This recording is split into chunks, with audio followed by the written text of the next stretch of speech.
Hi everyone. Today's novel will broaden your horizons. I'm a girl raised in a wolf pack with great power and sharp intuition. But my life isn't as great as it seems. I discovered a shocking secret that could destroy the pack. Faced with a tough choice, expose the secret and risk expulsion, or stay silent and watch the pack's downfall. At this time, I met a mysterious boy who knew things I didn't. He helped me explore the secret. But as we dug deeper, we found ourselves in great danger, full of suspense and adventure. This story is a must-see. Chapter 1, Happy Birthday, Dee. The bride's white dress flowed like a serene river, cascading down her form in elegant waves. Her blue eyes, however, sparkled with the untamed excitement of a tempestuous sea, betraying her inner joy. The groom stood tall beside her, his dark, brooding eyes intense enough to make even the fiercest predator retreat. Yet, his genuine smile, filled with awe and adoration, seemed to illuminate the entire gathering. It was a moment of pure perfection, frozen in time. As I watched from my hidden vantage point, a part of me melted when the newlyweds' lips met in a tender kiss.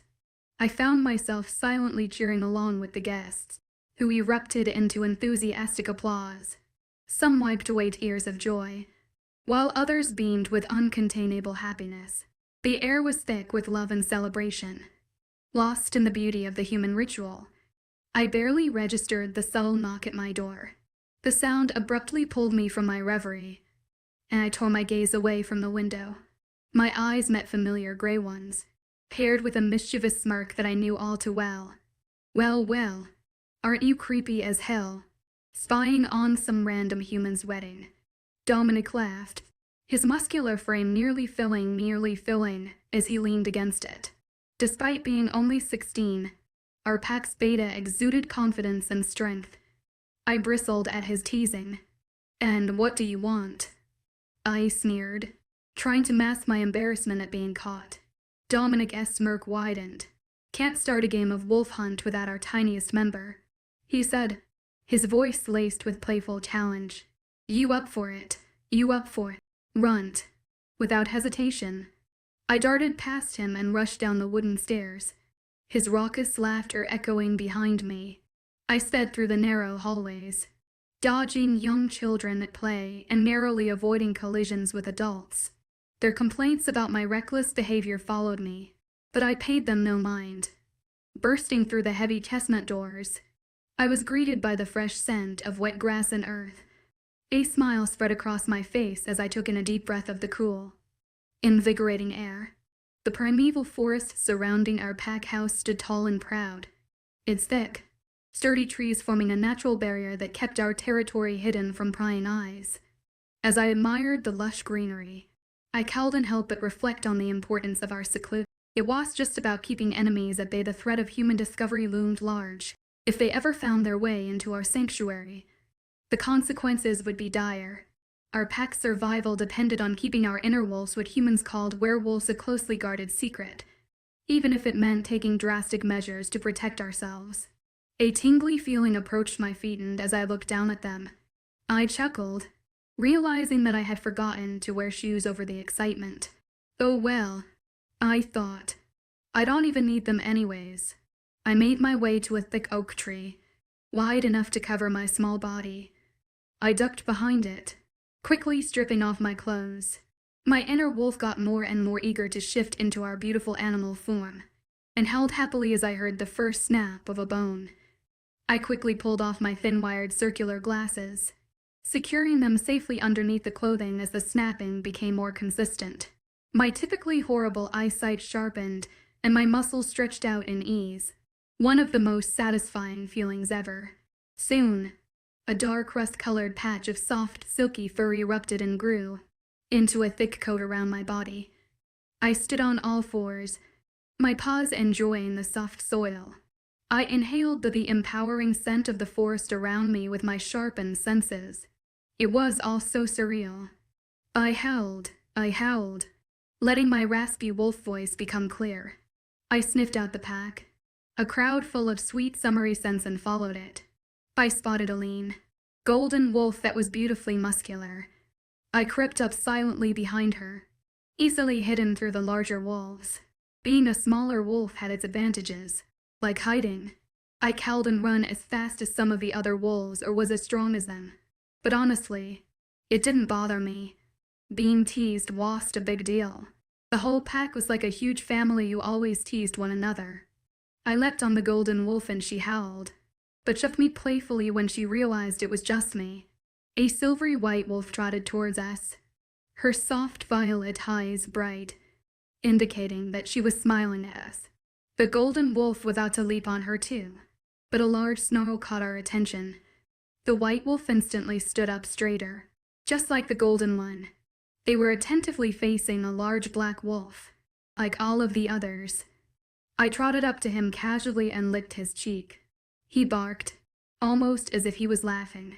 Even though Dominic looked way more terrifying in his wolf form, I wasn't afraid of him, since he was the beta. He normally got to choose which one of the wolves playing would be the hunter in the game. He nudged me in with the wolves. He scattered. I could hear them barking in amusement. I sighed and mentally counted to minutes, wondering why Dom would choose me.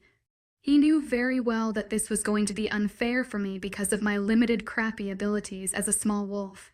As the 2 minutes came to an end, I sprang onto a tree and swiftly climbed up, hopping silently from branch to branch. I guess I'd have to put my minor wolf size to a good use. I quietly crouched at the top of a thick and stable tree, focusing my gaze on the obvious hiding spots, such as the bushes or behind big trees. Arizona. The silver-white wolf stood out like a sore thumb in the heaps of green and brown.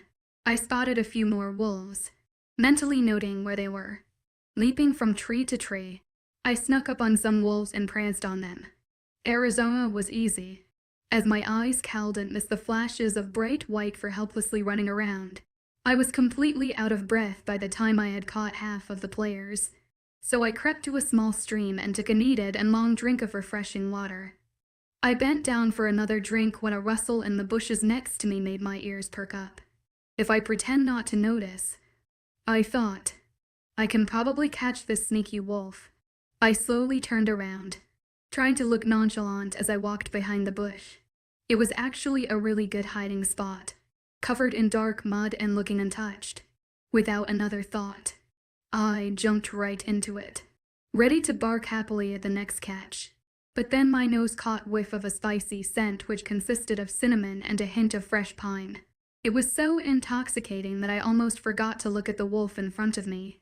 My eyes widened.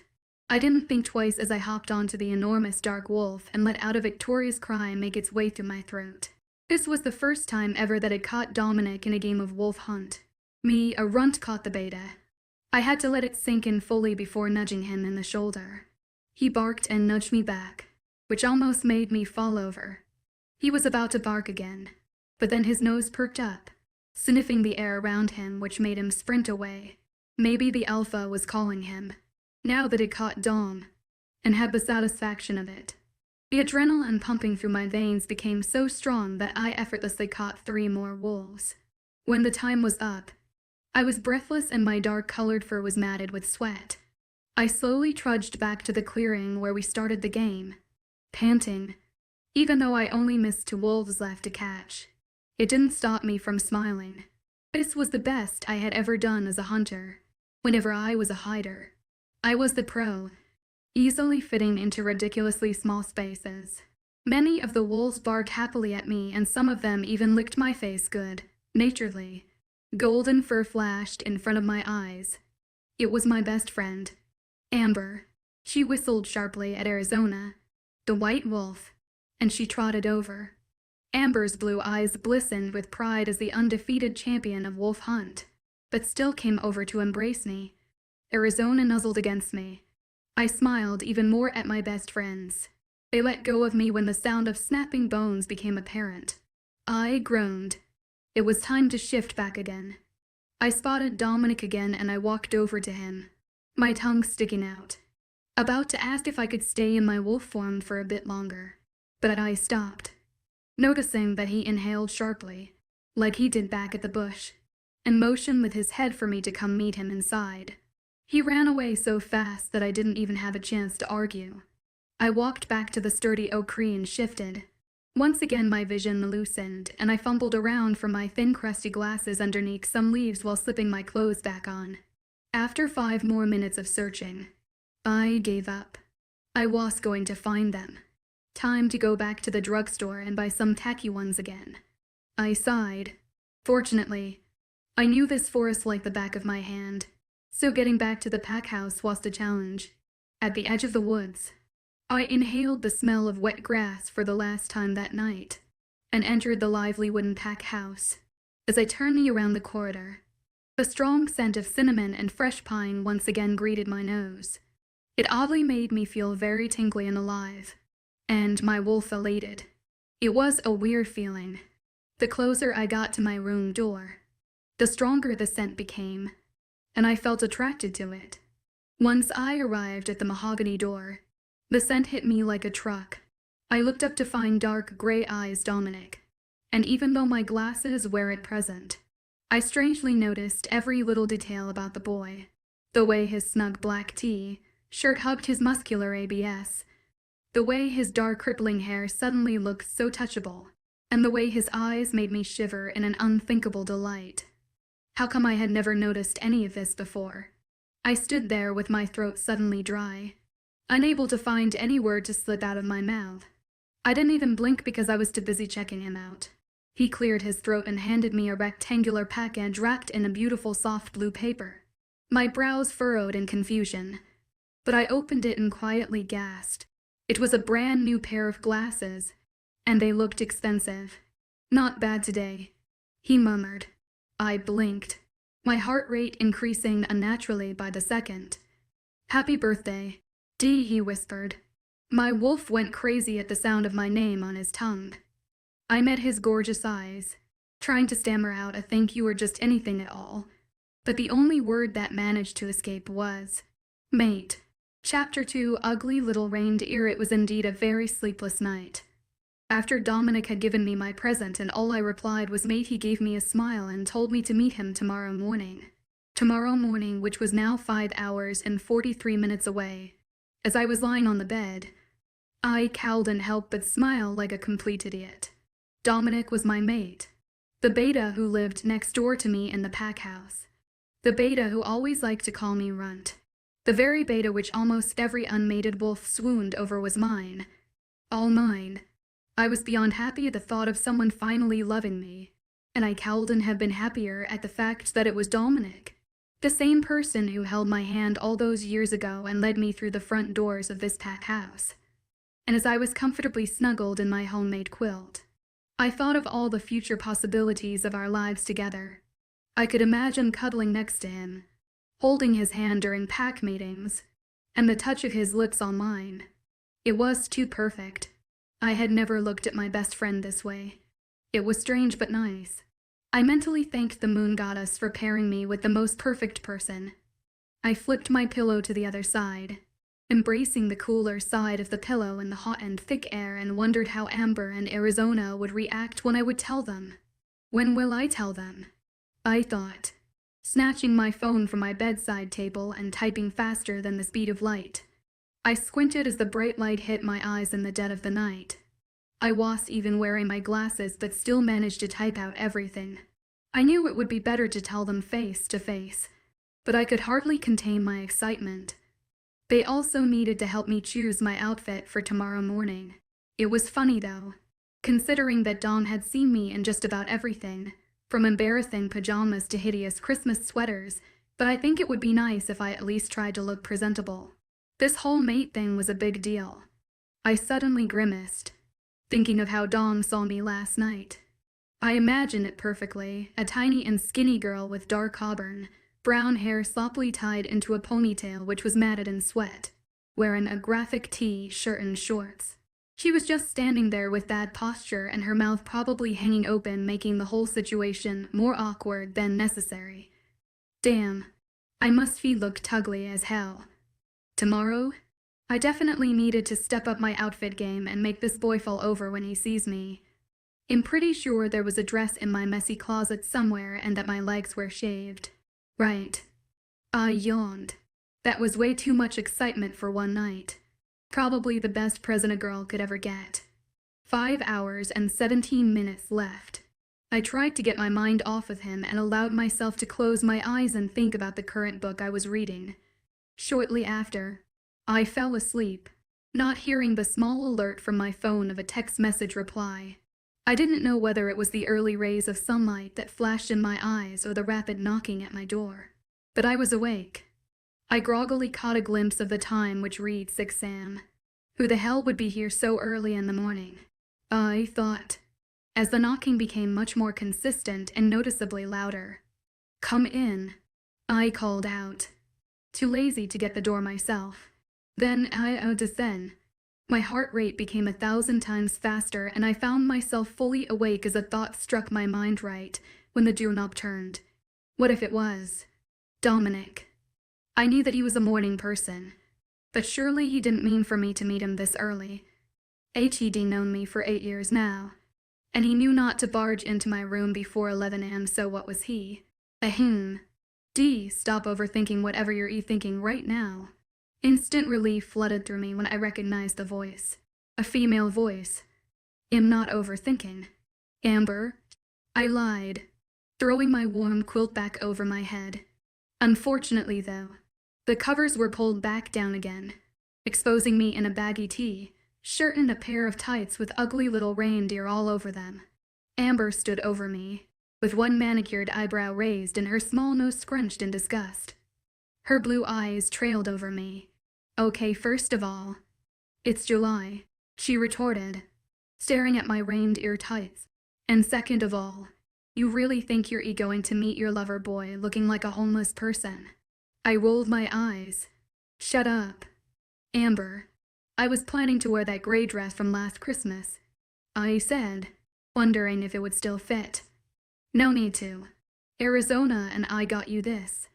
Amber pulled out a velvet box she was holding behind her back. It's your 16th birthday present. Idiot.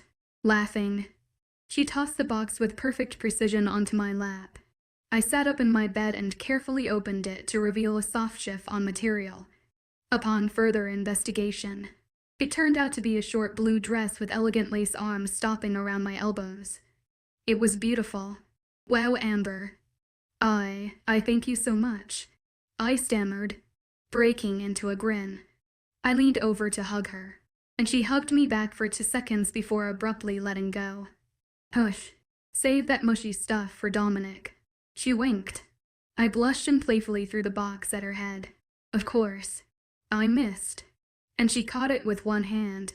It was probably because of her inhumane athletic reflexes that I've always questioned. I still can't understand how this girl woke up at 5 and every day to do her hourly morning run when I can't even wake up at 11 a.m. on a normal day to walk down the hall. So, where's Arizona? I asked. I set the dress aside carefully and rolled out of my bed, stretching my limbs. Amber whirled a strand of her blonde hair between her fingers and thought. I actually don't know. Her parents had to talk to her for something urgent, she explained. I nodded, running a brush through my ferocious auburn hair, which currently resembled a bird's nest. I silently thought about how lucky Arizona was. She was a well-respected wolf in the pack, who was fortunate enough to have her whole family with her. Unlike many of us here, not only was she undeniably sweet, but she was also granted the gift of pure beauty. Her long locks of blonde hair were so light that looked silver, which complemented her doe-shaped violet eyes. Her smile was always radiant, and her thick lashes were mesmerizing every time she'd blink. The best thing was, Arizona never used any of that for bad things. She was as nice as she was lucky. Anyways, I would help you straighten your hair, but I gotta run before the alpha, or the beta, catches me here, she exclaimed. Good luck, D. She gave me a smile, and her turbulent blue eyes were full of mischief before she scurried out the door. The absence of her bubbly and energetic presence made the room much more silent, which I didn't like.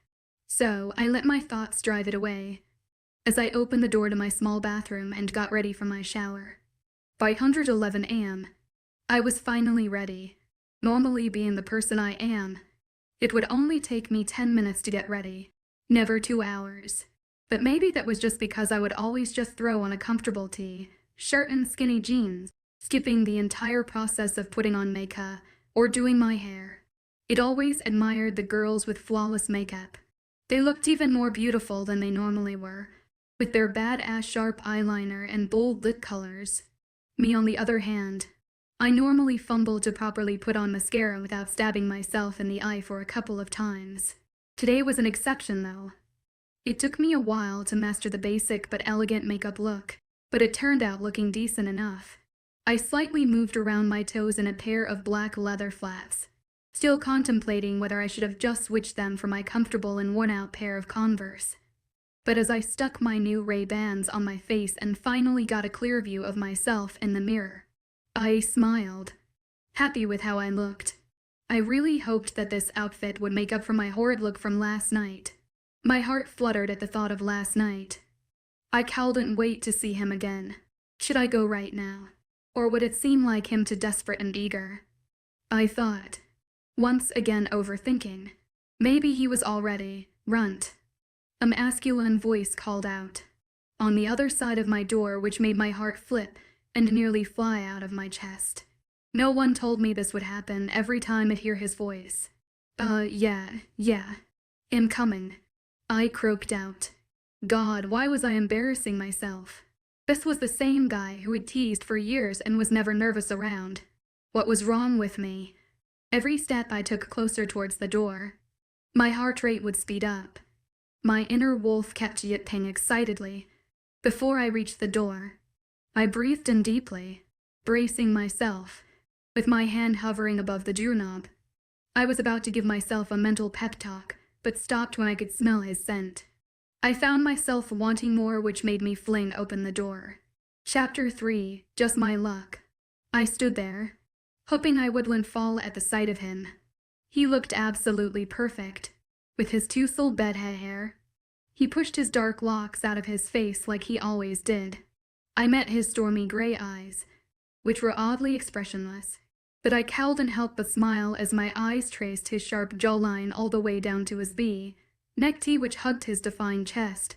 Eye candy at your finest. Runt, you might wanna take a picture. It'll last longer. Dominic smirked.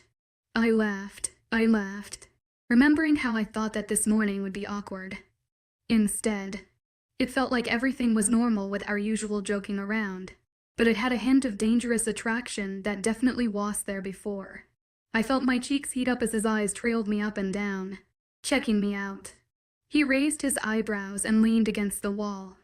I couldn't tell what could possibly going through his mind, as his eyes remained unfaltered. So we're mates, he finally said, after what seemed like an eternity of being deep in thought. I guess, I replied. He studied my face carefully, and it was uncomfortable, but my inner wolf craved for more. Shut up, you hoe. I mentally growled at myself. He let out a deep breath. I just can't do this, he stated. I blinked. I knew what was coming. I knew the feeling all too well. That feeling I had been trying so hard to escape my whole life. Except now a wave of it had crashed back into my life. I didn't know it would be back so soon, especially from the one person who had always trusted so much. The one person who I was destined to be with. The one person who was my rock. The feeling made me sick. It's just hard to see myself living the rest of my life with you as my partner. Dee shuddered. I felt numb. No words came out of my mouth. There was no point in saying anything, but part of me already knew what was coming next, and I wanted to ignore that part so badly. I finally looked up at him and noticed he was about to continue. The words escaped my mouth before his own venomous ones could sink back into me again. I get it. You're rejecting me. My wolf went ferocious. Just get it over with.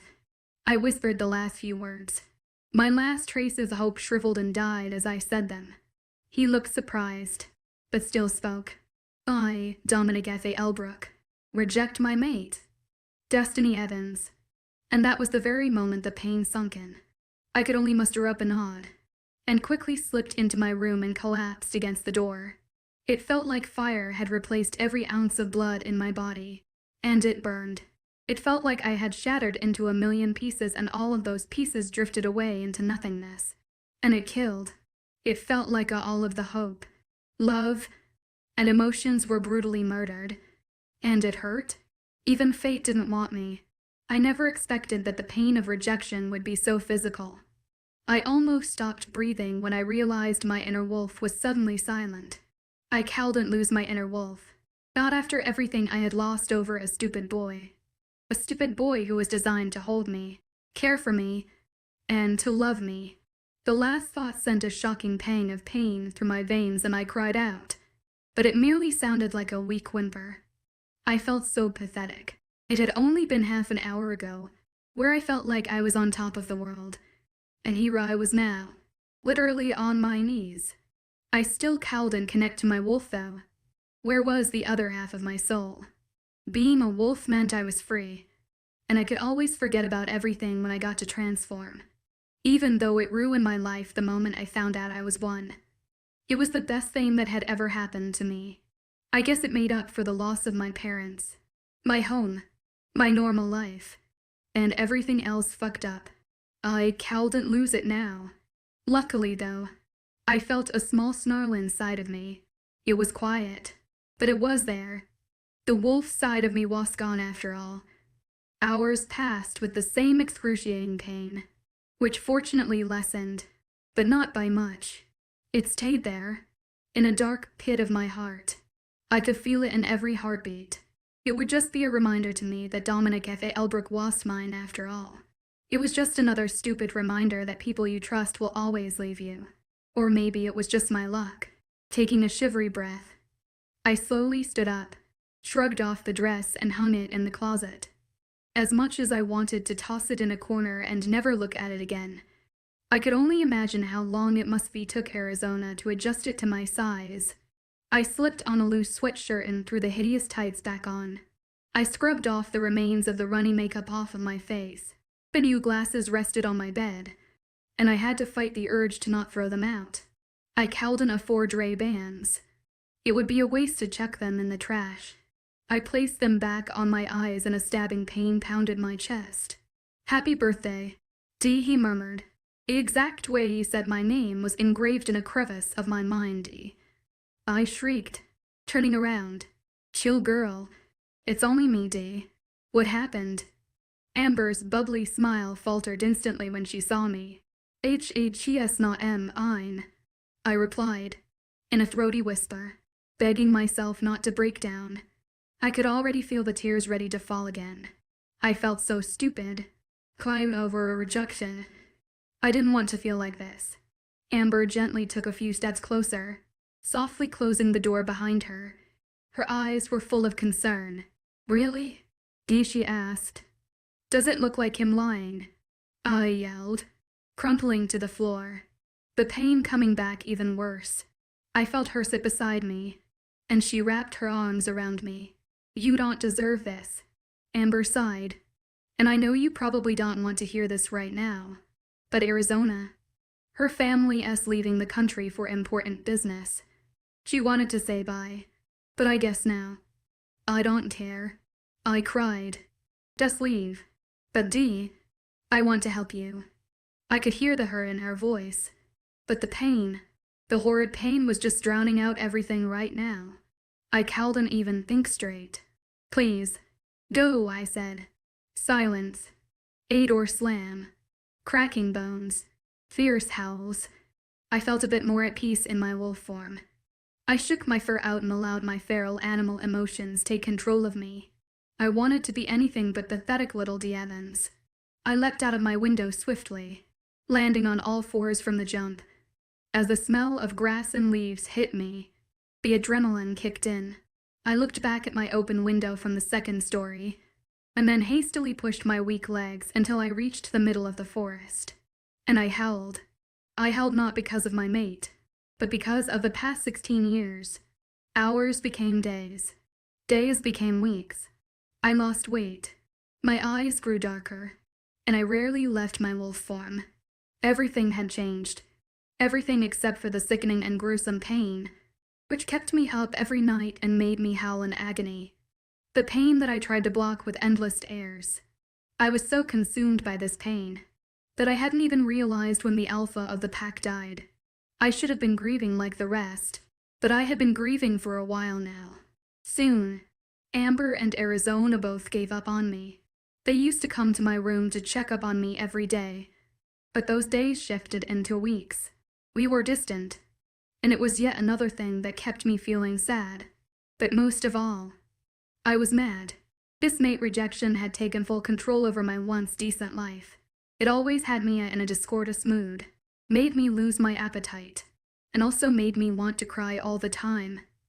I didn't choose to be like this. I didn't ask for my best friend to hurt me like this. I didn't ask to be constantly unwanted.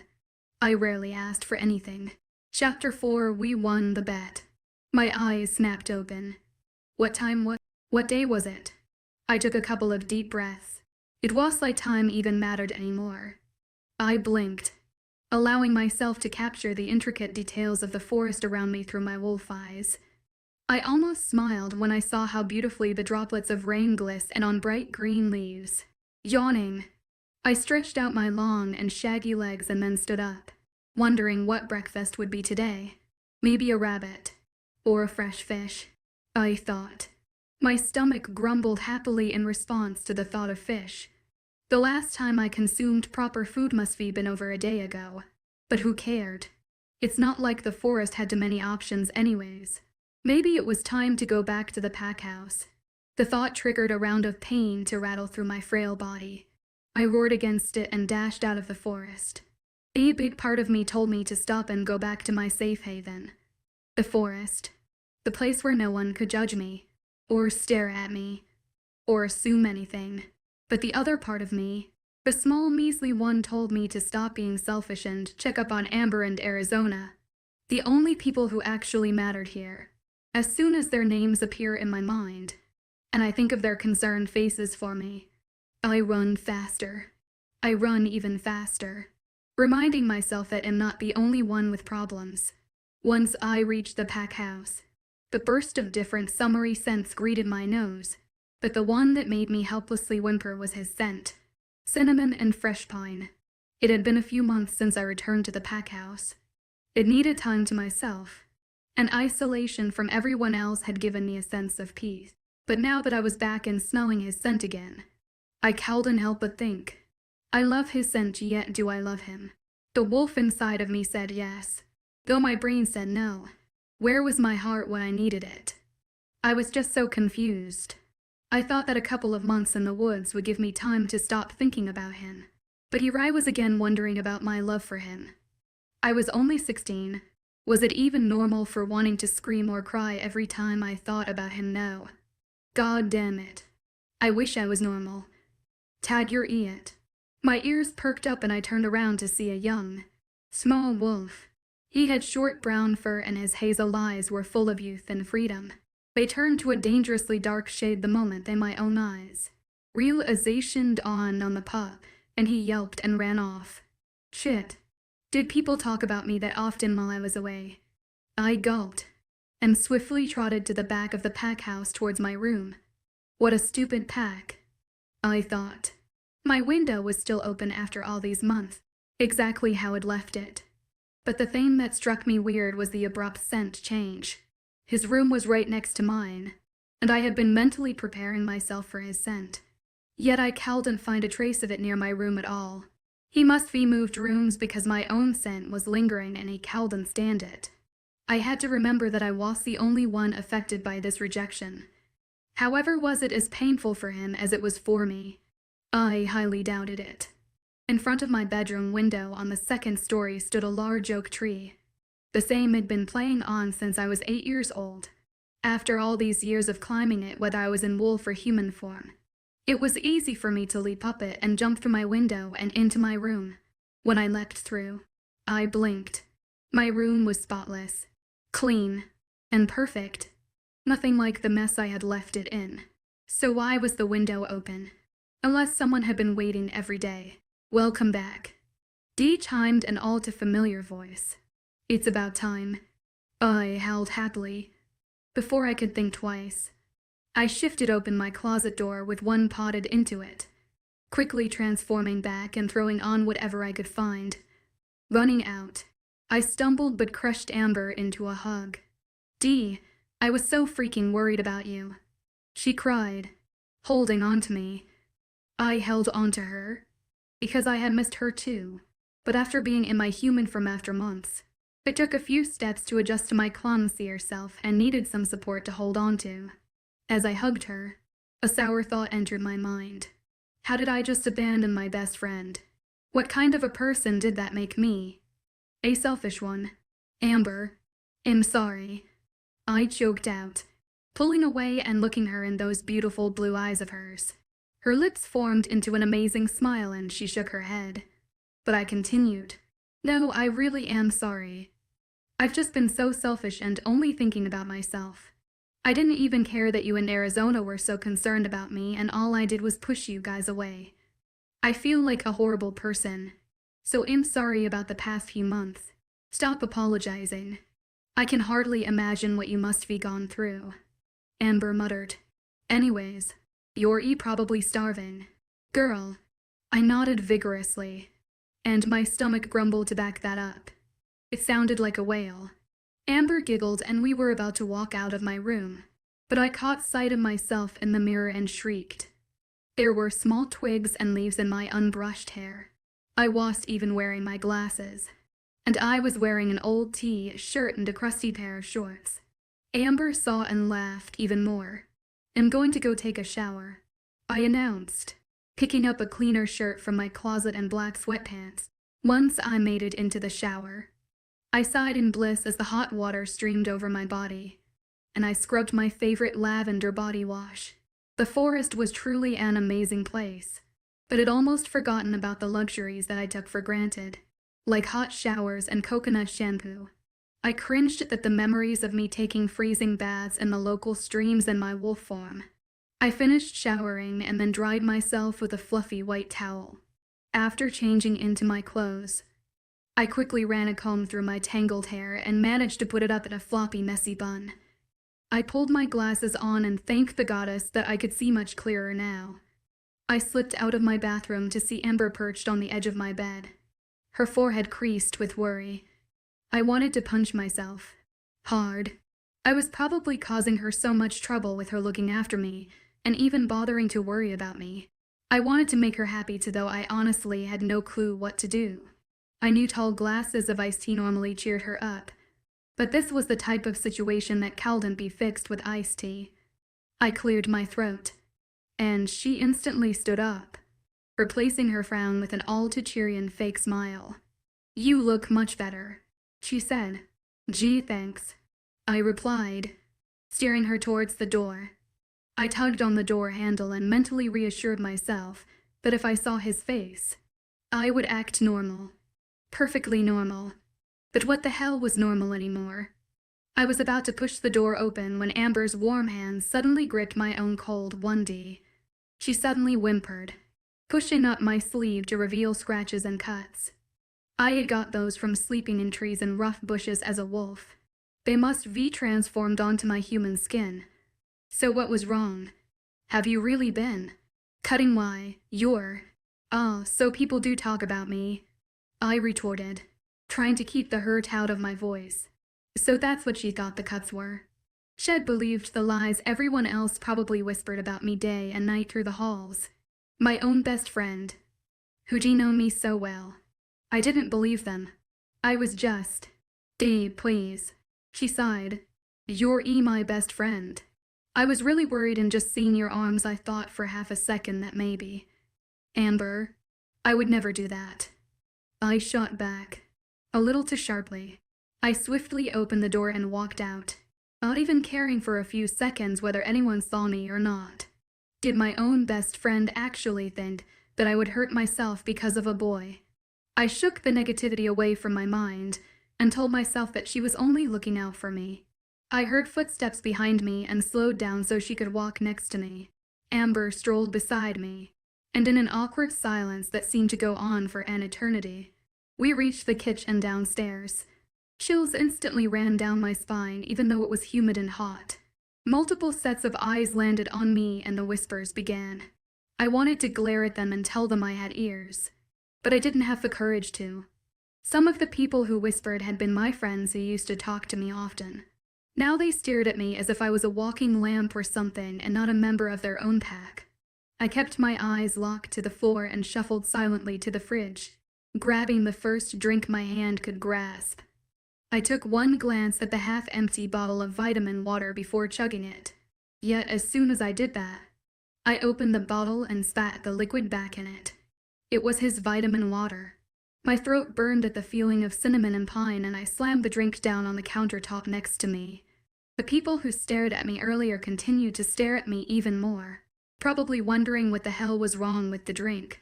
Embarrassed, I sat down on a chair by the kitchen table, already wanting to run back to my room. "Hey, Dee."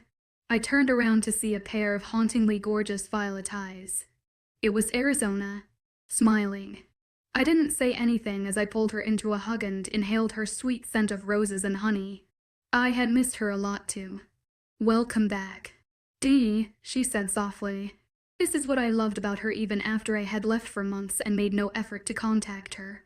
She welcomed me back with open arms and no questions. "Thanks," I whispered, almost smiling. I forced myself to smile for her, and I did, although it faded rapidly when she began to speak. "I think Amber told you a while ago, but I'm moving away in 2 days," she began, but the rest just sounded like I was underwater. It struck me that I may not ever see her again. I had wasted my time in the forest when I could have spent it with my friends. Why was I so stupid? After all these months, I still didn't know. "I'm really sorry, Arizona," I said, letting go of her. Her eyes were calm and happy, and she shook her head. "It's all right, Dee. Just promise me that you'll make the most out of these next 2 days with me," she asked. Of course, I promised. It was the least I could do, and I felt even worse of how Arizona was so nice about it. As Amber, Arizona, and I were about to leave the kitchen, a trail of male voices stopped me. "It'll be right upstairs, guys. Just give me a second," I whispered to them. As they made their way upstairs, I peered back into the kitchen at a few of my other friends who I hadn't seen since left. At the table where I had just been sat a bunch of guys who would always play Wolf Hunt with. Zach, Jared, Ricky, and Dylan sat huddled around the bottle of vitamin water. "Pay up. Man, we won the bet." Zach laughed, staring at Jared and Ricky. Dylan, who sat beside Zach, smirked. "Fine. But I didn't really think Dom would do that to his own best friend." Ricky sighed, counting a wad of cash in his hands. "They're talking about Dominic. But what bet?" I thought curiously, stepping in a little bit more to hear better. These were the guys in Dom's main crew, so what were they doing? "HS a beta bro. Why would he want someone like her to be his mate?" Dylan snorted, eyeing the cash in Ricky's hands. I became still in an instant, as I realized what the bet was about. They were talking about me. Those idiots had bet Dee that Dominic would reject me, and it made me furious. They had no right to laugh and bet money on something so serious and painful. Those jerks had been my friends merely months ago, friends who I had trusted for many years. Was I really that pathetic and so much of a loser that they already assumed Dom was going to reject me? I was angry and hurt, and I wasn't going to let the tears in my eyes fall. I wasn't going to let those guys see my weakness and show them that I was just going to cry all the time. So without thinking twice, I stomped into the kitchen with eyes at the guys. "Oh my gosh." I was surprised when he rejected me, I exclaimed, placing a sarcastic smile on my face, stopping at the table. One by one, their eyes landed on me. Dylan's face went pale, Jared's mouth hung open, and Ricky and Zach's eyes went wide. "Dee, we weren't actually serious. We just," Ricky stumbled, trying to hide the money behind him. How about, "I take that," I told him, snatching the cash out of his hands and storming off. I didn't dare cast another glance behind me as I ran up the stairs. a wall of tears ready to crumble from my eyes. Why were people so cruel? Chapter 5. I got kicked out. In the hot, humid air, I stared out the window wishing I was a player in the game of wolf hunt outside. I imagined the fresh air flying against my face in the vast forest. Yet instead I was trapped in my room, sweating in the thick heat. I was wearing baggy shorts, a tank top, and my hair was pulled up with my glasses resting against my nose. And I was still burning. It's not like anyone stopped me from playing. It was the way everyone acted around me. Every situation became 1 times more awkward when I was in it. No one would really talk to me or even try to attempt a conversation, making me feel like I was always invisible. The couple of times I had tried to play wolf hunt, Dominic would somehow find an excuse to not play, which really hurt. It was bad enough that he rejected me, and now he didn't even want to be near me. Eventually, I stopped playing. No one noticed, but it was okay. I was fine here comfortably reading. The heat, though, got to me today. And it's like my body involuntarily led me to the window at my room to watch a shirtless 17-year-old Dominic content lie running around. Was his smile even real? Did he not feel the mate pull that tugged helplessly at my own heart every day? I shook the thought from my mind and pulled away from the window, returning to feast on my endless stash of candy, courtesy of Amber. I knew I should have cut down on the candy and mini chocolate bars, judging by the breakouts on my face. But lately, food was the only thing that never let me down. Besides, Amber had always told me to put my fast metabolism to good use. On top of that, Luna Roberta was constantly lashing out on me for no reason nowadays. 1 year had not only changed me, but Luna Roberta as well. Ever since our Alpha passed away, she went from a kind and caring woman to a cranky and sassy one. I knew it was probably really hard on her to lead the pack without her mate and raise a young son on top of all of that. But it was funny how she'd take out her anger on me of all people when she downright knew that I had my own suffering to deal with. I guess life wasn't fair. All of a sudden, the pack of Smarties in my hand dropped when the abundant scent of pine and cinnamon bursted through my nose. Why was he in my room? His stormy gray eyes met mine. That second where we made eye contact for the first time in a year seemed to go on for an eternity. I cowled and take my eyes away as I numbly realized how much I had missed his. I wanted to break contact, but my inner wolf was in full control. He cleared his throat. Sorry. He turned around and my eyes trailed down to his back muscles. Ever since the Alpha was gone, he had trained harder as a beta since he obtained more power and strength. It killed me how it made him look 50 times better. Still not processing what exactly just happened in the last few moments, I slowly got off my bed to close my door, but he instantly turned around and grabbed my hand, sending a shitload of sparks to shake through my veins. My heart began beating rapidly as I held onto his hand for no reason. We simply stood there, the tension dancing in the air. Had it really been a year? I felt the need to hold on to him forever and never let him go. But I knew that it was all the mate pull, which was essentially stronger now. By the way his gray eyes darkened, I knew his own inner wolf was uncontrollable as well. You feel the mate pull too? Right. His deep voice pierced the heavy silence. I was at an utter loss for words. He was actually speaking to me. I nodded stiffly, glancing at his hand gripped on my wrist. Sparks still trembling inside of me. It needs to stop. I can't hold it anymore, he murmured. I blinked. My heart involuntarily fluttered. Hope, a feeling I hadn't felt in quite a while, planted the tiniest seed in my fragmented heart. All of that waiting, all of that pain, it would finally leave me alone. He finally wanted me. It seemed so impossible yet so real at the same time. But when I made the mistake of looking at his earnest face, I felt like I was falling in love all over again. We could finally be together. Unless, I need to find another mate, he muttered, fast like fire. I tore my hand away from his. The words another mate echoed in my mind, killing me softly. I wanted to beg, plead, just straight out ask him why I was good enough, why I was so goddamned and wanted. He still continued to speak. every word like a fierce dagger puncturing me. My rank is higher now and I need a mate?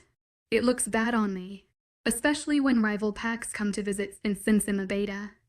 I just wanted to let you understand all of that collective anger, sadness, and mix of emotions that had been holding and were finally ready to explode. That was the last straw. You want me to understand? I whispered, my voice shaking. You want me to understand that I mean nothing to you, that I'm worthless? Is this all about your reputation? Or was I too blind to see how much of a jerk you've become?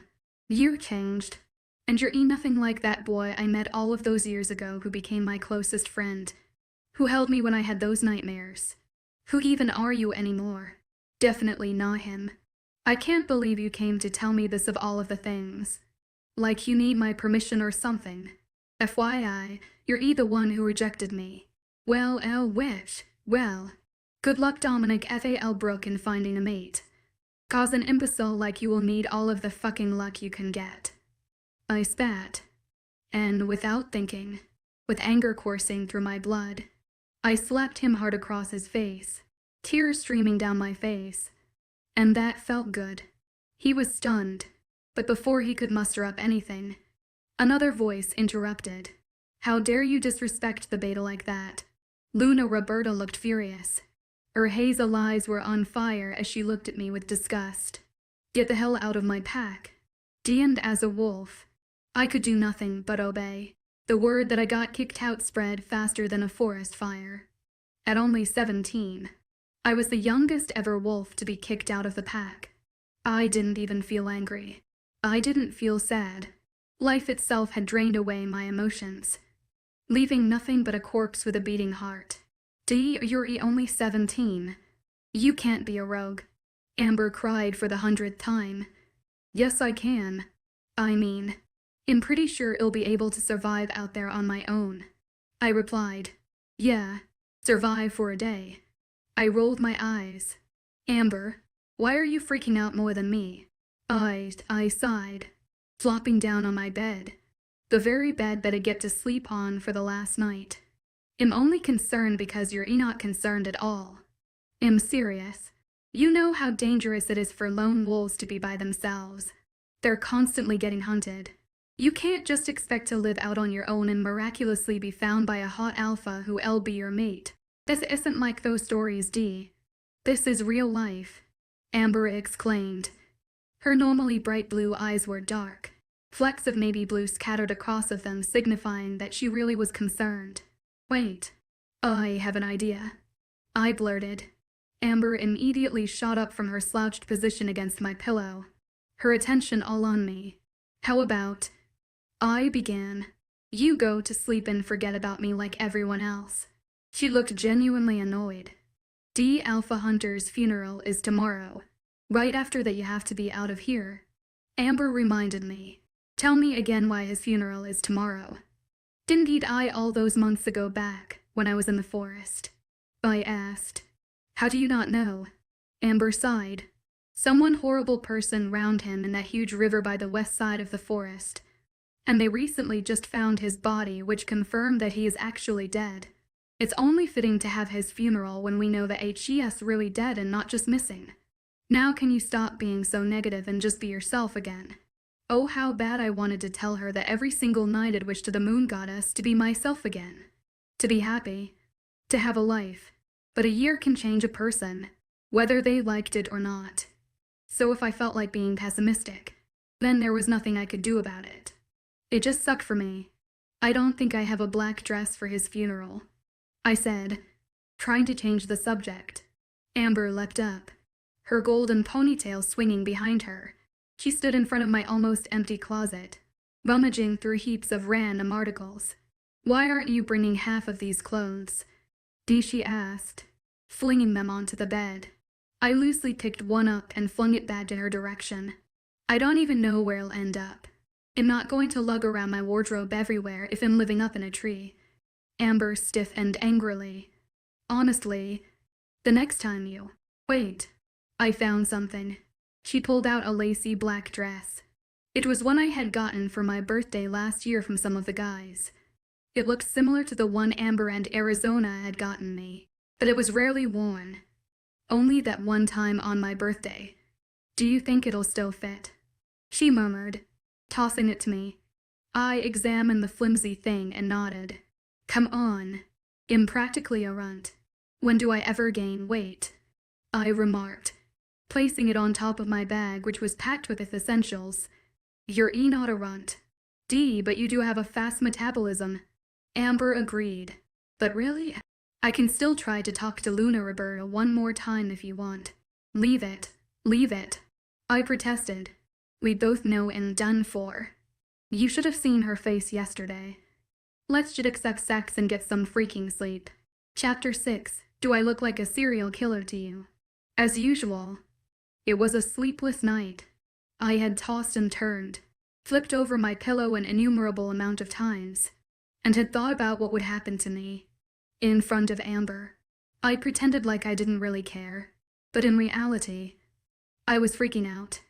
I knew there was no way in hell someone as young as me would be able to survive out there on my own as a rogue. I had always heard chilling stories of rogues being brutally hunted or captured by opposing packs. Would I be the next wolf they'd tell stories about like that? The thought terrified me, but Amber didn't need to know that. After a few measly hours of sleep, when dawn finally decided to arrive, I got up and stretched. I noticed that after Amber left last night, she took the time to organize my closet. She was always thinking ahead. After taking a shower, I slipped on the dress. I tried hard to not think about last year, about how hopeful and happy I was in this dress. Now I was everything but that. I didn't bother with my hair, and just settled with a messy side braid. I perched my glasses on my nose and slipped on a pair of Converse. I walked out of the bathroom, ready to leave my life behind here. Looking back at my room for one last time, memories of my late childhood rippled through my mind. I remembered the first time I came here 9 years ago, totally clueless, lost, but wondrous. My eyes footed to the one floorboard that would always creak loudly if anyone stepped on it, and I remembered how Dominic would sneak into my room when I had nightmares, and was always careful to tiptoe over it. I looked to my small closet, and thought about that one time when Dominic was 12. He had headed in it to scare me, but I had pushed him so hard that he fell and had broken his arm. I silently snickered at that memory. I looked at my bed, and remembered all of the times Amber, Arizona, and I would watch horror movies in the dead of the night and try hard to not scream and wake up the pack. Every spot had a memory tied with it, and there would be no more to make. I guess it really was goodbye. Swinging my bag over my shoulder, I walked out of room 210 and took a deep breath, heading downstairs. I could feel multiple sets of eyes on me, ranging from innocent naive ones to wise and harsh ones.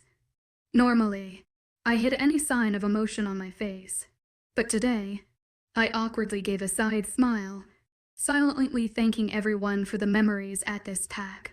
Before reaching the front doors, I waited for a fraction of a second. My inner wolf didn't want to leave. It belonged to this place, and was loyal to it. But me, I didn't belong here anymore. I yanked the door open and gasped at how many people were here for our late Alpha's funeral. I noticed that there were quite a few neighboring packs and surprisingly picked out some humans as well. Normally, us wolves didn't really interact with humans and were always cautious to make sure that they never found out about us. Alpha Hunter, though, had been a kind and warm-hearted man. Everyone had admired him. Maybe that was why he had let me all of those years ago. Because he welcomed everyone with open arms. Move out of the way. Kid spat a voice. I squinted up to see Finley, a guy who used to be my good friend. Ever since I got rejected and the rumors had spread, he made sure that I felt like an outcast even more. But since this was my last day here, I wouldn't go silent. So you're calling me a kid, when you have the brain of an 8-year-old. I shot back, my heart hammering in anxiety. If this was only last year, we would have laughed and continued to fire back insults at each other. But by the way his silver eyes gleamed with anger, and his fangs bared, I knew this wasn't just joking around anymore. Shut the hell up, You freaking look like a goddamn 8-year-old. No wonder Dom rejected you," he retorted. I couldn't manage to say anything back. I just stood there, absolutely dumbfounded. I couldn't believe that Finn would ever say that to me. He stalked off, roaring in laughter with the other guys. "Need some aloe vera for that burn," someone hollered out behind me. I ignored it and quickly spotted out and walked towards her in embarrassment. I tapped her on the shoulder, and when she turned around, my mouth hung open. Aside from her long tuft of golden blonde hair and her perfectly done makeup, she was practically glowing. Her ocean-colored eyes were crystal clear, almost shimmering, and the happy aura surrounding her seemed to radiate off of her. Amber," I sputtered, confused as to why my normally cool best friend was looking bubblier than a chipmunk with rabies. She began, smiling. "This is my mate, Connor," and as she said his name, she blushed, and I couldn't help but smile back. She looked so happy. The boy who stood behind her had light blonde hair, killer golden eyes, and a well-structured face. I could tell he was powerful, and by his unfamiliar scent, he was from one of our allying packs. "Hey," he said coolly, placing his arm around Amber as if they'd been together for 5 years instead of 5 minutes. I awkwardly waved back a hello. "Nice to meet you, MD," I replied, glancing away from the couple. My heart lurched when I remembered the exact feeling of when I had found my mate. I remembered the excitement, the hopefulness, and generally how blessed it felt. I knew I couldn't true in this moment for Amber, just because my own life wasn't exactly a fairy tale. Maybe I should have left the couple alone. Yeah, so I gotta go. Amber snapped out of her hazy trance and grabbed my arm, quicker than the speed of light. "You'll be back in a sec." She smiled shyly at Connor and dragged me away from the crowd. It was so weird seeing my confident and badass best friend acting this way. But the minute she faced me, I knew her boldness was back. What are we actually going to do about you?" "I'm going to have to move to Connor's pack, because HES and Alpha and all. But maybe I could ask if you could come too," she chirped. "It's not possible. Amber, first of all, I don't think the neighboring pack would want someone who's been kicked out.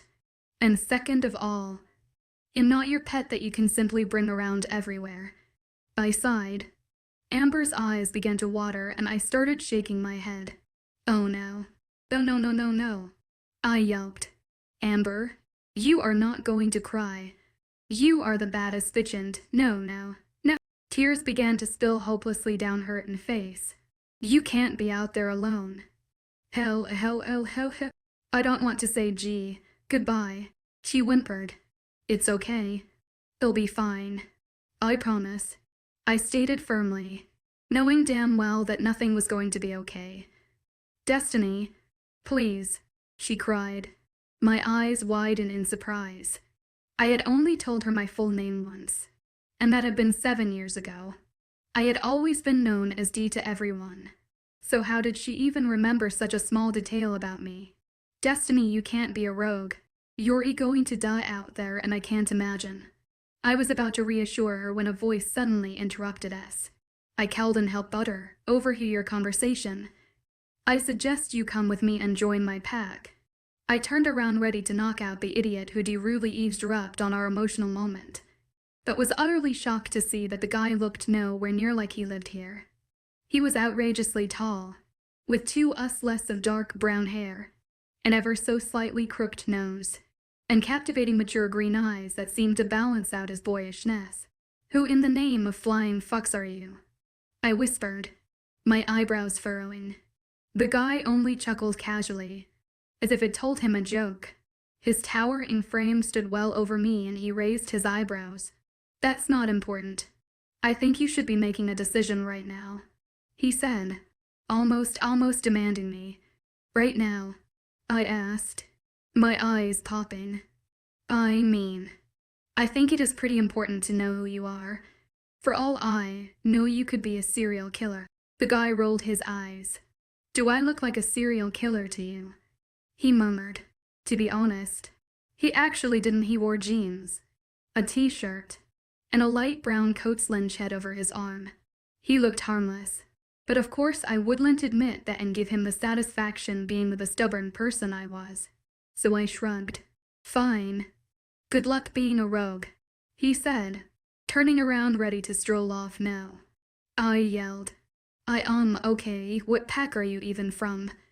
Arctic Lights. It's around 78 hours up north. He answered, turning around to face me again. The Arctic Lights. No way. Those were the crazy white wolves who lived in 20 ft deep snow. But the thing that stuck out to me was that the Arctic Lights were one of our enemy packs. And I couldn't just trust a random stranger. Look girl, I'm trying to help you. Either come with me, or die out there. He sighed, glancing at his watch. Well. He was straight up, but what he was saying was true. I was going to die out there. And this was probably the most irresponsible, reckless, and spontaneous thing I had ever done in my life, but I said, yes, I'm coming. I nodded firmly. I immediately regretted it though. What had I just agreed to? What if this guy really was a serial killer? Why would he want to kill me though? He didn't even know me. Exactly. Maybe he was a psycho rapist on the loose feasting on random. So you might want to stop overthinking and change into something warmer, because we have a train to catch. He muttered nonchalantly. I blushed in embarrassment. Was I that easy to read? Yeah. I'll be right back. I scurried off, grabbing Amber's arm behind me, who was still silent. The moment I was away from the guy's presence, she broke out into a huge grin. I'm so relieved, she gushed, embracing me into a giant hug which I returned. I smiled as we made our way to her room on the first floor. Amber, I think that was the stupidest thing I have ever done, I admitted, but I had no other options. Anyways, you're great. You know that. Now go with your mate. I'll say bye to you before I leave. She beamed, hugging me again before running back to her new sweetheart.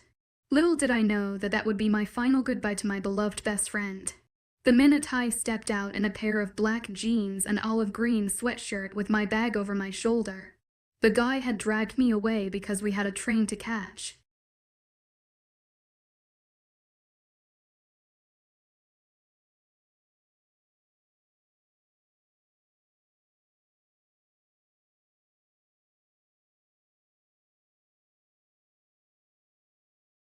The female lead meets the enigmatic Alex on a train, and his invitation to join his werewolf pack leaves her baffled. But once she steps into this new world, she finds it far more complex than imagined. She must find her place in this unfamiliar environment while dealing with the complicated emotional entanglement with Alex. Can she find happiness in this challenging new world? Join me as we follow the female lead's journey into this mysterious werewolf realm. Chapter 7 in Not a Stalker. Love. The gentle rhythm of the train's movement provided a temporary respite from my racing thoughts, but it wasn't long before they came crashing back with renewed intensity. I found myself scrutinizing the unnamed guy sleeping beside me, his mysterious offer to join his pack hundreds of miles away seeming almost too good to be true. What was his real motive for attending my dead alpha's funeral? The whole situation made my head throb, and I realized with a start that this was the first time in ages I'd given so much thought to a man other than Dom. The realization unsettled both me and my inner wolf. A yawn escaped my lips, and I wondered about the time. Instinctively, I reached for my bag near my feet, searching for my phone. My heart rate spiked when I remembered I'd forgotten it. It just my luck. Groaning inwardly, I glanced at the guy's leather watch. 330. 7 more hours on this train without my usual distractions. True to my organized nature, I had packed all my books and never forget those, but they were stowed in my other bag on the overhead shelf. Being in the window seat meant I'd have to disturb the sleeping stranger to retrieve them. My cautious side won out. I didn't want to draw attention to myself. Still, boredom gnawed at me relentlessly. As I sat there, trapped between curiosity and caution, I couldn't help but wonder about the pack I'd left behind and the uncertain future ahead. The forest had grown up and seemed a world away now, replaced by the unfamiliar landscape rushing past the train window. I found myself missing the scent of wet grass and earth, the sturdy trees that had kept us hidden for so long. Now I was venturing into unknown territory, both literally and figuratively, with only a mysterious stranger as my guide. The same green trees had been blurring past my window endlessly, leaving me with nothing to do. Even the other passengers seemed to be occupied with something. One man was tapping away ferociously on his iPhone, probably busy with it. A couple were snuggled together and whispering sweetly. One woman was engrossed in a novel, and I really wanted to reach out of my seat and capture the book for myself. Hungry to dive into another world, my eyes quickly darted to the guy's bag on the floor. My brain told me to stay put and not touch someone else's personal belongings, but my curiosity blocked out the logical side in me. Carefully leaning down from the plush seat, I glanced at the guy, making sure he was still fast asleep, and then swiftly captured the bag and gently put it down on the right side of my seat. Out of his vision, I zipped open the brown suede bag to see a wallet, a water bottle, a cell phone which looked unused, and a clipboard with a bunch of papers on it. The thing that caught my eye, though, was a thick book that looked well loved. Gingerly pulling the red worn-out paperback out of the bag, my eyes gleefully widened at the title, Dracula by Bram Stoker. Oh, I always loved a good classic. I gently zipped the bag back closed and placed it back down to its original position where it had rested a few minutes ago. I eagerly flipped open the book to see a North Star written on the inside cover, with impeccably neat handwriting. That meant his name could have been N or anything with the letter A. I turned the crisp pages of the book to the first one and happily nestled into the corner of my seat, sinking into it. The good thing about books was that they never change, whether you were in your bedroom or on a train to your new life. I didn't know how long I'd read for how much time had passed, but on around page 134, my eyes fluttered and I set the book down on my chest. Perhaps I would close my eyes for a minute, but before that minute turned into a long restful sleep, I smiled at a few snowflakes which drifted outside through my window. "Fancy tea," I groaned. Who was trying to wake me up while I was so comfortable and warm? "Fancy tea." They were at my ear now. "Shut up, Dom," I cried. But when my eyes opened, it was Dom, and as I saw the guy with confusion, I remembered everything. My face turned red. I would probably never stop embarrassing myself. The guy smiled in response, to dimples becoming apparent. "Don't know who that is, but we've arrived," he announced. I sat up straighter and glimpsed out the window. I gasped at the massive pine trees covered in thick folds of white snow. It was snowing like crazy and I cowled and helped but stare in awe. Back at my old pack, this scene was rare. "You look like a 5-year-old. Now come on." He snickered behind me. He stood up with his bag and I followed after him, swinging my own over my shoulder. I stretched out my limbs. I was ready to get off this claustrophobic train. "It's cold out there." "I don't think so." The guy turned around and said firmly, stopping me from getting off the train. He pulled out a grain-knitted hat from his bag and pulled it on my head. I frowned. "I don't want to wear this. It's hideous." I complained, as we stepped off the train, adjusting the hat. The sharp, cold air hit my face and I shivered. "Wow, you really are a 5-year-old, the guy muttered, walking away from the commotion and passengers. "By the way, my grandmother made that for me. Well, tell her to step up her knitting game," I replied, my boots crunching on the ground, which was covered in a blanket of crisp snow. "Fine. I will tell her that," he said brightly, "if she weren't dead." I stopped in my tracks and my mouth formed an oh my god. "I'm so sorry." It's all right," he chuckled. "Come on, let's go get something hot to drink." He began walking away from the packed station and I followed him. "You don't need to get me anything. I'm fine." "I mean, you've already." He turned around, his tufts of light brown hair already covered in snowflakes. "I didn't say it was for you. I just haven't had my dose of coffee today." I couldn't help but roll my eyes. So there we were, two strangers sitting in a toasty coffee shop sipping on hot drinks. The guy drank a black coffee while I drank a peppermint hot chocolate, which was delicious. On the way here, we had passed a Starbucks, and the guy snorted and muttered something about being ridiculously expensive. I had agreed, but when we had stopped in front of a crusty little coffee shop, I regretted not stopping there. My mind instantly changed as soon as we'd walked in. The delectable and inviting smells of rich coffee and dark chocolate wafted carelessly through my, removing all former thoughts of Starbucks. It noticed that the guy seemed to be familiar with a lot of people here, not only customers but employees too. He seemed so comfortable sitting there in silence, sipping his black coffee and gazing wordlessly out the window. All throughout my life, I had always been surrounded by alive and talkative people, like Amber and Dominic, but this guy reminded me so much of quiet and mature Arizona. I didn't mind though. I was such an awkward person, it's not like I would be able to make conversation anyways. What would I say? Hey stranger, I'm sorry you had to deal with me and bring me all the way over here. Also sorry about partially stealing your book. I don't think so. So we just sat there. After a few minutes, he cleared his throat. Ahem, he said. I met his serious green eyes. What is it? I asked, tearing my eyes away from the snow outside.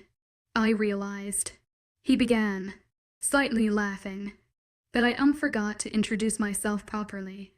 I'm Alexander North, but everyone calls me Alex. I'm assuming you're Destiny. I blinked. How the hell did he know my real name? I'd never told him my full name, let alone my nickname. I'm not a stalker. Love. I heard your friend call you that, he quickly mentioned. I was about to correct him and tell him to call me D, but if this was going to be my fresh start, then it wouldn't hurt to be called Destiny once again. Yeah, I'm Destiny. Destiny Evans, I replied. He furrowed his brows and rested his chin in his hands. Evans. He trailed off. I instantly looked away, a feeling of sadness washing through me. It was my fault that my father was a human, a helpless human, fighting to stay alive every day. It made me glad that I was just one more weight lifted from his shoulders. All right, we should get going now. Alpha Jace won't be too happy if I come any later, he declared, standing up. He drained his mug and then set it down. I stood up as well, fumbling through my pockets for some change. No need, he said calmly, walking towards the exit. My eyes grew wide. You're just going to leave, I furiously whispered. On his tracks. He opened the door and the harsh wind whipped me in the face. Oh, I was a serial killer, and now I've been downgraded to a thief. Quite an imagination you've got there. Destiny, he smirked all too casually. I work there part-time. He walked towards a thick pine forest across the street. It was huge and looked like it was an endless sea of snow-capped trees. We're going to change forms, he said when we made it into the forest.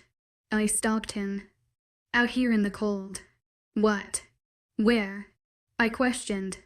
Was this Alex guy crazy or something? Calm down. There's an outhouse on your far left. Hurry. I was frazzled, but I ran into it and stripped off my clothing and took off my glasses as fast as I could and transformed.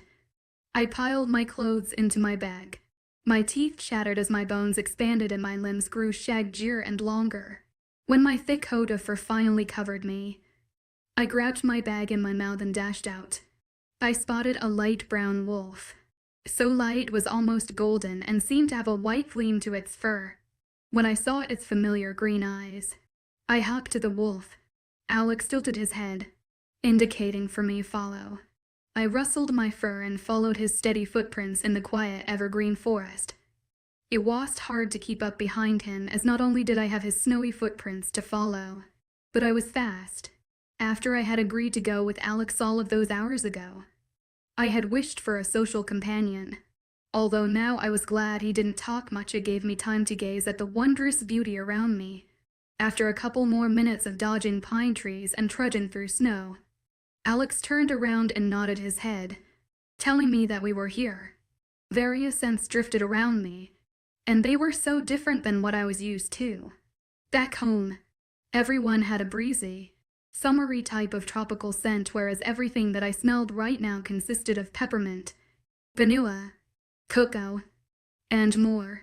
As soon as Alex and I finally got out of the forest, I gaped at a giant white marble mansion that was definitely much larger than my old pack house.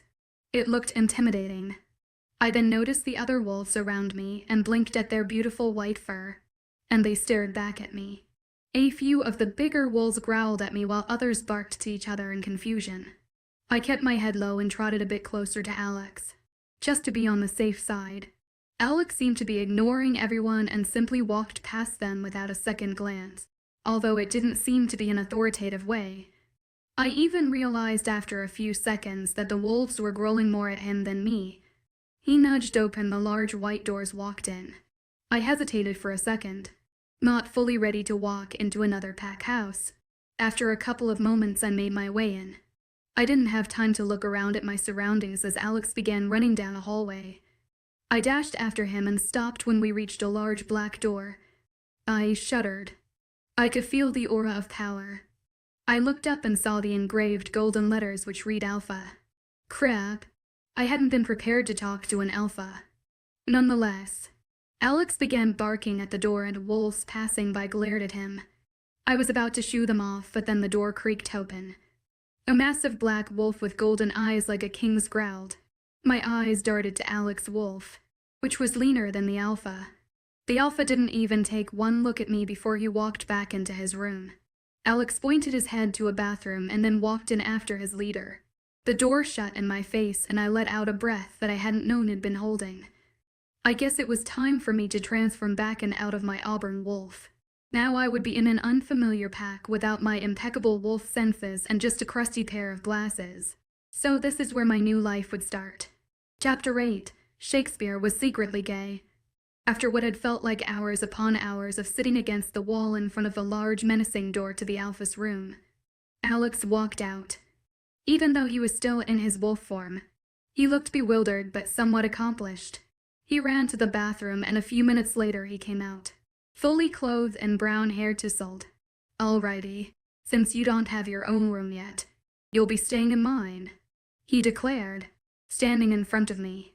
I instantly stood up, my inner wolf growling with cautiousness. I don't think that's a good idea. I mean, he laughed, cutting me off. Calm down. Destiny. I'll be staying in Lucy's room, he said. I sighed in relief. He had a mate and I had nothing to worry about. Well, I never got to thank you properly. So thanks. It really means a lot to me and I just want you to know that I appreciate it that you brought me here, I mentioned. Yeah, it's fine, he replied, smiling at me warmly. You'll go pack up a few things from my room and then you can make yourself right home. Be right back. Home. Was this really home now? It felt so weird. The memory of my mother when Shed dropped me off at my old pack house and told me that it'd be safe there and Shed come back one day drifted into my mind. As an 8-year-old, it had been hard to adjust to living in such a new environment. But it been even harder to process the realization that she was going to come back. I was never really a big fan of change, but last year had taught me that life changes whether you do like it or not. I let the memory slip back into the folds of my mind and thought about what was taking Alex so long. I had grown pretty restless, being in the same spot for a while now. I scooped up my bag and adjusted my messy ponytail. I almost forgot that I was still right outside of the alpha's door. I thanked the moon goddess that I was hidden away from anyone else's view right now. I knew for sure that people would judge me the way a couple of them had outside. It made sense though, considering I was a new and small wolf from the enemy's pack. They had every right to not include me. Sorry I took a while.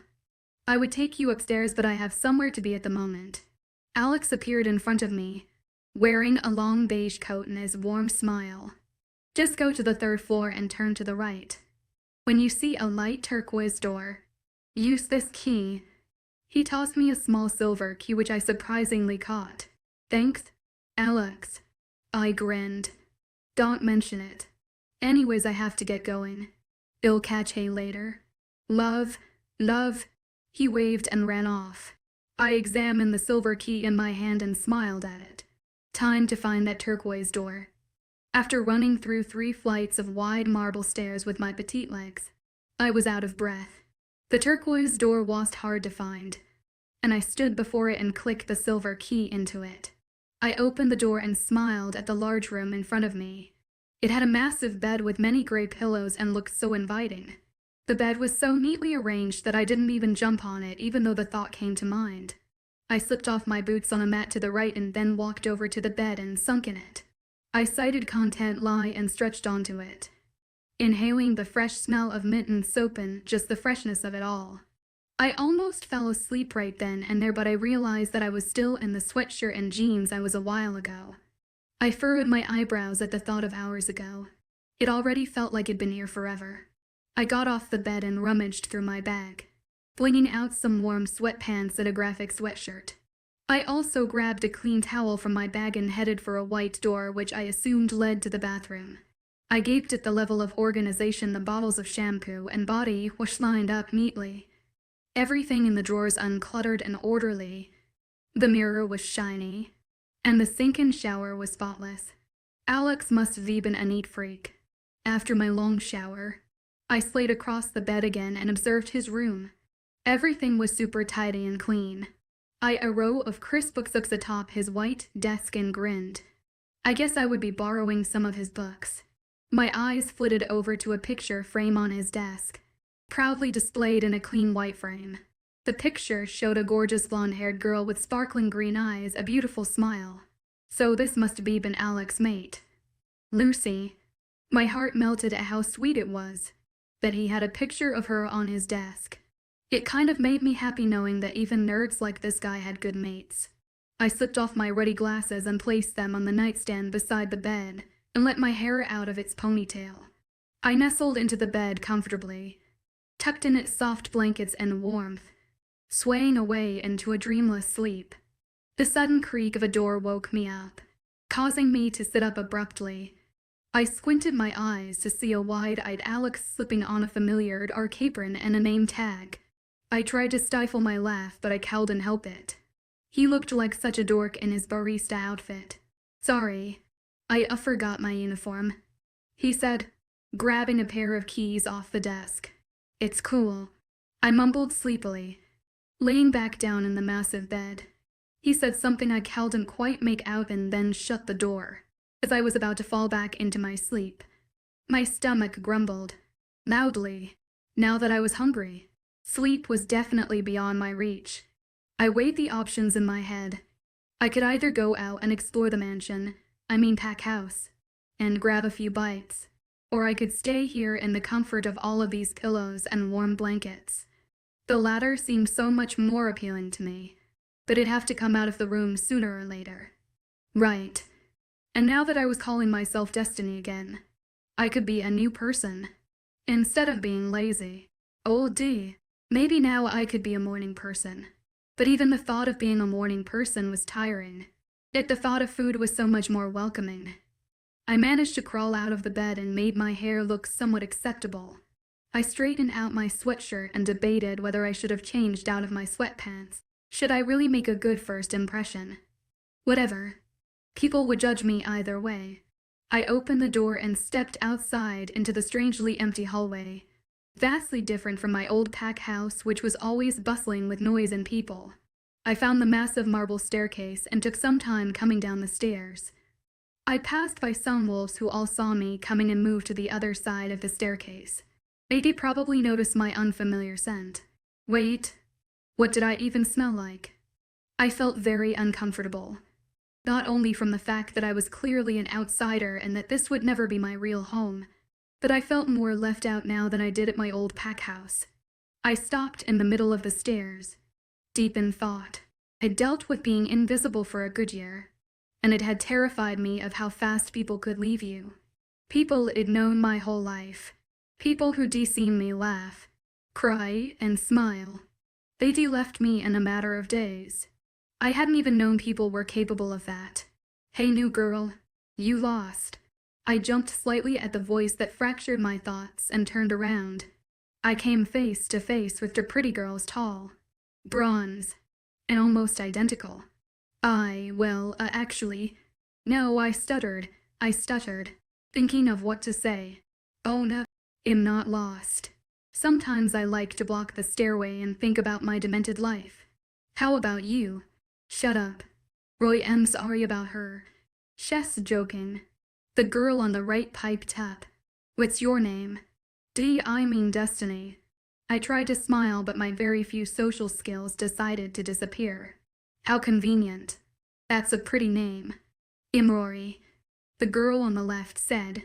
And this is obviously my twin sister. Rosalind. She gestured to the girl on the right. I raised my eyebrows at the name Rosalind. Rosalind from As You Like It. Shakespeare, eh? I blurted out. Rosalind smiled brightly. Wow, Destiny. You're one of the few people who actually know that. Impressed. Rosalind exclaimed. Yeah, my mom was a big fan of Shakespeare. So that's why she named me this. Theft.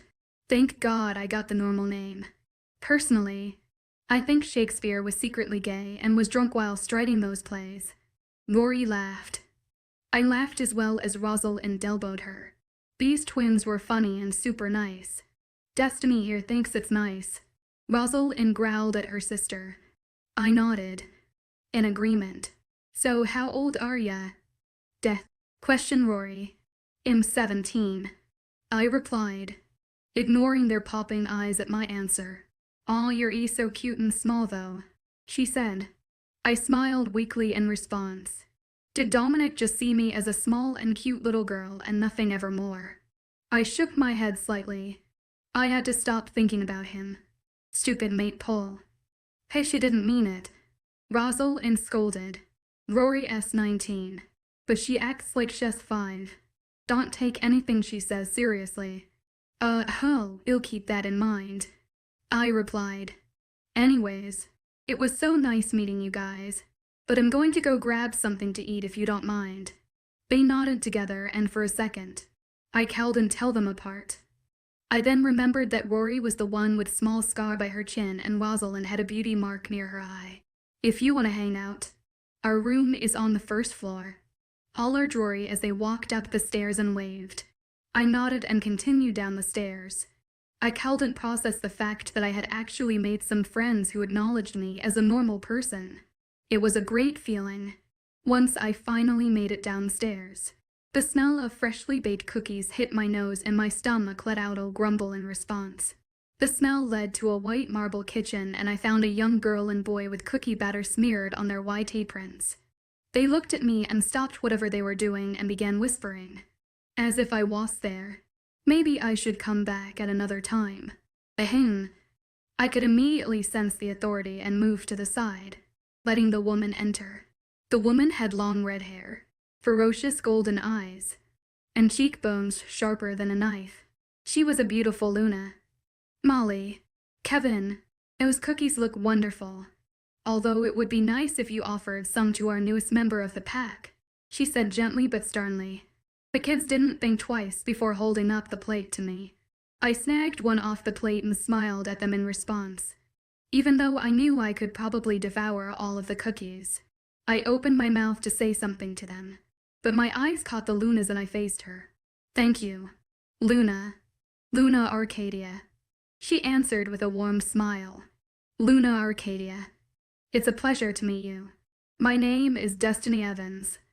I replied, trying to ignore her raised eyebrows at my last name.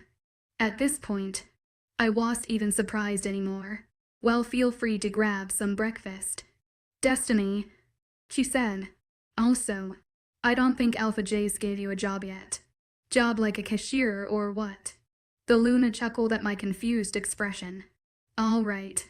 After breakfast, please meet me in my office, which is just down the hall.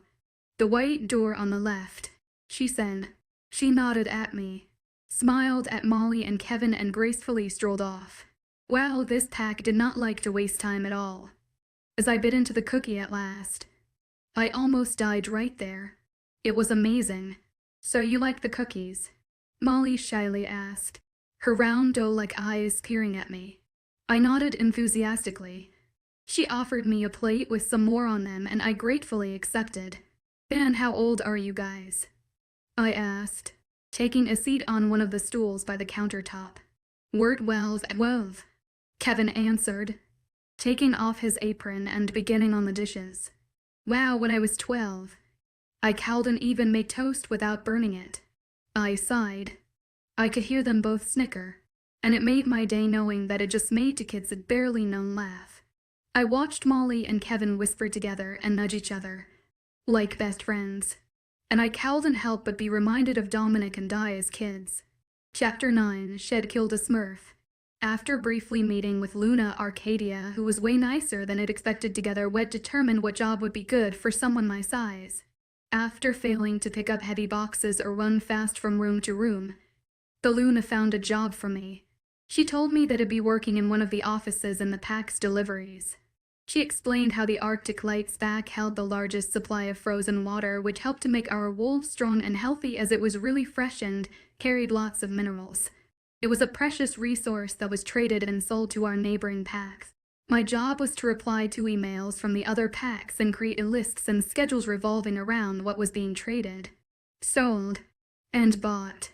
These lists would be given to the driver of the deliveries.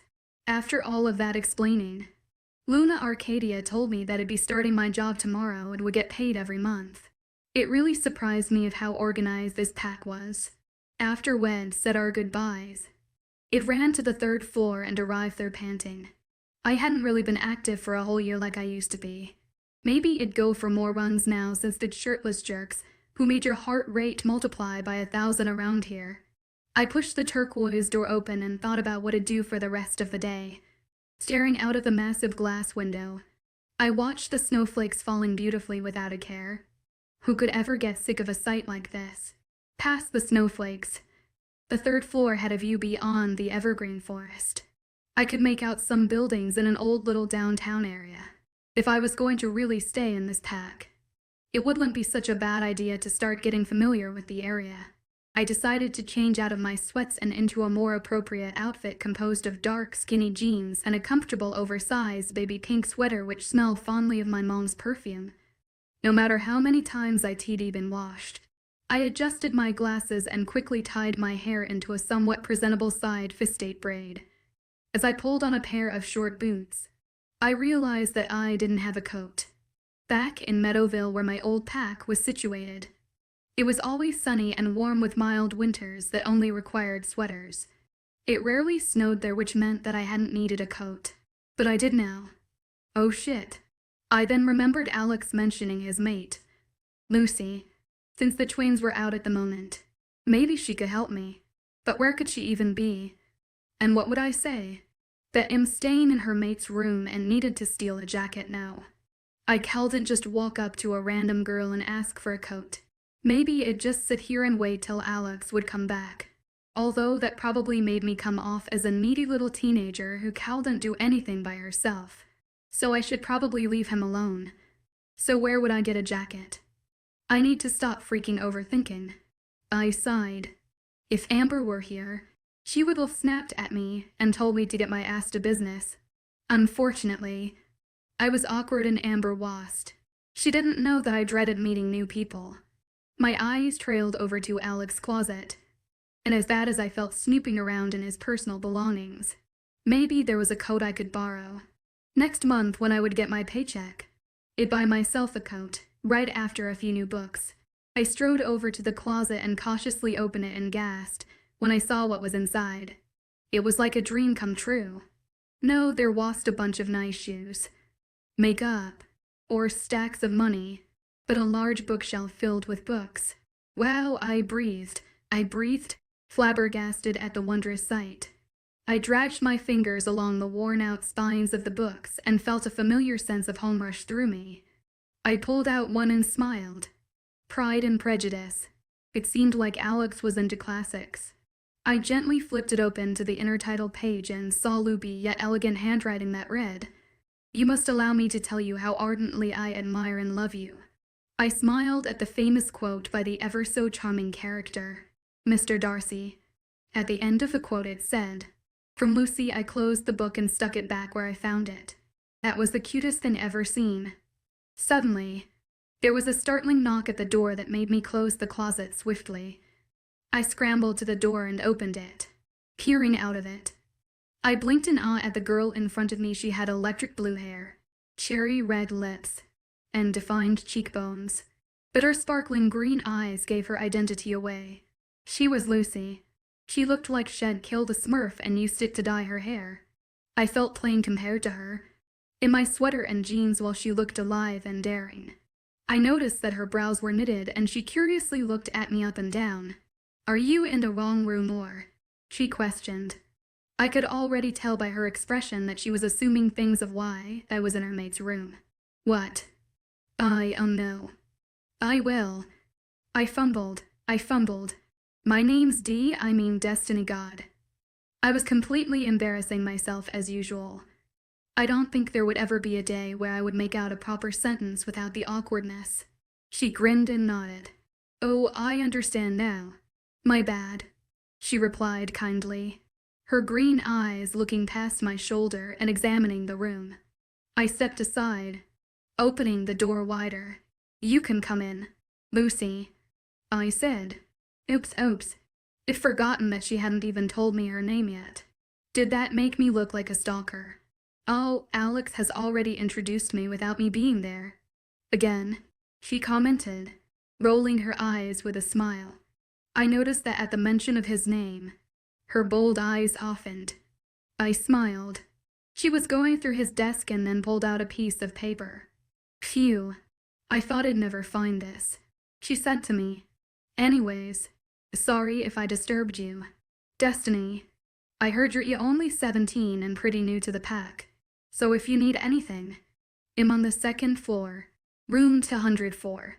She was about to walk out of the room before I quickly managed to yell out something. "Wait," I yelped. She turned around and raised an eyebrow at me expectantly. "I kind of need a coat and I was just wondering if you had one that I could borrow." Lucy nodded animatedly. "No problem. Follow me." I closed the door behind me and took after her. "Geez, everyone is so nice around here," I mumbled. "Are we?" Lucy laughed. My eyes widened. Oh God, did I just say that out loud? I sighed. Lucy's laughter echoed through the corridor. We leapt down the marble stairs, and surprisingly I didn't even fall. I continued to follow her to the second floor, which I noticed was a bit more lively than the quiet third floor. People moved past me and a few of them still glanced at me. The newcomer. "You said we're all so nice here," Lucy said, turning a key in a brown door. "Why, what was it like at your old pack?" "It was pretty much straight up, I guess," I quietly replied, fingering the edges of my sweater. There were a million other things I could have said about my old pack, the way they stopped including me, how they isolated me, how my old friends turned on me so fast, but I didn't. I just wanted to forget about all of those things. Besides, no one here had to know how weak and intimidated it did. It would just embarrass me even more. "Oh, I see. Anyhow, I bought this coat the other day and after I washed it, holy crap, it didn't fit me anymore. I didn't know what to do with it, but now I can see that it'll probably fit you," Lucy chortled, stepping into her bedroom. Her room was as big as Alex upstairs, but she didn't have a humongous bed. The walls were painted pale yellow, and she had an overall bright room. I noted that in the corner of her room laid a bunch of sports equipment ranging from soccer balls to snowboards. As I observed her room, Lucy pulled out a long beige coat with chestnut-colored buttons. I gaped at it. It looked so expensive. Are you sure that's the one?" I asked. She beamed and handed it to me. I clutched the soft suede coat in my hand and silently marveled at the thickness and luxurious quality of it. "This would definitely keep me warm in the endless snow out there. It'll look great on you." Lucy smiled. She then glanced at her silver watch and yelped. "Shit, I have to get going," she murmured. "I have a snowboarding tournament and very soon." I thanked her and then left her room. In the hallway, I shrugged on the coat. To my surprise, it fit snugly and felt comfortable. The material was light, soft, and opulent, and Lucy probably wore these type of clothes all of the time. But whatever. Clothes didn't define a person. Tell that to Dominic. A voice in my head sneered. My voice. That whole other part of me that wouldn't let him go. It would always find a way to connect everything back to him. Such as if I were brushing my teeth. My mind would suddenly remember Dom's all-time favorite brand of toothpaste. Or I could even be thinking about socks and remember how he would always get me a new pair of fuzzy ones for Christmas. It got tedious that I thought about him so often when he probably forgot about me the day he rejected me. It was just the fact that a part of my mind couldn't let him go. It was that every time I'd think about him, a sliver of pain would arrive. Maybe if we hadn't been best friends, then the mate pull right now wouldn't have been so strong. Why did a rejection have to mentally scar me this way?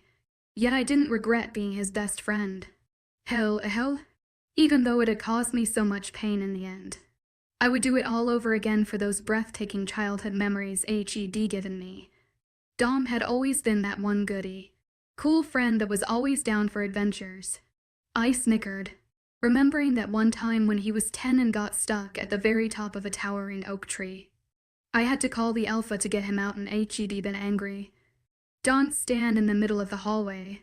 Foreigner, demanded a gruff voice, dragging me back to reality. I was about to glare at him but didn't when I saw a huge guy covered in tattoos in interesting places. Sorry, I mumbled, moving to the side, letting the enormous man walk past. God, there were so many different types of people in this pack. I thought of graceful Rosalind, hyper Rory, athletic Lucy, and of course mature Alex. Would an awkward book nerd like me really fit into this pack? Well, only time would tell. The thought of being an awkward book nerd reminded me that I needed to find some new reading material. I guess it was time to find out whether this town had a library now that had successfully acquired a coat. Chapter 10. Fallen in Love with a Library.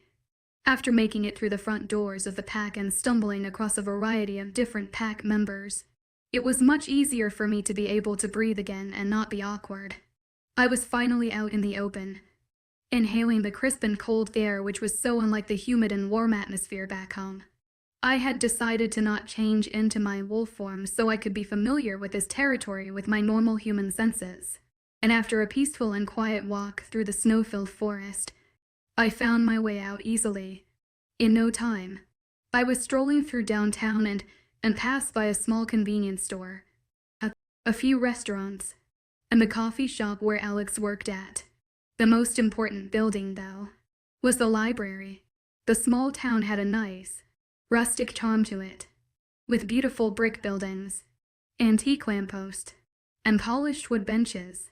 It was like a place I'd always read in books, and with the careless snowflakes drifting around, it was even prettier in real life. I felt as though I was walking around in a giant picturesque snow globe. It was incredible to have all of the places I could have ended up. I ended up here. Even though it was a huge change, I couldn't have been happier. I think a small and quiet town, wintry town, would do me some good. The streets weren't too empty, but they weren't too crowded either. I saw old couples strolling on the sidewalks as if it were a warm day. I saw young couples coming out of the coffee shop, looking content, hand in hand. I spotted wolves mischievously goofing around. I saw people going on with their day. Whenever I passed by a wolf, they'd look me and instantly realize that I was someone new. Obviously from a way different pack nowhere close to here. Aside from the fact that I was mesmerized by everything around me, they could tell by the color of my eyes that I was new. It realized that majority of the Arctic wolves around here had cool eyes, in the brisk colors of blue, green, violet, and teal, while my own eyes were a plain honey brown. But the other wolves just nodded at me and I felt strangely accepted. That feeling of acceptance felt like a nice warm hug. I hadn't felt like this in a long time, and I embraced it. It learned that it was something to not take for granted. When I made it to the library, I clutched the cold metal railing and cautiously pattered up the icy stone steps, being careful to not slip and fall on my face and shatter my glasses. Since it was a Tuesday, the library sign read that it would be closing at 8 p.m. It was plenty of time to read and get back to the pack house. I heaved open the grand russet doors and stepped in. I smiled as I was washed in warmth and the smell of ink greeted my nose. It felt like home. I observed the tremendously high ceilings, the plush gray carpet, and obviously the tall bookshelves. The walls were painted the most beautiful shade of olive green, and there were massive glass windows everywhere displaying the scenic streets and carrying in rays of sunlight. I had quite possibly fallen in love with a library. "I can tell it's your first time here," laughed a kind, old voice. I swiveled around to see an elderly lady with fluffy gray hair and thin black circular glasses, almost similar to mine. Her large front desk proudly displayed a place card reading her name, Mrs. Winchester, head librarian. I smiled at her. This library, I couldn't quite find a good enough word to describe it despite my massive vocabulary. Just wow. She laughed again, her hazel eyes filling with joy. It makes me happy to see a young person so intrigued. Many of those youngsters are so caught up in their technological devices nowadays, sighed Mrs. Winchester, nodding her head. "I'm assuming you would like a library card." I nodded a little too eagerly, and then stopped my bobbing head quickly, remembering that I was 17, and not a 6-year-old. "Oh goody," she beamed. "You'll just need to fill out this small form." "Dear." I accepted the sheet and pen from her and filled out some information, but I handed her back the form. Her hazel eye got even brighter, if that was even possible. "Death, what a lovely name," she exclaimed, beginning to type out the information very slowly on a chunky keyboard. "Thank you," I replied, as she handed me a shiny library card. I elegantly signed my name at the back, grinning at the fresh card that would give me access to an innumerable amount of other worlds. "You remind me of this one gentleman. He is so eager whenever he comes to pick up books. Such a sweetheart," she mumbled, returning back to her work. I wonder who this sweetheart was, because he was definitely appealing to me. I could definitely use a book-loving boyfriend in my life any day, though I don't think anyone would want to have a clumsy, awkward, and small geek as a girlfriend. I was about to ask for his name when a lurching feeling arrived in my stomach. The name Dominic entered my head slyly, whispering it over and over again. I suddenly didn't feel like asking for the name anymore. I bet Dominic S. already found a girl by now. I couldn't help but wonder as I searched for a book. It was an unrealistic statement. Girls were always swooning over him. It kind of killed my mood to think about Dom laughing with another girl, going on adventures with her, giving her his signature smirk. I bet all of that was happening right now. Whatever, I thought crudely. I finally picked up a book that seemed interesting and discovered a comfy armchair by the back of the shelves. It faced one of the big windows which showed the falling snowflakes that I couldn't get enough. I comfortably sunk into the armchair and allowed myself to escape into the crisp pages full of inked words that would take me away from my thoughts. I hadn't even noticed that the sun had set when I finished the 12th chapter of the novel. I closed the book, noting the page I was on, and walked to the front entrance of the library. Poor Mrs. Winchester looked baffled to see me. "Oh, I forgot you were here. Destiny," she chortles. I chuckled sheepishly. Why did I always lose track of time when I read? As she checked out the book for me, I wondered if I'd be able to get to the pack house on my own. It was getting pretty dark, and I still wasn't completely familiar with my surroundings yet. I knew for a fact that Mrs. Winchester was a wolf, so asking her for a ride home definitely wasn't an option. "Here you go, dear. Now get home safe. You wouldn't want your parents to worry about you." I smiled in return, trying not to roll my eyes. I left the building pondering why everyone just assumed we were all lucky enough to have parents. The frigid air hugged me, and I squinted through the cold wind, my glasses not shielding my eyes fully. I really needed to get back to the pack house. I looked down the street and saw the coffee shop where Alex worked at. Maybe I'd find a wolf there to help me get home. I walked against the rapid wind, thinking of how stupid I was. I was already lost. Luckily, though, the smell of dark roast coffee had wafted into my nose pleasantly and gave me some comfort. As I trudged open the door, I was enveloped in the calming scent. I sauntered in looking around for any wolves that I might recognize from the pack. I noticed wolves, but not any that seemed familiar to me. I slipped into an empty booth by the side and almost laughed when I saw who was at the counter, serving people. Alex was there, in a dark-colored apron giving customers his dimpled smile. I watched him for a few minutes joking around with the other baristas, chatting with customers, and sometimes completely zoning out. I shook my head. Staring at Alex's work wouldn't get me home, and I probably looked like a major creep. A large figure walked past my booth and I recognized his scent and shot up from my seat, tapping him bluntly. I had smelled it somewhere in the pack mansion. He whipped around to face me. "What the?" he muttered, beating my eyes but not recognizing me. You're E from the Arctic Lights pack, right?" I asked, my voice quiet. He ran a hand through his light blonde hair and knitted his eyebrows together. He studied my murky brown eyes, which didn't fit in here, and probably noticed my summery scent as well. He clearly didn't trust me. I cleared my throat. "I'm actually new to the pack.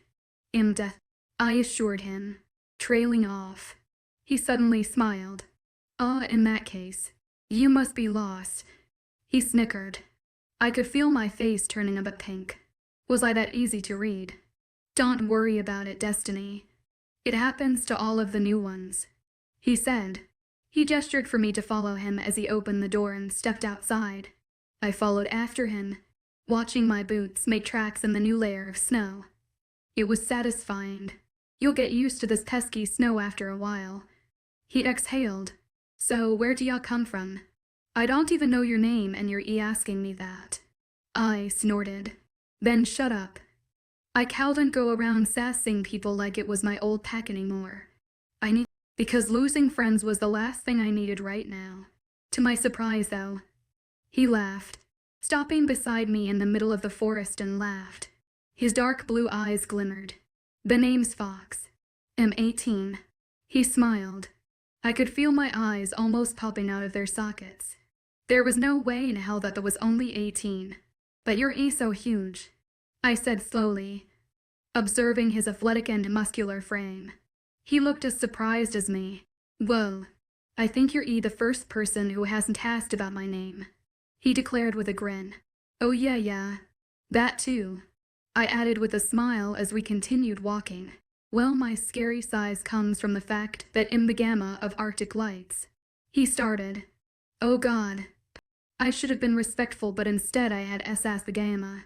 And I get the name Fox from my mom. But why Fox?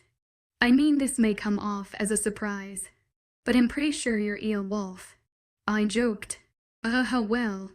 My mom had gorgeous fiery red hair, and my dad would always joke about how instead of a werewolf, it'd be a fox." He laughed. "So when I was born, they were completely shocked that I had acquired my dad's looks. I had blonde hair, dark blue eyes. I looked nothing like a dot-and fox. My real name's Charlie, but my parents would jokingly call me Fox, and I guess that name stuck. I don't really care, though. I find it quite amusing." I smiled to myself as I listened to Fox ramble on about his childhood. It was nice to hear stories of his parents and his memories as child. He seemed like such a happy guy, and the fact that HED told this all to someone he literally met 10 minutes ago was entertaining. "So where does a pretty name like yours come from?" "Sunshine," he asked. "Oh, well, geez, what do I say? I didn't have any funny childhood stories to tell about my mom or dad. If this was a fresh start, then I decided that I wouldn't bring them up at all. Yeah, I think it was my dad or something who gave me this name, which resulted in all of the puns that people use when they meet me," I explained. It was true. My dad had given me this name, but I had totally skipped the part of how HED named me Destiny because he thought I would help him. What a joke.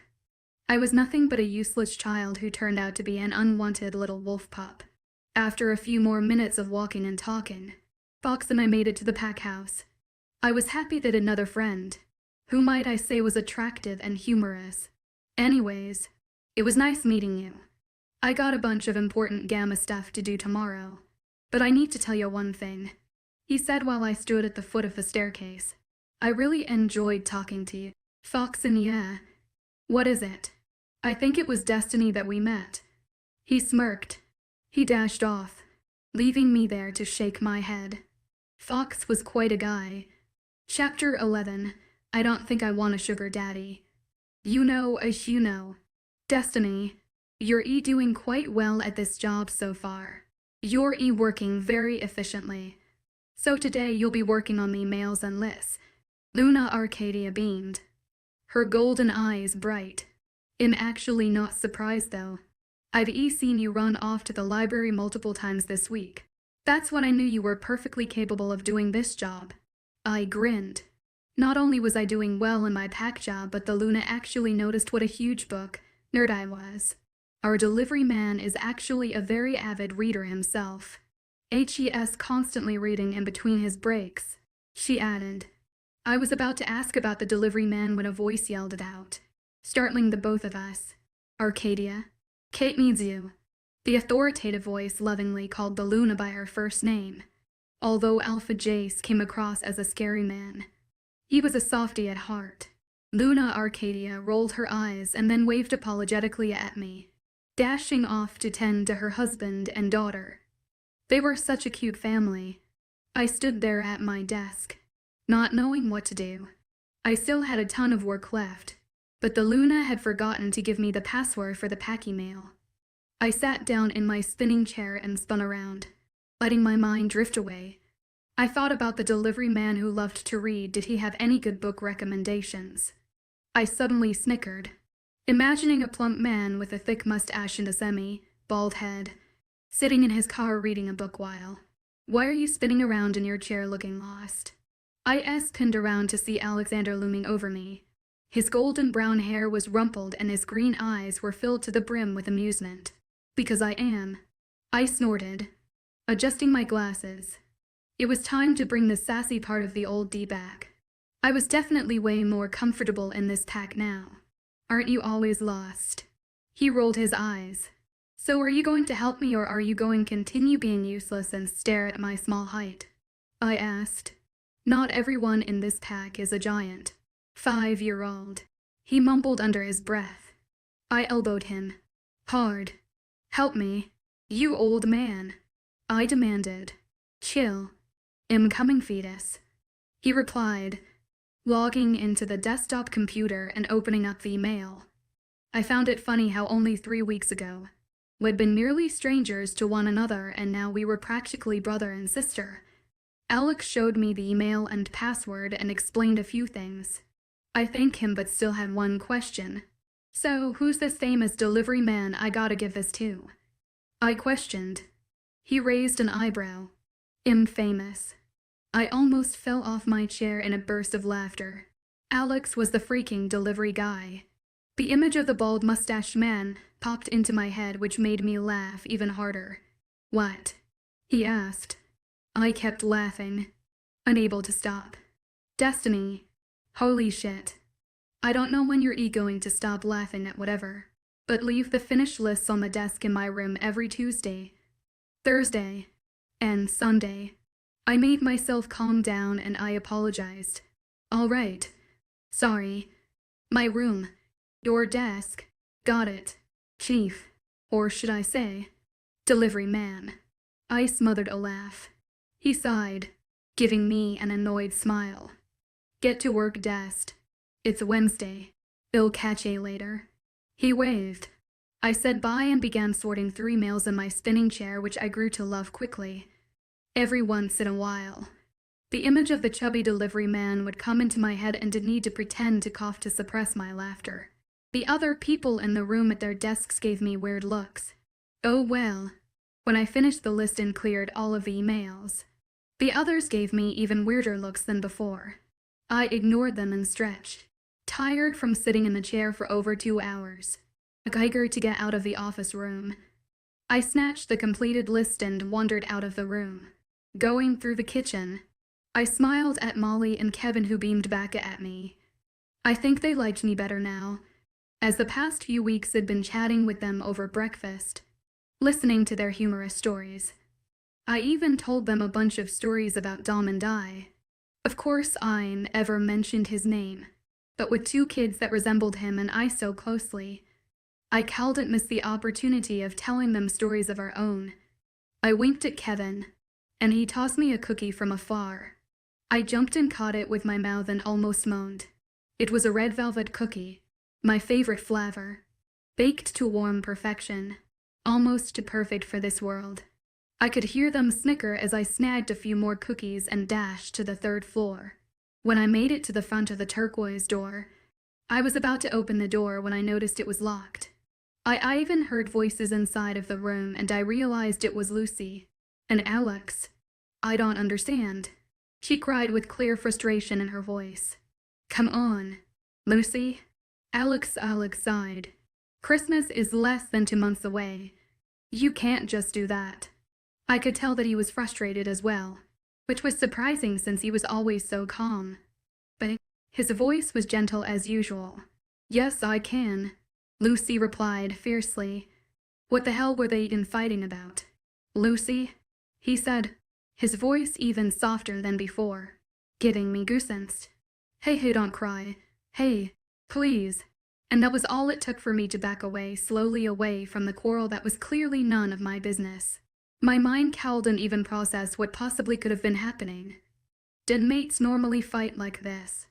I could tell by Alex's voice that there was so much love in it. He was so delicate with her. Lucy, on the other hand, was full of fire and ice at the same time. Their personalities were so wildly different yet somehow contrasted. Still backing away slowly, a wave of sadness rolled through me out of nowhere. It really sucked how much people took each other for granted. Whoa, Webowitch, you okay? You almost ran into me there. A pair of steady hands were on my shoulders. I spun around to see a startled Fox. When he saw my face, his smile faded. What's wrong, Sunshine? He asked, concern taking over his voice. I swallowed the lump in my throat and forced myself to stand straight. Nothing, I lied, releasing the fierce grip I had on the list. He just stood there, dazed. He ran a hand through his light blonde hair. Well, okay, he replied awkwardly, not quite believing me. I was about to apologize when I heard a loud door slam. Fox blew eyes wide, and as a flustered Lucy stormed past us, an angry aura surrounding her. I turned around to see Alex, lost in thought as he went back into his room and closed the door. I could see those green eyes filled with despair. Fox, I think I'm going to go check up on him, I said. He nodded and trotted off. I walked up to the door and took a deep breath before knocking on it. Maybe Alex needed space, but sometimes when someone you loved hurt you, you drown in your thoughts. I knew the feeling all too well. It hurts even more to be alone, and no one should go through that, especially not Alex. When I finally came around to knocking on the door, Alex opened the door almost immediately, his green eyes hopeful, but the look faltered when he noticed it was just me. My stomach involuntarily lurched. I had always gotten that look from people in my old pack. The look people gave you when you're just the second choice, and not the first. A section. What the hell would I say? Here's the list. I handed it to him and without saying a word he scanned it over and knitted his eyebrows. I said, standing on my tiptoes trying to peer over his shoulders. How did you manage to get this all done so fast? As far as I can tell, there aren't any mistakes on here. Nice job, Fetus, he said, clearly impressed. Whatever sadness was in him a few seconds ago had been masked. He hid it from me and I didn't want that. I just wanted him to confide in me and trust me. But if I asked him about it, then he'd find out that I'd been eavesdropping. Thanks, I grinned. I stepped into the room and dived onto the bed. I undid my messy side braid and sunk into the bed, closing my eyes in bliss. I lifted one eye open a moment later to catch Alex staring at me from afar. Spast, what's up? I whispered. He blinked then smiled his crooked smile. Sorry, It's just weird to see someone else in my bed," he replied, placing the list on his desk. "So now what?" "I just have the rest of the day off." I closed my eyes again. That sounded nice, just me and the bed. For the rest of the day. Surrounded by the many gray pillows and the soft blue blanket. Yeah, that sounded absolutely amazing for a loner like me. "Well, since you finished so fast. Then yeah. I still can't believe you're actually good at something," he sighed. I shot up from my position and sat up straight. "Hey, what's that supposed to mean?" I glared. "I'm good at a lot of other things. Like walking and reading effortlessly." Alex laughed, and it made me feel 1,000 times better knowing that it was a real one. It was nice to him so upset. "I assume you're just going to sleep. Read, or eat when you're not working?" he asked, perching on the edge of the bed. "You know me so well." "Old guy," I said, content life flopping back into the pillows. "I've been watching you for 3 weeks now. You're pretty easy to read," he commented, flopping back on the foot of his bed. He yawned and looked like he could stay in that position forever. "Whoa, you're such a creep. Why have you been watching me?" I chortled. "I get it. I'm super pretty, but I don't think I want a sugar daddy." He laughed even more this time, which soon got me laughing along as well. Me, a sugar daddy. Guessed. First of all, I'm not that old. I'm only 20. And second of all, I work 2 freaking jobs. I don't think I'm even rich enough to be one. So it'll pass. He grinned. I didn't say anything this time, but just watched Alex at the foot of his bed looking exhausted. I could tell he was a hard worker, and it seemed like he hadn't gotten any proper sleep in a while. He seemed tired in general, not only physically but mentally.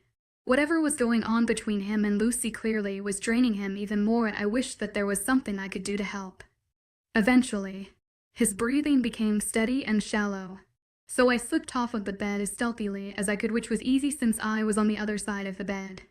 I swiftly grabbed the plush blue blanket and lightly draped it over him. He needed his alone time and unquestionably some real sleep. I grabbed my coat, my boots, and, of course, my book. I guess I would read somewhere else than outside on the massive marble porch sounded nice. Although there was a crazy amount of snow for late October, I liked it for some reason. It had its elegant charm. As I silently made it outside, I found an unoccupied cozy chair at the side of the big porch. I sat down and rested my book on my lap, giving myself time to think. Christmas was coming soon, and it gave me an uneasy feeling, even though I really loved my new pack so far. I don't think that it survived the holidays without my closest friends. I remembered how Amber and I would always go shopping together last minute to get everyone presents. On some nights, Arizona and I would sneak into Amber's room in the dead of the night to watch tacky holiday movies. I remembered how it'd be running around the small wooden pack house, helping around with small odd jobs and frequently getting scolded by old people. But the memory that I loved the most was on every Christmas Eve. Dom would come into my room and would stay up until midnight to give each other our presents first. I couldn't just let go of these things. Yet we were all split up now. Arizona moved away to God knows where. Amber was living in a whole new pack with her mate, and Dom and I were on the other sides of the country with a jeopardized friendship. Who knew things were going to turn out like this? My eyes became misty. No, I told myself, you're not weak anymore. Not everyone receives a second chance to practically restart their life. I took a reassuring breath and shivered when the icy cool air filled my lungs. I shook my head and finally opened my book and began reading.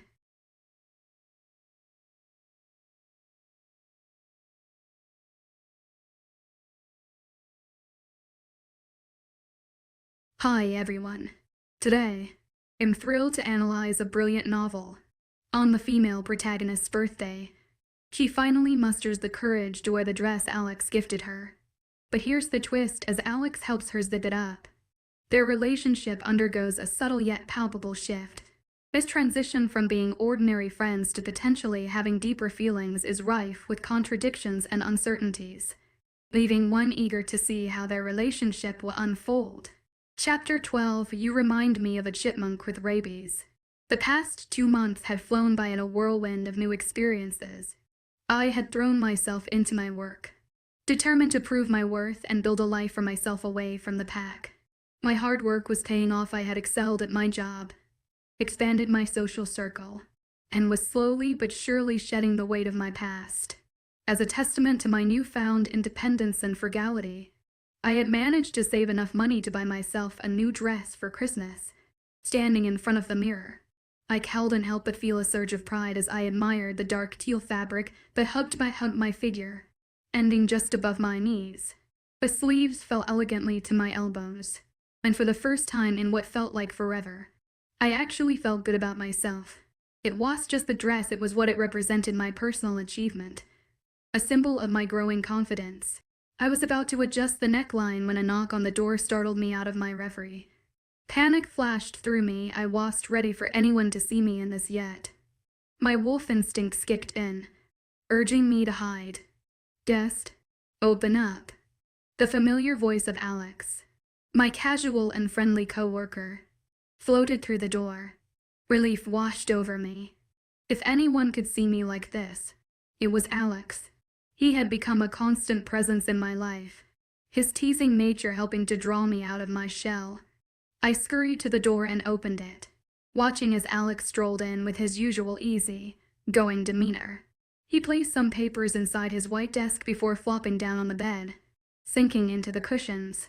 When he sat up, his light brown hair was charmingly tousled, and his eyebrows raised in curiosity. "Why, Ray, you dressed up? Nerd?" he asked, a hint of playfulness in his tone. I placed a hand on my hip, channeling a confidence I was still getting used to. "Why, is it a crime to look this good?" I shot back, surprising myself with my boldness. I heard him chuckle softly, the sound warming me more than I cared to admit. Grabbing a random shirt and a pair of tights from my closet, I quickly ducked into the bathroom to change, emerging with the dress carefully draped over my arm. I found Alex rummaging through my closet, his casual demeanor a stark contrast to my earlier self-consciousness. As I watched him, I couldn't help but marvel at how far he'd come and how much further I still had to go on this journey of self-discovery. "What Ray are you looking for?" I asked, leaning against the wall, watching him tear apart my closet, which had finally got around to cleaning yesterday. He grinned like a cat, pulling a pair of worn-out skates that made his green eyes light up. "I promised Lucy I'd take her out skating today.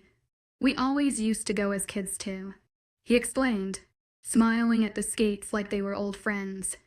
I smiled to myself. I didn't know much about Alex's childhood, except for the fact that most of it was Lucy.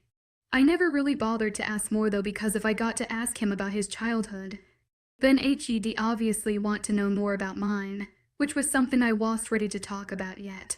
He began wiping off the skates with a damp paper towel from the bathroom as I folded my dress.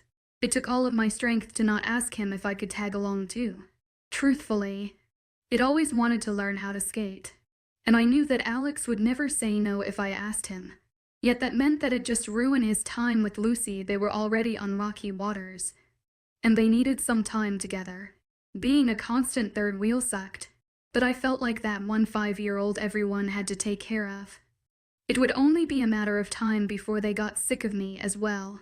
So when Alex did come around to asking me if I wanted to come with, I pretended to be really concentrated on fixing the bedsheets. I lied straight through my teeth, claiming that I didn't like skating. Although Alex was one of my really good friends by now, I really didn't have the heart to tell him about me being the third wheel. In fact, that would just make everything more awkward, and I had enough awkward inside of me to last a lifetime. When he left, I looked out the window, watching Lucy and Alex walk outside with their skates dangling in their hands. I wished so bad that I was beside them, happily laughing. A sickening pain shot through my chest and I gripped onto the windowsill for support.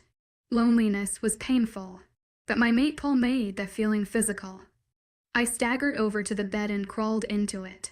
I wouldn't let the wave of sadness wash over me. I missed my mom. I missed my best friend. And maybe, Just maybe I missed him. I miss not being alone. Fuck. Someone really just needed to erase my memories already. Spensty. I woke up immediately to the whispered sound in my ear. What time was it? Where was I? It all came back to me when I saw Alex, smiling a crooked grin. He flicked my cheek.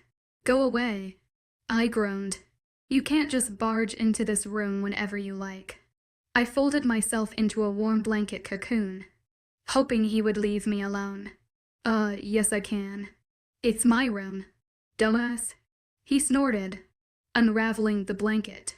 Come get your coat on if you want to make extra money and spend some quality time with your best friend.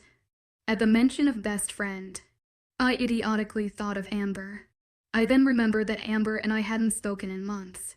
Who's my best friend again? I asked, closing my eyes and shrugging the blanket back on. Wow, I am hurt. Alex sighed. I would have rolled my eyes if they weren't closed. Why do you always have to bother me? Go pester someone else. You fucked hard. I cried. I like to bother you because you act and look like a 12-year-old. It's hilarious. Alex replied. Wow, now I'm definitely not coming. I declared. Destiny. I'm joking. Now seriously, get up.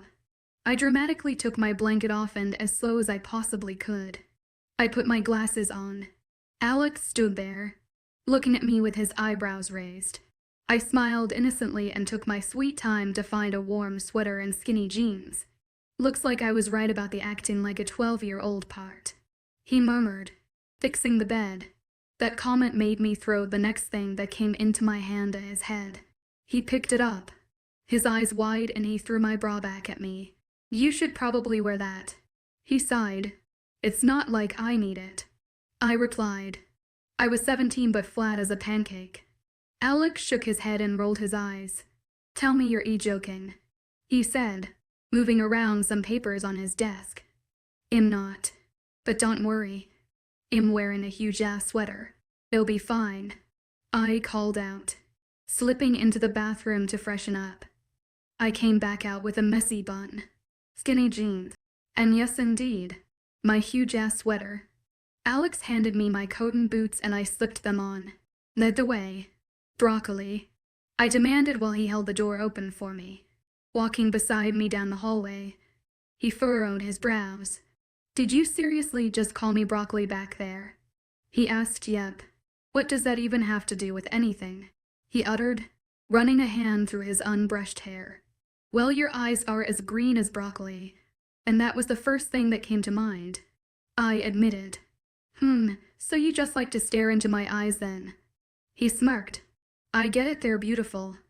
Guessed, but stop being such a creep. I elbowed him. Why don't you freaking brush your hair before calling me a creep? I retorted, leaping down the stairs. But of course, he was fast and caught up to me. I swear, you told me just yesterday how nice my natural hair color was. He claimed, dodging past me. I said color, not style. Alex, I yelled back, racing after him. I knocked him to the side as we reached the ground and he barely even tumbled. How the hell are you so hyper? You were literally dead in your blanket 10 minutes ago. Right now, though, you remind me of a chipmunk with rabies. Alex sighed, with his hands tucked in his long black coat. We pushed through the back. Remember how I'm at 12-year-old? I joked. He smiled, two dimples appearing on either side his cheeks. Follow me, he said as we made our way outside and onto the frosty ground. My mouth hung open when I saw a mesmerizing pickup truck. Shiny, without a single scratch. But the thing that I loved the most about it was its straight yellow color that stood out against the white scenery. Back off. Just mine, Alex remarked, dusting snow off the windows. I snickered. What a geek. Does she have a dorky name like Daphne or something? EW, laughed Alex, pulling out a pair of keys from his pocket. He jingled them around and I leapt for them, but that idiot raised them higher so I couldn't reach. I was either too sure this guy was unnaturally tall.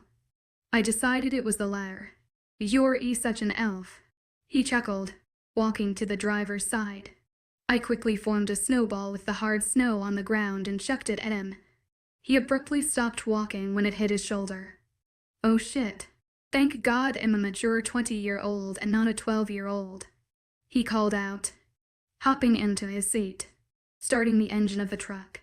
I opened the door and sat in shotgun. The inside was no surprise, super clean and smelled subtly like Alex himself, fresh mint, soap, and a hint of vanilla. It was just like his room, and I instantly felt more comfortable, allowing myself to sink into the plush leather seat. I swear to God, guest, if you fall asleep in my car and drool all over it, I will not hesitate to leave you out in the snow, Alex warned, flipping through pages on a clipboard. I protested, sitting up straighter. I don't drool, putting the clipboard between us. He turned to face me, his green eyes dead serious. You sure about that, fetus? He began. You drooled when you fell asleep in the train when I first met you.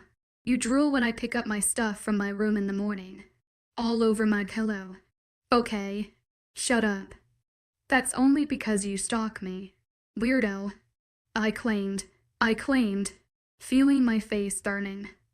I'm a weirdo for offering you a place to stay when you got kicked out of your old pack. Theft tea. Whatever you say, Elf. I became stiff. I didn't like to think about the day I got kicked out of my pack. The day that I finally decided to fight back to Dom, which only ended up causing me so much trouble. Alex didn't even fully know the reason of why I got kicked out of my pack.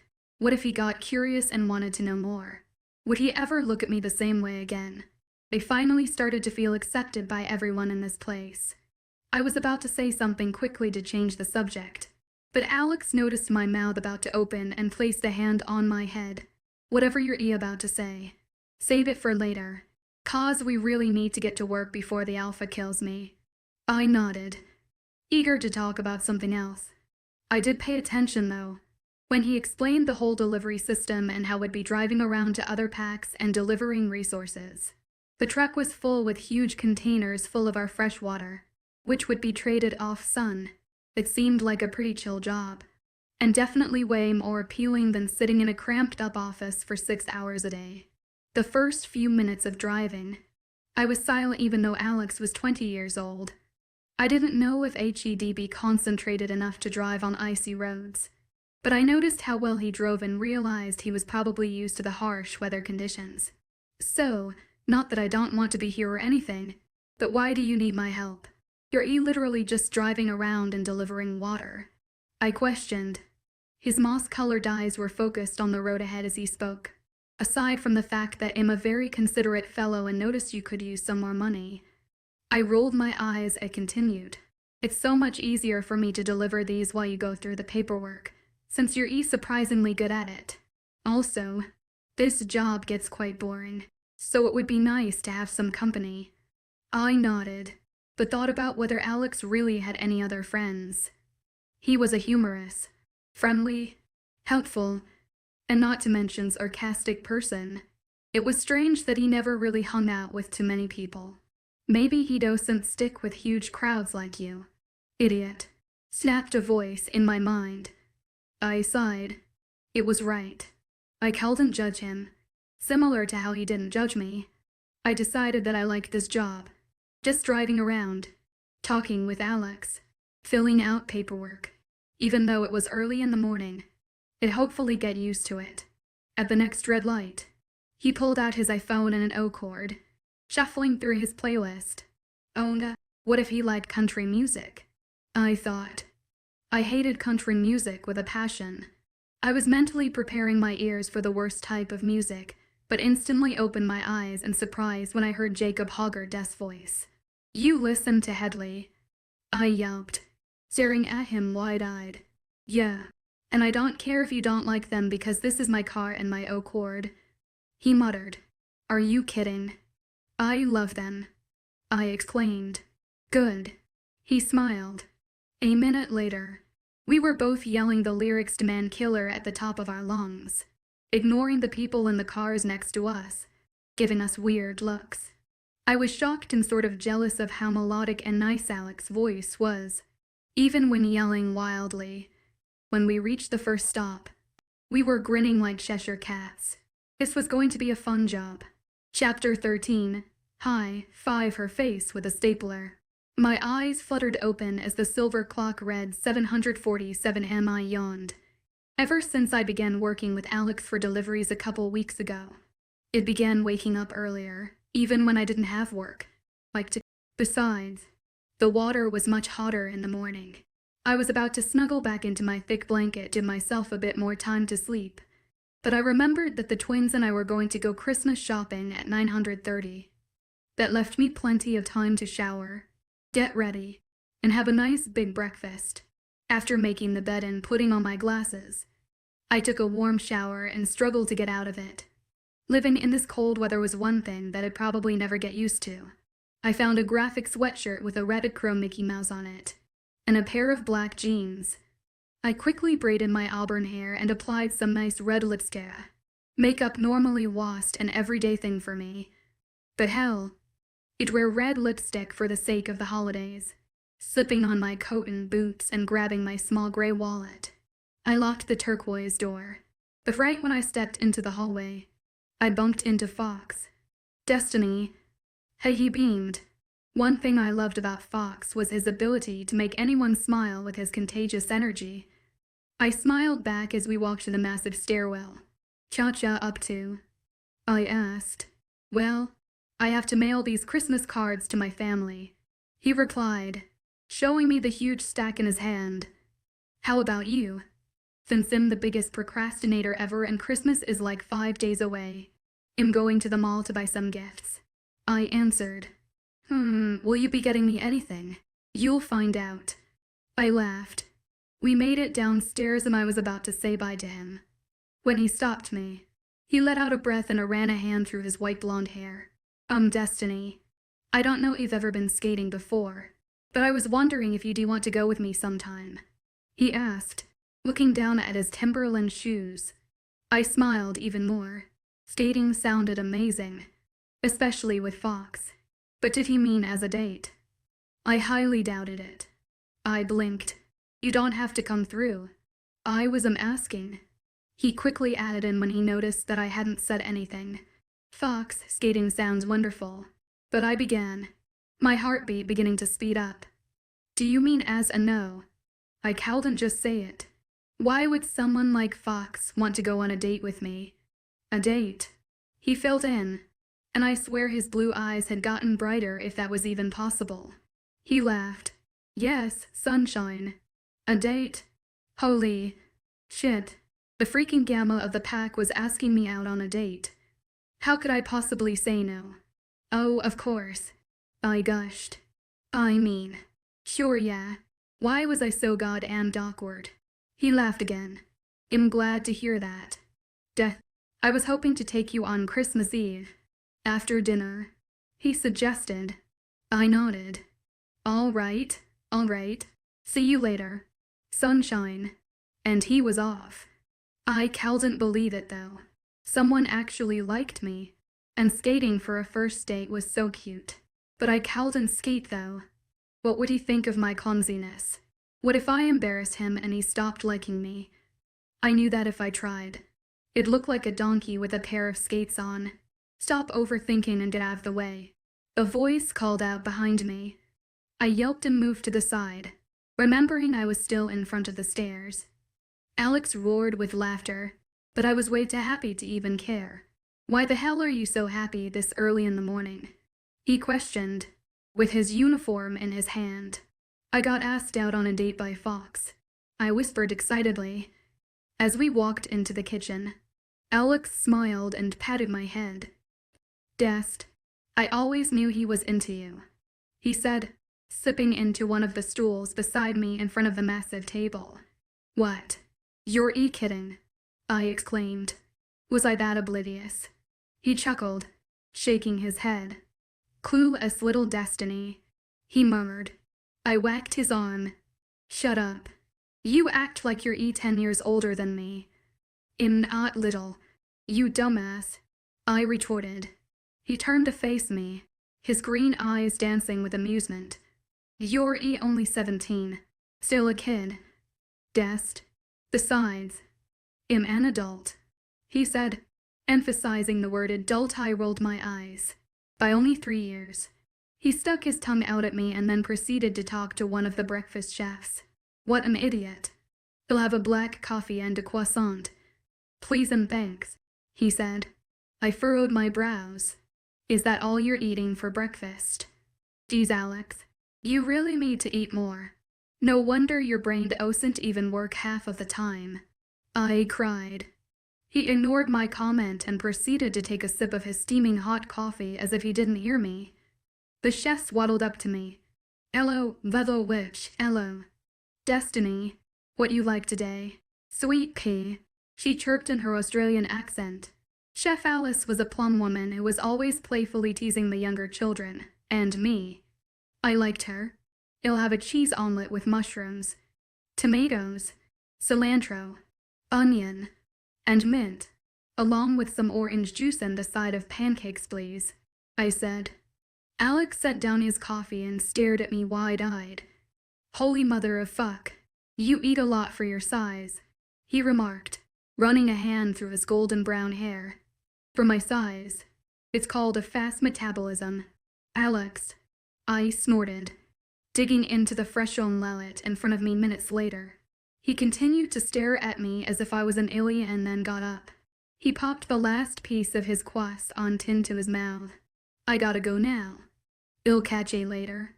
Dest, he said, giving me a dimpled smile and then ruffling my hair, as I moved on to my pancakes. Bye, I replied, with my mouth full. He rolled his eyes and then strolled off, hands in his pockets. As I gulped down my orange juice, I heard laughter behind me and smiled when I saw Rosalind and Rory. Rosalind was looking graceful as ever with her brown hair tied up in a neat bun and a light peach lipstick on her lips.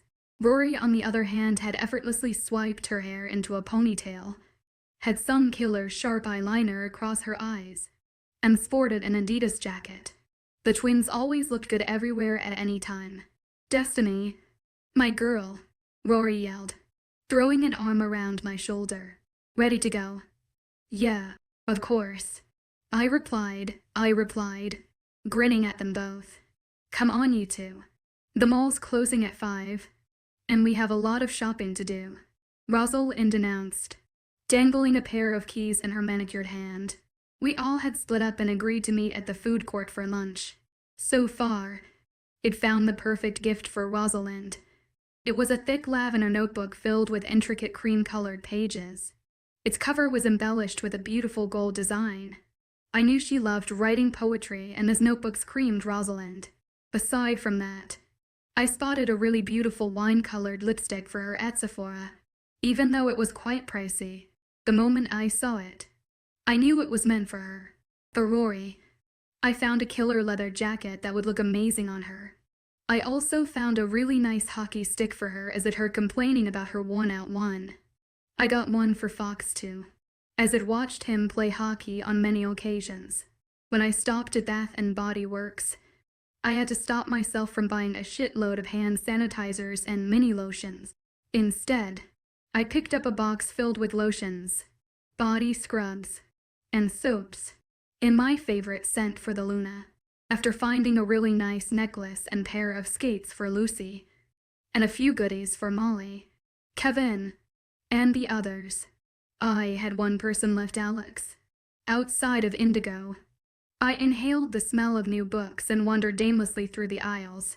Even though there were people everywhere for Christmas shopping, it felt like I was the only person there, just me and the books. I trailed my fingers along the spines of the books and wished I could buy them all. I considered buying a book for Alex, but there were too many good ones to choose from. In the end, I bought him an Indigo gift card and a Ravenskull scarf. I didn't know if it was enough, though. He had done so much for me and was my best friend. I wanted to get him something special. As I left Indigo with my bags in my hand ready to go to the food court, I stopped in front of a store suddenly. Through the window was a breathtaking decorative glass rain on display. It seemed to be the only one there, and it was calling my name. I strolled into the store, pushed past people thanks to my small size, and managed to grab a hold of it. It was delicate, fragile, but captivating. It reminded me of the first day it met Alex and how we went on the train to my new life. I cringed when I saw the length of the line. It would take at least 20 minutes to get to the cashier, but I just had to get it. So as I stood in line, I couldn't help but grin excitedly. This glass train would be a perfect memoir to the start of our strong friendship. After an endless 28 minutes of standing in line and dealing with rude customers, I finally paid for the train and speed walked out of the store. Clutching the bag carefully, I dashed to the food court through crowds and Christmas trees, hoping the twins weren't freaking out. But I sighed in relief when I saw them happily chatting at a table. I walked over and sat down. "There you are, girl," Rory exclaimed, pulling out a chair for me to put all of my bags down. I let out a long breath. Those got annoying to carry around after a while. "Wow, looks like you got your shopping done," Rosalind smiled. "Anyways, we didn't want to order without you. Sorry guys, you should have just ordered. I'm starving. I could literally eat anything." I apologized. Although I felt bad for making them wait, I knew Alex's gift was worth it. "No, it's okay. In fact, we were just arguing over whether we should get poutine or burritos," Rory explained. My stomach grumbled. Any form of food sounded delightful, but my heart was leaning towards poutine. Who could ever resist hot fries with melted cheese curds and gravy on it? "Poutine it is," I answered. Rory leapt up in victory. "Ha, Rose," she yelped. Rosalind rolled her eyes, and then looked around at the people staring, clearly embarrassed by her twin. I just sat there, snickering. "Hurry up before I die," I groaned. Rory wiggled her eyebrows at Rosalind and then scampered away. Rosalind smoothed and the edges of her neat and perfect bun. "She's such a pain in the ass." Rosalind sighed, but a smile appeared on her face. "But I guess that's why I love her. I swear, when she finds her mate, he better treat her right." My stomach churned, and not because of hunger this time. But who am I kidding? Duh. Mates are here so we don't have to suffer through heartbreak. She laughed. And in that very moment, I wanted to high-five her face with a stapler. What the hell did she know about mates? Did she really think that having a mate was all sunshine and rainbows? That no one got heartbroken? I took a deep breath, remembering that she didn't know. Like most mateless wolves out there, they were always taught to believe that your mate was going to be perfect and you were going to have a great life and all that rat shit. Hell, is hell. Even I believed that. I shuddered, remembering me over 2 years ago, swooning over the idea of Dominic and I. And then reality hit me like a truck. Abruptly, a hand fluttered over my face. "Hello, Earth to Destiny," called out Rory. I blushed. I had totally zoned out, but my eyes flitted over to the plates of fresh poutine that were right in front of us. Wordlessly, I grabbed my fork and dug in. Food was the best cure for anything. Chapter 14. My wife just looks like a fetus for her age. It was the 23rd of December, 11:58 p.m., and I was frantically wrapping the last couple of gifts. I still didn't understand to this day of why I was such a huge procrastinator. I didn't even flinch when the door creaked open and Alex strolled in, with a steaming cup of coffee in his slender hands. He perched himself on the edge of my bed and wordlessly watched me. He was clearly amused by the mess sprawled all around me, from the cut-up wrapping paper, to the random ribbons, to a hell lot of scotch tape. I glared at him. Was this idiot just going to sit here and watch me struggle? "Pass me some." I reached my arm toward his coffee, yet he pulled it away. "I don't think you like it 'cause it doesn't have 18 spoons of sugar in it." "Guessed," Alex retorted. He slowly took another sip to irritate me in more. "Hey idiot, I don't put that much sugar in my coffee. And right now, I don't care if it's your nasty-ass black coffee. Just please pass me some," I demanded. Alex rolled his eyes but eventually gave me the warm mug. I leaned my back against the bed and savored the hot yet bitter coffee against my throat. But the moment was gone all too fast when he took the cup back. "Hey, I protested, getting up to reach back for it. Alex, though, placed a hand firmly on my head and began talking to me as if I was a child. Go to sleep. Nerd. It's way past your bedtime. He chuckled. I had to resist the urge to take the coffee and dump it all on his innocent face. I'm almost done wrapping this last present. Now shut the hell up and go away. I sighed. He ignored my comment and proceeded to lean back comfortably on the headboard of the bed and sip his coffee. Once the last present was finally wrapped after what seemed like an eternity, I stuck it in my closet with the rest of the other presents. I didn't have the effort to clean up my mess, though. I was exhausted. You know, you could have just taken a day off from deliveries today and I would have gone by myself, Alex said, watching me yawn. Now that I thought about it, I really did regret waking up at 6 a.m. to do deliveries with this dumbass in the morning. Alex got off the bed and then proceeded to put things away. Go away, I mumbled sleepily, taking off my glasses and placing them on the nightstand. I didn't think he heard, though, as he finished cleaning up and then left. Did this guy ever sleep? Nah, his veins were probably full of black coffee.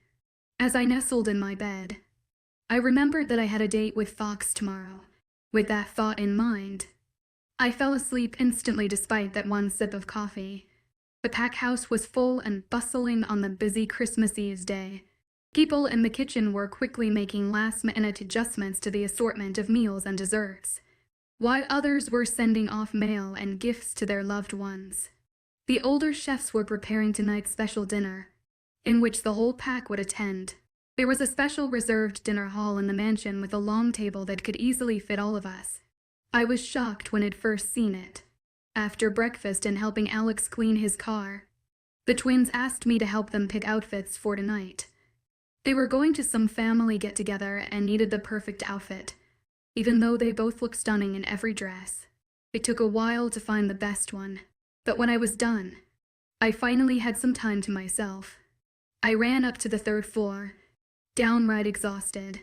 I managed to wave a quick hello to Lucy on the way to my room and then collapsed in the bed. I checked the time and almost yelped when it read 438, damn it. Time flew by. As I shoved past items in my closet looking for my new dress, I thought of how nice it would have been to spend Christmas with your mate. It would have been sweet snuggling near the fireplace, watching lame Christmas movies on TV, or just kissing under the mistletoe. Sometimes I hated myself for being such a hopeless romantic. When my hand came across the soft fabric, I pulled out the dress, along with some knit tights and leather flats. I finally found the pair of pearl earrings that Arizona had given me when it turned 13 years old. After taking a quick shower and drying my hair, I slipped on the dress but struggled to zip up the back. After a painful and long 6 minutes, I managed to zip it up and then pull up my tights and place my flats on my feet. I sweep-head my hair up into a graceful but messy bun, and as much as I wanted to take my glasses off, I was going skating and I needed them more than ever. I was already clumsy enough with them. Quickly putting on some makeup, I looked at my reflection in the standing mirror and smiled. I looked simple yet elegant. Not amazingly beautiful like the twins or Lucy, but better than my plain self. I liked it. When I left the room and closed the door, I ran into Fox once again. He looked really good in button-down shirt with his hair styled nicely. He looked at me up and down and I tried not to blush. Well, you look great. Death, he exclaimed. Lord Aloit, Lord. I was smiling like crazy. Thanks, you look really handsome as well, I replied. And with that, he slipped his hand into mine and we went downstairs. I smiled the whole way through as Fox chatted with me. We made it to the long dinner table where most of the pack was already seated, looking festive and attractive. I still couldn't believe I was actually a part of this huge family. Fox sat down in the chair next to me, and on my left sat Rosalind and Rory, looking gorgeous. Alex finally came in wearing a hideous knitted sweater, probably from his grandmother just to make her happy. As he sat down, his eyes flitted over to Fox's hand on mine and he winked at me. I rolled my eyes but smiled cheekily at him. The chair next to him was empty, but Lucy strolled over. looking amazing. Her blue hair was resting at her shoulders in loose and graceful curls. She didn't look happy, though. I smiled at her and I couldn't help but notice the way she plastered on a fake smile so quickly. She murmured a quick hello to Alex and then turned to talk to Rory. Alex lowered his eyes down to his plate, and a wave of sadness swept over me for both of them. I could tell that they'd been fighting again, and I bet the fact that Alex sharing a room with her because of me wasn't making it any easier. They had both done so much for me. I really had to find a way to get my own room. It would be hard though, since there was a shortage of rooms and too many pack members. We all suddenly sat up a bit straighter when the powerful aura engulfed us as the Alpha and Luna entered, with their daughter Kate. The young girl shared her father's strong golden eyes and her mother's fiery red hair. Alpha Jace was smiling more than usual as he took a seat at the end of the table beside his wife. Kate smiled shyly at the many pack members as her thick eyelashes swept across her toddler face. We all stayed silent and waited for Alpha Jace to speak. As we all know, it's an annual Arctic Lights tradition to announce special news every year. He began. I knitted my eyebrows. Fox leaned in to whisper to me. Last year the news was that they'd be renovating and extending the mansion. It's different each year. I nodded.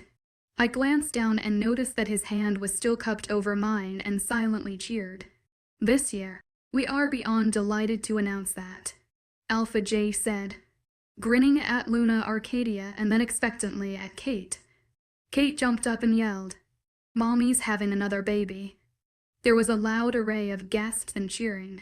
We all clapped and congratulated the couple. I sighed in happiness. Alpha Jace and Luna Arcadia were a great couple, and the thought of them extending their family put a smile on my face. "Ah, I love babies," Rosalind declared, and I nodded in agreement. Baby pups were the cutest things ever. "Now let the dinner begin," Alpha Jace announced. We all dug in at the hot plates of food before us. We were all happy from the news and just in the spirit of the holidays. Even Alex and Lucy's moods seemed much better than before. After filling ourselves up with delicious dinner and then somehow fitting in dessert as well, Fox leaned over and suggested that we leave for our date. I nodded as my heart did somersaults. We got up and said goodbye to our friends. The twins excitedly wished me good luck. Before we left, I personally congratulated the Alpha and Luna and pecked Kate on the cheek. "Finally, some time with you," Fox grinned as we shrugged our coats on. I still couldn't fathom the idea that this boy wanted to take me out. I shivered as we made it to the outdoor skating rink. The frigid air was bad, but luckily it was snowing tonight. I laced up a pair of skates next to Fox on a frosty bench.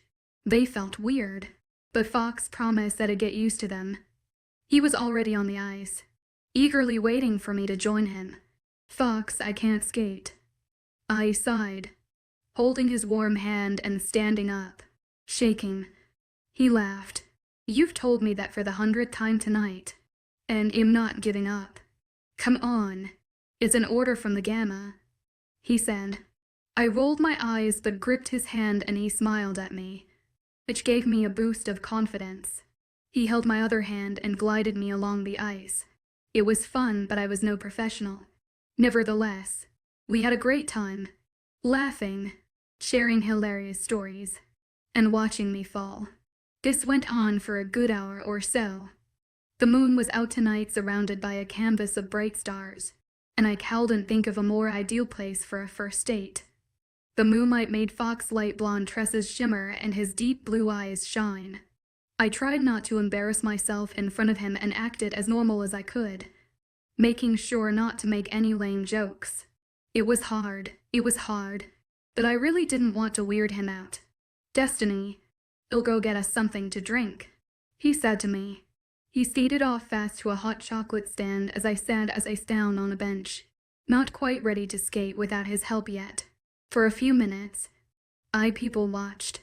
I noticed that there were a lot of people from my pack there, skating and enjoying themselves. After a couple minutes, I squinted at the stand. What was taking him so long? There didn't seem to be a line.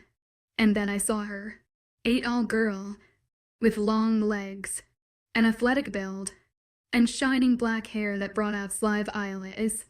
She looked like she was designed to walk next to Fox, the Gamma-S girl, powerful and extraordinary. My eyes trailed over to Fox, who looked somewhat dazed, mesmerized, yet also sad. I watched them embrace each other in a hug as if they hadn't seen each other in a long time. I watched the way she fit perfectly into his muscular arms and the way he held on to her. But when their lips met, my own began to quiver. My head began to spin as they drank each other in. They retracted from their embrace, and after the girl squeezed Fox's hand, she skated away. He stood there, quiet for a minute, and then hesitantly skated all the way back to my bench. I tried so hard to keep the hurt away from my face. Destiny. I don't know what to say. She just. Fox stuttered. The Gamma was at a loss for words. I grabbed his hand and sat him down on the bench next to me and looked into his eyes. Understandably. Hey, it's okay. Shess your mate. Right? I asked. He nodded wordlessly. I really wanted to make this a perfect night for us. But after seeing Vivian after years, I just fell in love with her all over again.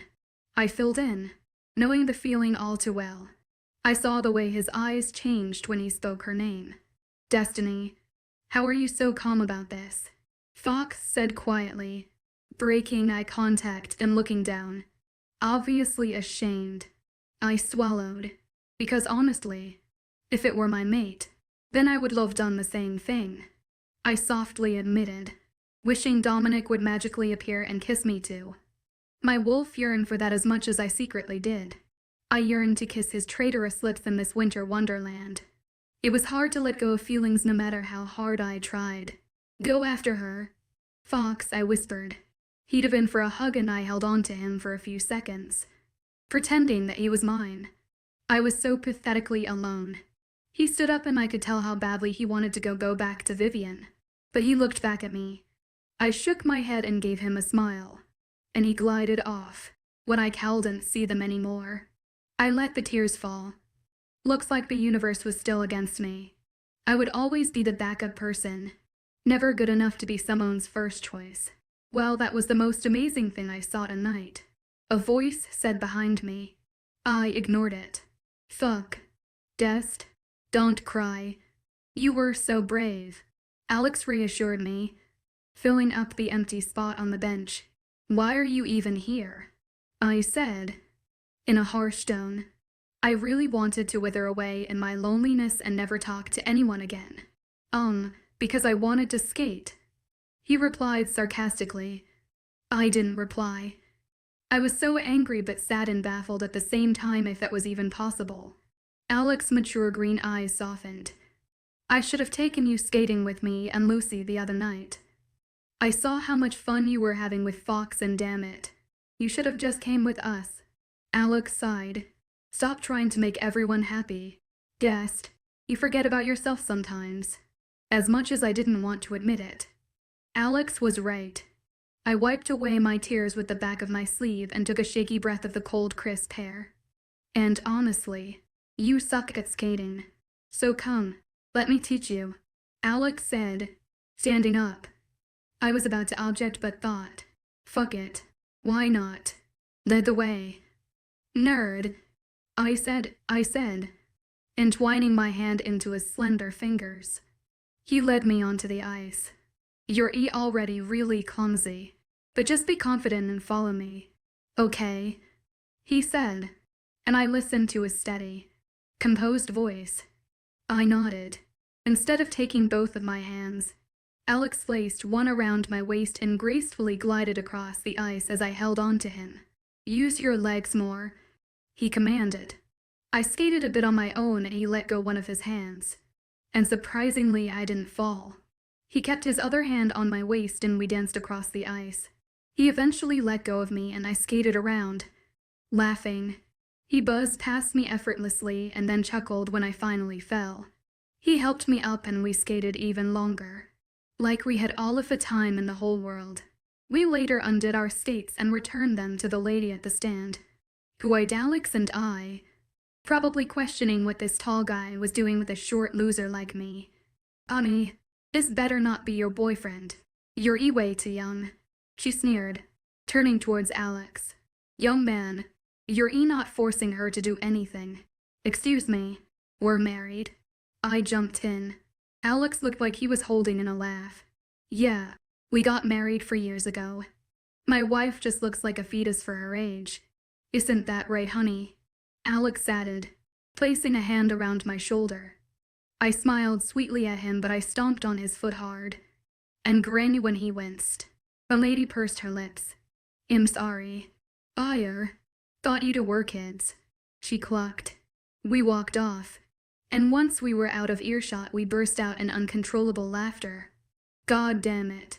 People need to mind their own business, I cried. Young man, you better not be forcing her to do anything. Alex mimicked the lady. I laughed. I spotted his yellow pickup truck and ran over, sitting in shotgun. Alex started the truck. I glanced at the time, which read 11:35 p.m. Shit. We should get going before Alpha J Spot says out, I suggest. Nah, he doesn't care about curfews on Christmas night, Alex explained. He started backing out of the parking lot, but he was heading home. Nice sweater, honey, I smirked, remembering the knitted hat he gave me from his dead grandmother when we first met. Okay, it was from my grandmother this time. Alex snorted. It was from my great-aunt. I laughed. As we drove silently for a few minutes, I thought about Fox and how happy he must have been that he found his mate on Christmas Eve. What an exhilarating Christmas present. I pulled out the cord and his iPhone from his coat pocket and shuffled through his music. I found the song Lost in Translation by Headley and began to yell along to the lyrics. Alex began singing too, showing off his perfect voice. We continued to sing along to more songs until he parked his car in front of a 24-hour IHOP. We made our way inside. The only customers there. Alex ordered his black coffee and a stack of strawberry pancakes while I feasted on a stack of chocolate chip pancakes. It was literal heaven. I stole some sips from Alex's coffee, and he complained about how I'd always drink it. I thought you hated black coffee, Alex muttered, shaking his head, watching me gulp down the last few drops. Well, I need to stay awake somehow, and it's a bit more enjoyable knowing that I'm annoying you, I said. Alex elbowed me and raised his eyebrows as he checked his watch. Spence, he whispered in my ear. I nudged him. What do you want? Merry Christmas. Guessed. It was midnight and I was exchanging presents with Dominic under a fuzzy blanket. No, I was in an IHOP, drinking black coffee next to a 20-year-old who was my husband. I was already enjoying the first few moments of my first Christmas away from home. Chapter 15, Alex. What the flying fuck are you doing? We came home that night, buzzing with energy from the sugary pancakes and coffee. I was about to take Alex upstairs to give him his present, but then I remembered he was Dominic, and I knew that it made me an awful person to compare everyone and everything back to Dom. The inner wolf inside of me just couldn't seem to let him go. It just felt wrong to share our tradition with someone else, aside from the fact that it would never really be the same. It would just make me feel guilty and that I was already replacing him. Technically, though, he was the one who rejected me, yet he still had this unthinkable control over me, even hundreds of miles away. I hated myself for being so weak. Hell. He had probably already replaced me with some other girl by now. He wasn't that innocent angel anymore. The thought sent an unwelcome pang of pain through me, and I felt stupid. Yet instead of gathering the courage to invite Alex upstairs to share the first few minutes of Christmas with me, I thanked him for the night and then we parted ways. It's not too late to run back. A voice in my head whispered.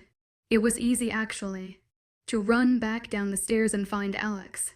But I think HED had enough of me for a while. Was I too clingy? God, he had to babysit me all the time anyways. He could have been out celebrating with his friends. But no.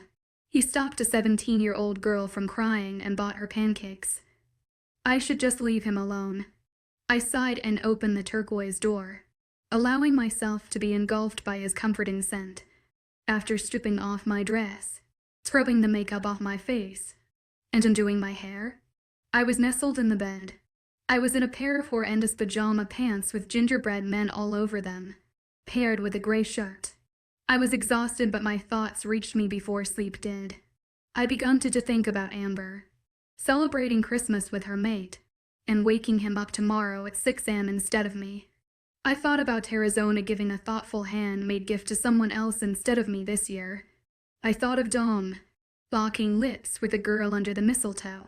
But worst of all, I thought about my parents, the people I hadn't thought about in a long time. Did my mom ever come back to the pack house only to discover I was there?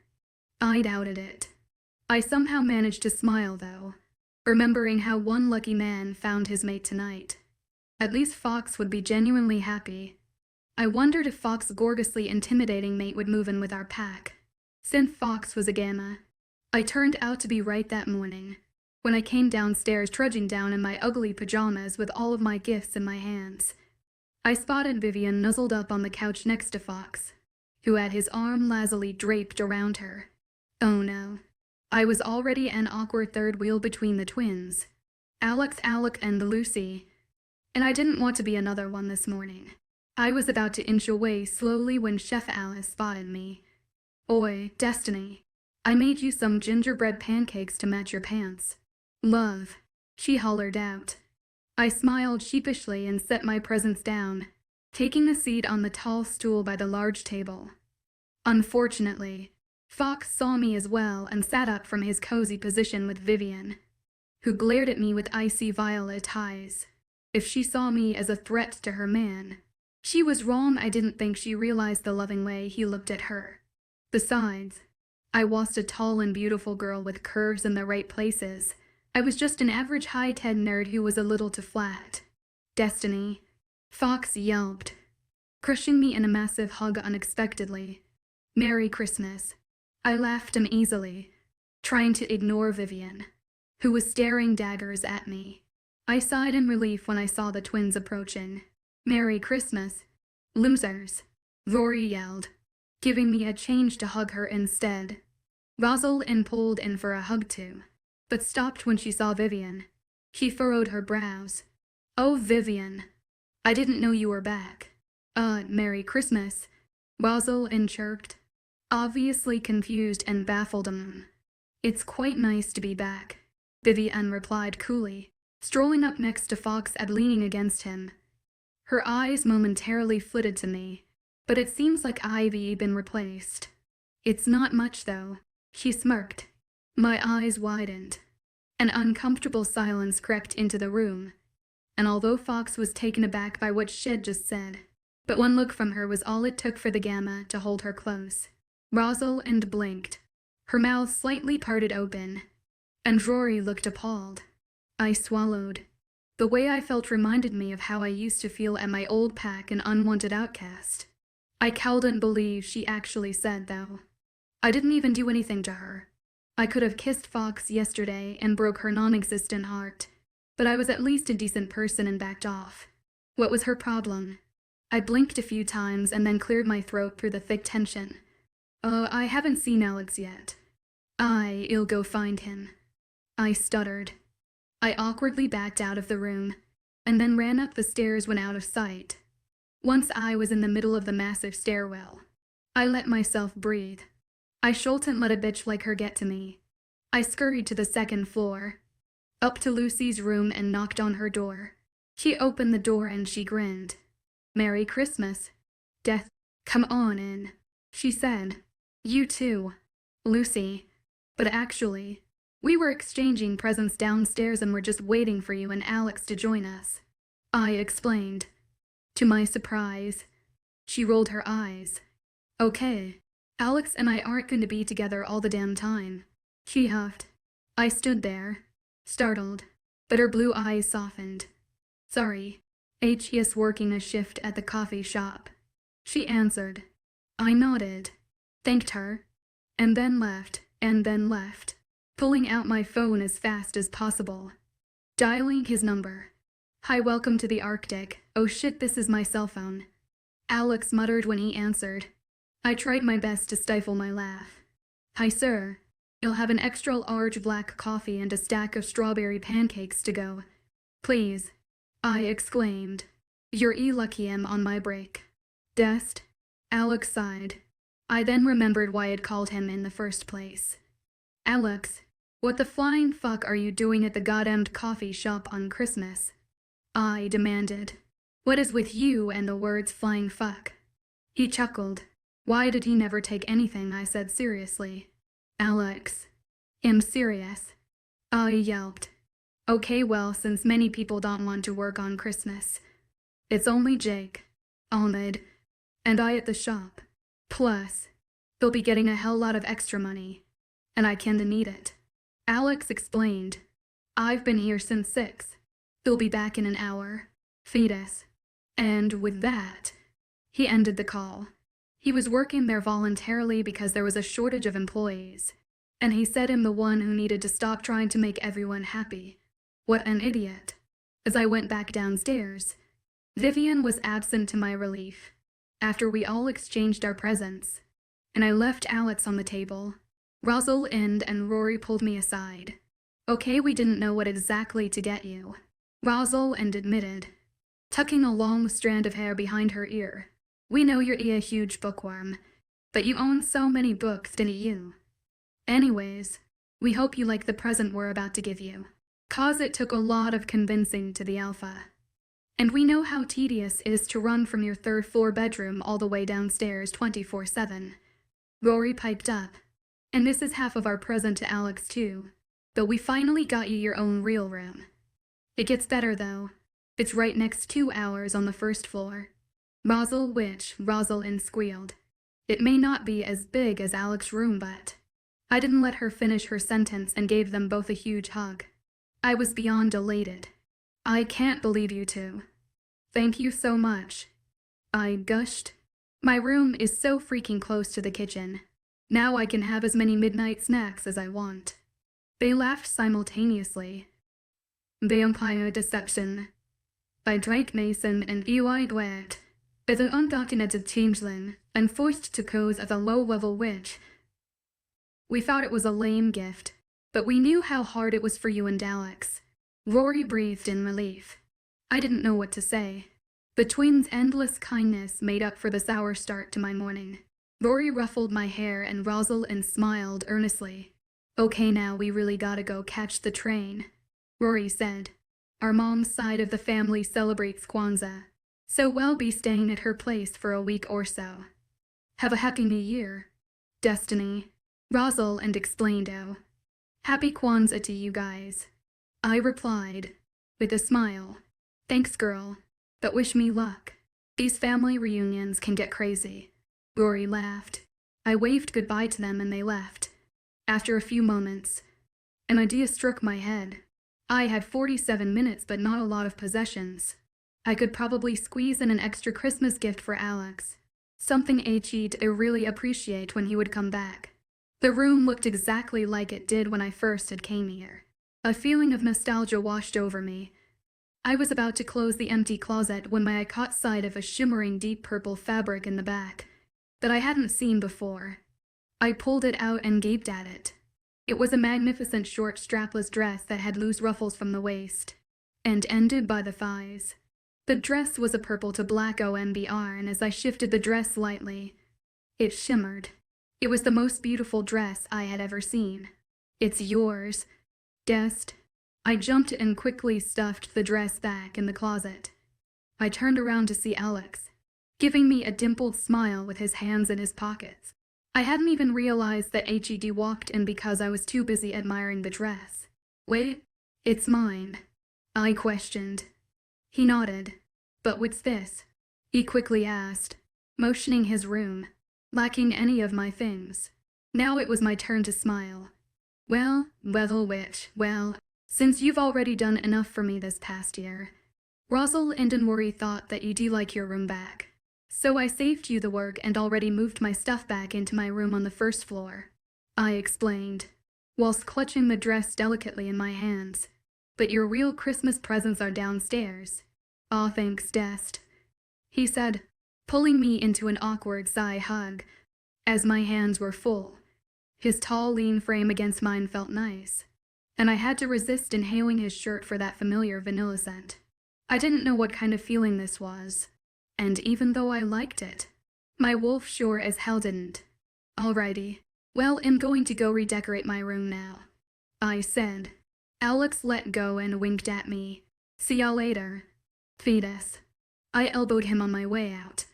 I flopped onto my smaller bed, exhausted after moving everything around, but mainly singing my heart out to lame Christmas songs.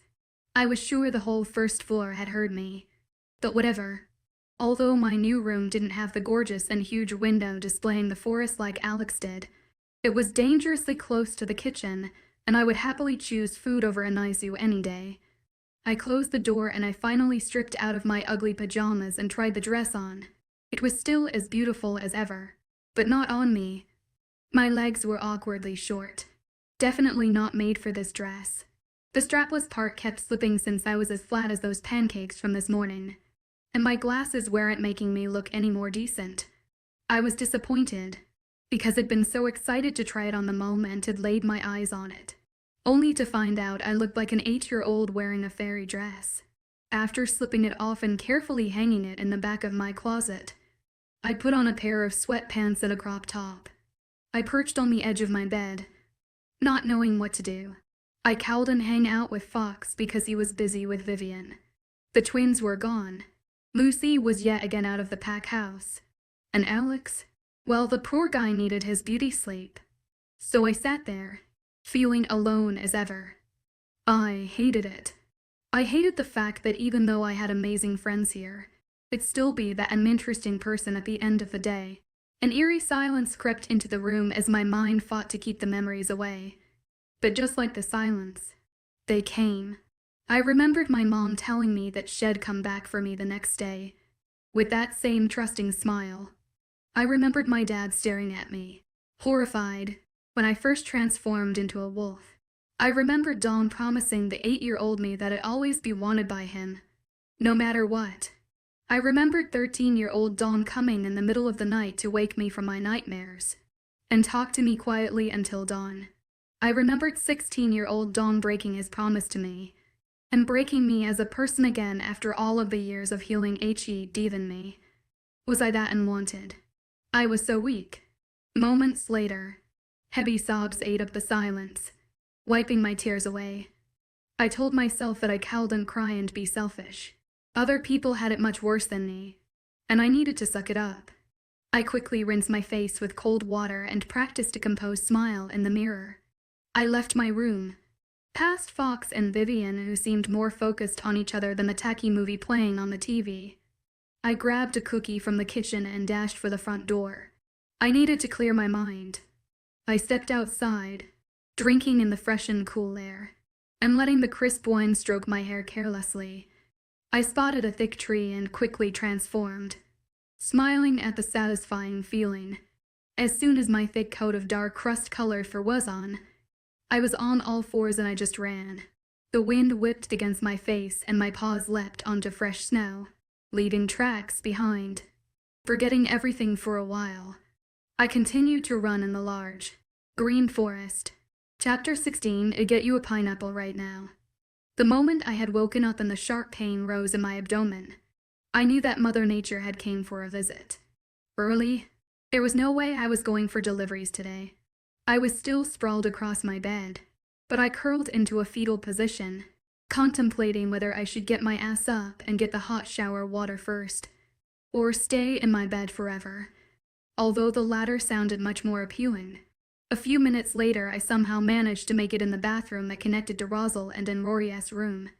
I lazily strolled into the shower, and as soon as the rays of steaming water caressed my body, I stood there breathing slowly, wishing I could just live in the shower for the rest of the week. My muscles relaxed a while later as I embraced the hot water. Destiny, yelled a voice on the other side of the bathroom door. I became stiff. Oh shit. The water is going to freeze. You've been in there forever, Rory yelled. I grimaced suddenly, noticing how the water was indeed inching away from its precious warmth. I quickly turned it off and patted myself dry, after shrugging on my sweatpants and a soft tee shirt. and then folding my wet auburn hair into a messy bun. I unlocked the bathroom doors and then made a run for it. Whilst praying for my life, I stealthily slipped out of my room before Rory could kill me. As I entered the kitchen, my nose was greeted by the sugary and waft-y smell of pancakes, and I knew they were made by Molly and Kevin just by their delectable smell. I saw Molly whisking the batter in a large lime green bowl, while Kevin was expertly flipping pancakes on the griddle. I was the first one in the kitchen so far and mentally cheered. "It'll take for vanilla pancakes and 3 cinnamon ones with a glass of milk, please," I declared. Kevin's eyes nearly popped out of their sockets, probably wondering how I was going to eat 7 pancakes. I was about to offer to help them, but decided against it when the cramps came back. I groaned and flopped onto a nearby sofa. Soon, a hot plate of delicious-looking pancakes rested in front of me, which I responsibly topped off with a dollop of whipped cream. I grabbed the shiny fork and was about to dig in when I heard shuffling behind me. It was Alex, looking at me expectantly, dangling a pair of keys between his lean fingers in front of my face. I gave him a what? Face. "You're not coming today?" he questioned, sweeping down beside me on the sofa. He eyed the stack of pancakes and then my gray sweats. He poked my stomach. That time of the month." "I see." I elbowed him. "Shut up, Alex." I snorted, but I knocked him off the sofa when I noticed my fork and a huge piece of my pancakes were gone. The fork was resting in Alex's hands. "Don't freaking touch my pancakes," I snarled, snatching my fork back. "Feisty today." He winked. "Catch you later, Dast. Try not to kill anyone." He ruffled my hair and then strolled out of the kitchen chuckling. I could finally eat my breakfast in peace. The next week, as we were driving back from the final pack stop, I saw a small grocery store with its logo as a pineapple and I instantly smiled. "Why are you smiling?" Alex asked, furrowing his brows. I could feel his eyes on me as the car was stopped at the red light. Okay, aside from the fact that I love pineapples, they just remind me of. I was about to say home, but lately, I was confused on what that word meant to me. My old pack. Pineapple just reminds me of the summers where we'd sit on the wooden porch and devour them fresh, while it was hot as hell. I smiled even more. Although I was in love with this winter wonderland, those blistering hot summer days would come back to me sometimes. Alex smiled, his dimples deepening as he spoke.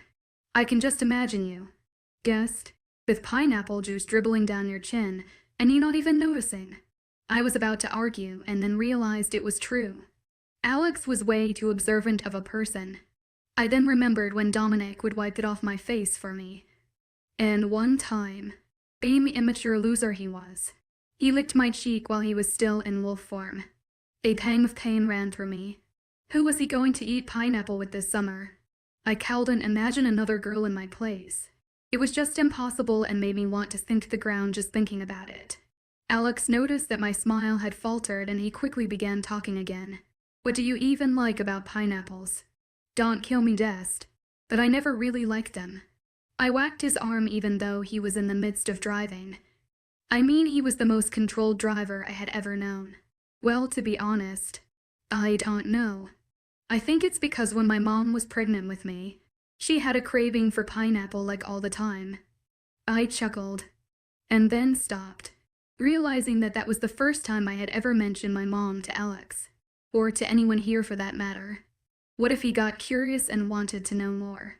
I cowled and just shut up. He was my best friend after all. Or what if he got mad at me because this was the first time I'd ever talked about her? I wasn't ready to tell anyone about my family yet. Even Amber or Arizona hadn't known about them. Well, in that case, it'd get you a pineapple right now. But 1, we live here and they would taste like shit. And 2, we have to get home before Alpha murders me. I almost hugged him right then and there. He was such a pure, good person. It didn't even bother him that I said anything about my mom for the first time ever. As we drove home in comfortable silence, I watched the sun set through the window as snowflakes began to drift lightly. I saw the gray marble mansion come into view, and Alex pulled up the truck to the back. He parked it, and before I got out, he placed a hand on my arm. "Hey, I just wanted to say thanks for trusting me with something about your family. I'm assuming it's something you rarely talk about. And even though it's a small thing, I'm glad you've opened up a bit more." He smiled, such a radiant smile that matched his green eyes, and it was so contagious. I flicked my finger against his cheek. "Shut up. I mean, I've known you for what? Like more than a year already." I should have said something earlier, but my sentence trailed off as my brain tried to search for the right words. But he filled in the silence softly, his faint smile and green eyes meeting my plain ones. "It's okay," and I knew he meant it. Months passed. Our books were read. Supplies were delivered. And then it was October 19th. My birthday.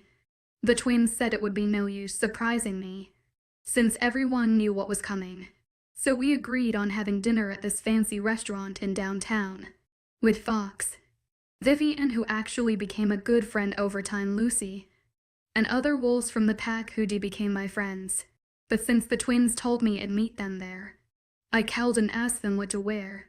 It had been 2 hours, and I called and find something pretty enough for a decent 18th birthday look. Alex and I were going to drive over in an hour, since he was my only method of transportation. Yet I was fully ready. My hair was out in soft waves of dark auburn, brown curls, and my makeup was done. And I'd switched out my glasses for contact, but I was still standing in front of my closet for the 100th time. I was about to just wear some ugly sweater and say fuck it, but my eyes caught sight of a shimmery fabric. I pulled out the dress and gasped. It was the dress Alex had given me all those months ago as a Christmas present, and it looked prettier than ever. I sighed. Would I fit into it? I shuddered, remembering the last time I'd tried it on. It had barely fit me, due to the lack of my feminine curves. Though it was my last resort of looking remotely decent tonight, I quickly shuffled around in my closet for a strapless bra, and with all the hope in my heart, I pulled on the dress. I groaned at the zipper that wouldn't move up because I couldn't reach. I almost jumped in my black heels when there was a shrill knock at the door. "Guest, Death, are you ready?" Oh, it was Alex. "Wait, can you come in for a sec? I need help," I called out. I unlocked the door with one hand, while my other hand was still working at the fussy zipper. Alex walked in and closed the door behind him. He began laughing at my failed attempts to zip up the goddamn dress. I couldn't help but notice that he actually looked quite handsome. His golden brown hair was neatly brushed, and he had on a white, buttoned-up shirt with the sleeves rolled up, paired with a black bout eye, even though I wanted to stare a bit more at him. My arm was getting tired. "Help me out. You fucktard." I sighed. He was still laughing softly, but came over to where I stood in front of the mirror. He put one hand on my waist and then began zipping up the back of the dress with his other hand, his fingers gently brushing my bare skin as he pulled the zip up. We both looked at our reflections in the mirror, and I stared back at the girl who actually looked beautiful. The dress actually fit well, this time the strapless part not slipping off. It was slightly tight at my waist, then flared out by my thighs. My legs were thankfully a bit longer and made me look less awkward. I gazed back at my light brown eyes. Alex was staring too, and I noticed that his hand still lingered at my waist and that his slender fingers still touched the arch of my back from where he zipped up the dress. I looked at his mature green eyes through the mirror, and they looked so serious, gaping at me an unfamiliar look. It was the way he normally looked at me, with his playful grin and bright eyes, but it was something more. They were dark, and for once he was looking at me as if I was a woman, and maybe not an Emma, your best friend. It was scary but addicting. I didn't know what this was, but a part of me liked it. He suddenly shuddered, as if he broke out of his thoughts, and let go of me while his green eyes lightened. "Whoa, oh, wait. Oh, sorry. Guest, you just look really beautiful tonight," he commented softly, and I felt my cheeks burning. "Thanks," I replied, smiling. For the first time since we'd met, We stood there awkwardly, but then we burst out laughing at the uncomfortable silence as we headed out the door. Who was I kidding? Alex and I were never awkward.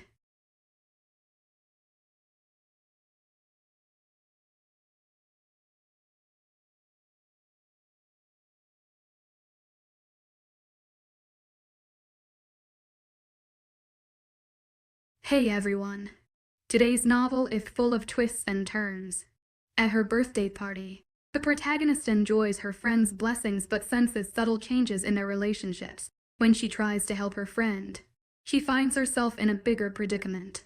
She realizes she's fallen for the person who's always been by her side, but this person has secrets of his own.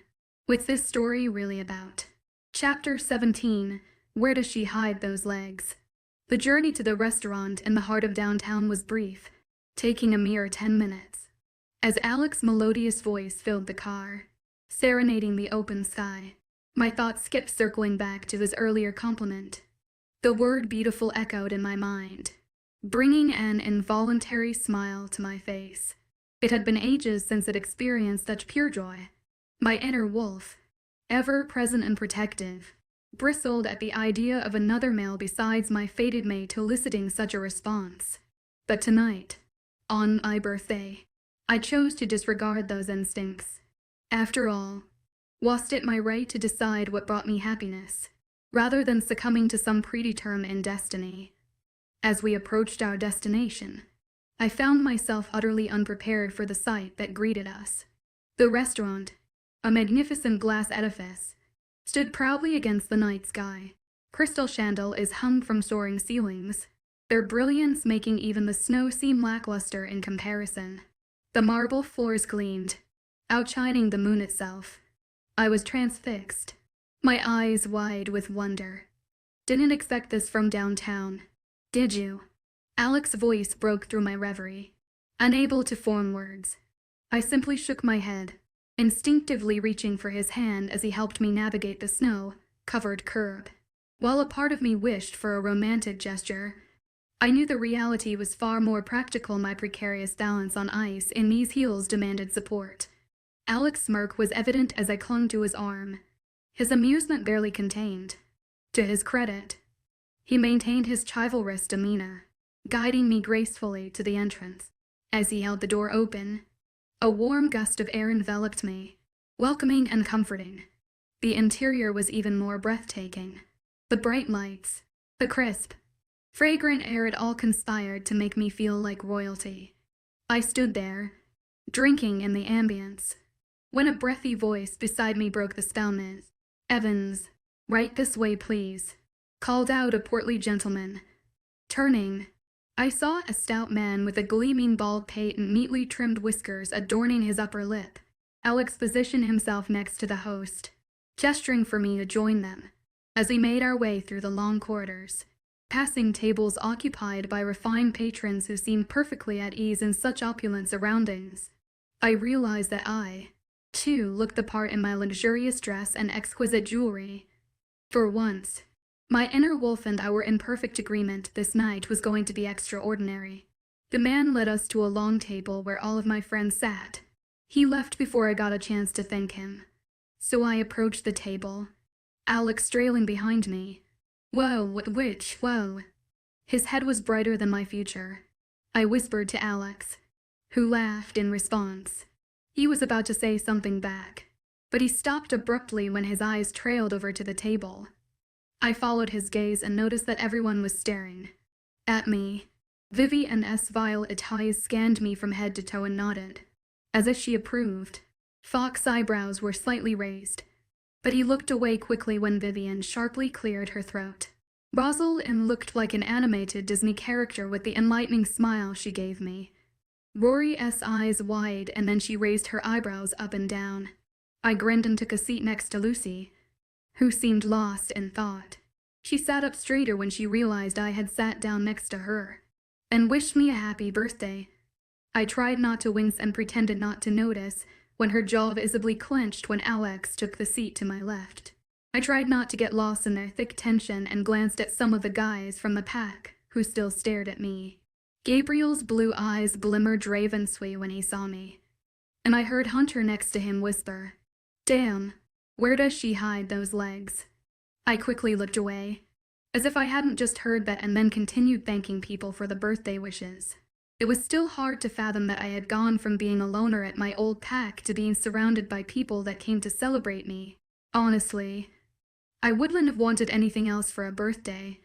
When the dinner arrived a short while later, I had to stop myself from drooling. It looked absolutely wonderful. It did indeed taste extravagant, and I even stole a bit from Alex's plate, hoping no one would notice. I laughed along with the others when they saw what I did, though. As everyone began talking about dessert as the menus were passed around, I noticed that Lucy had barely eaten and that Alex's green eyes were full of concern. My heart clenched. Was I the rift between them? Was this my fault? The words on the menu before me became a blur as I found myself deep in my thoughts. I felt horrible that they weren't having a good time, so I needed to distract them. I began to pester Alex about what dessert I should order, even though it already had my mind set on the chocolate lava cake. Once he got into a conversation with Gabriel, I turned to face Lucy, who was fidgeting with her necklace. "Is everything okay, Lucy?" I whispered as quietly as possible. Her head instantly bobbed up and she plastered a fake smile on, yet her blue eyes were full of a mix of emotions. Her smile faltered when she realized what had just asked her. "Oh, well," she said hesitantly. Her eyes trailed away and she murmured a quick "never mind." It took all my strength to not sigh out loud. That really hurt. Did people not trust me yet? My heart sank.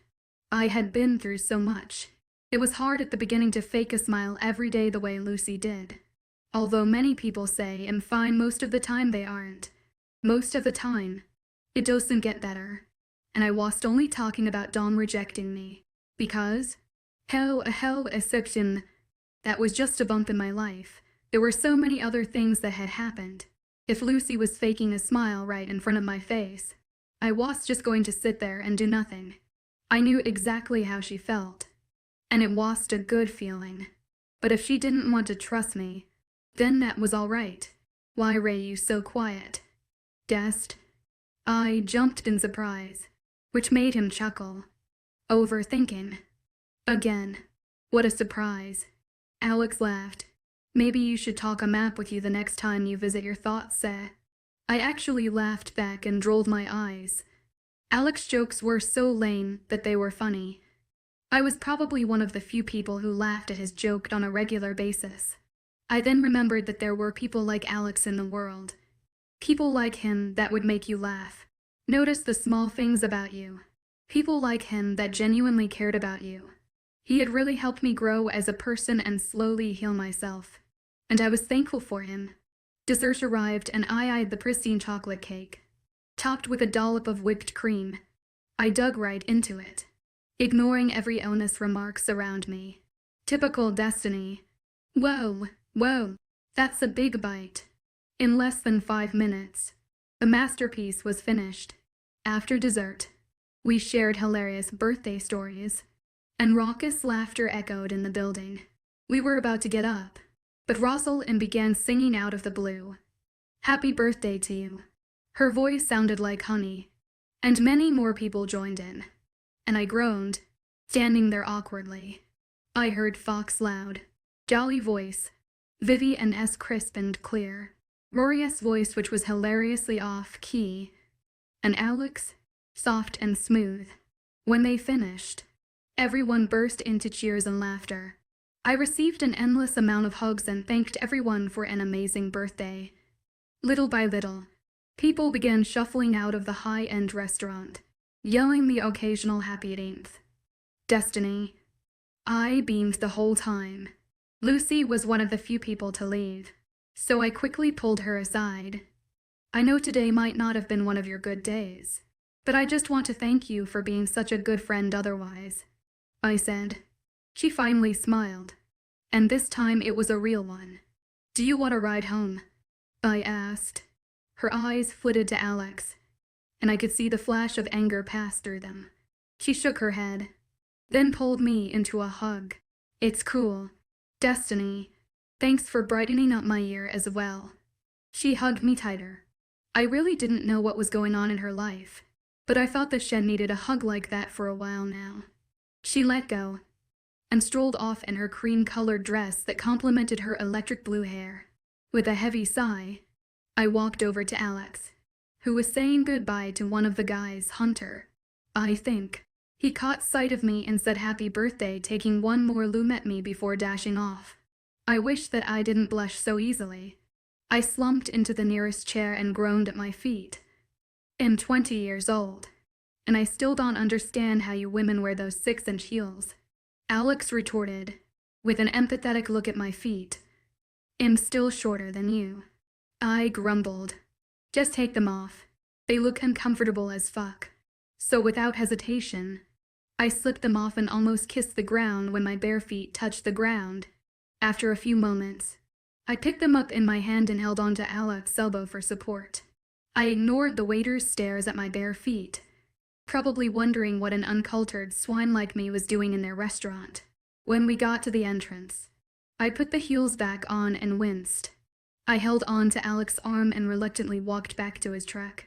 Somehow we made it through the snow, and I sighed in happy relief when we sat in his warm truck.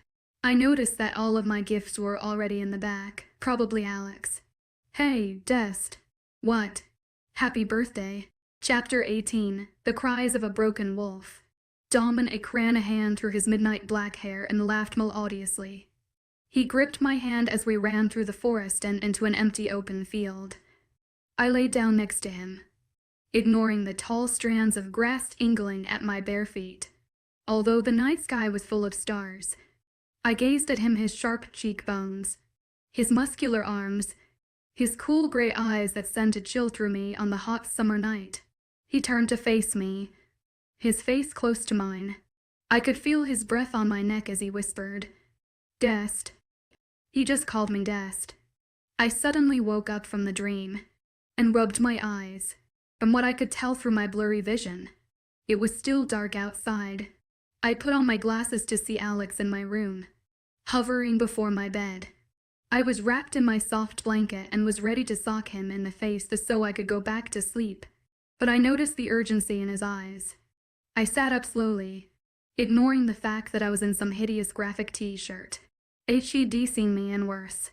Alex, we don't have work today, I murmured, through a long yawn. Alex shook his head frantically. He seemed as if he was at a loss for words. Wait, how the hell did you even get in my room? I asked, remembering I hadn't given him a key. Never mind that. Dest, Lucy's missing, he cried, closing his eyes as if it weren't real. His mouth, what do you mean? Just probably out for a run or something.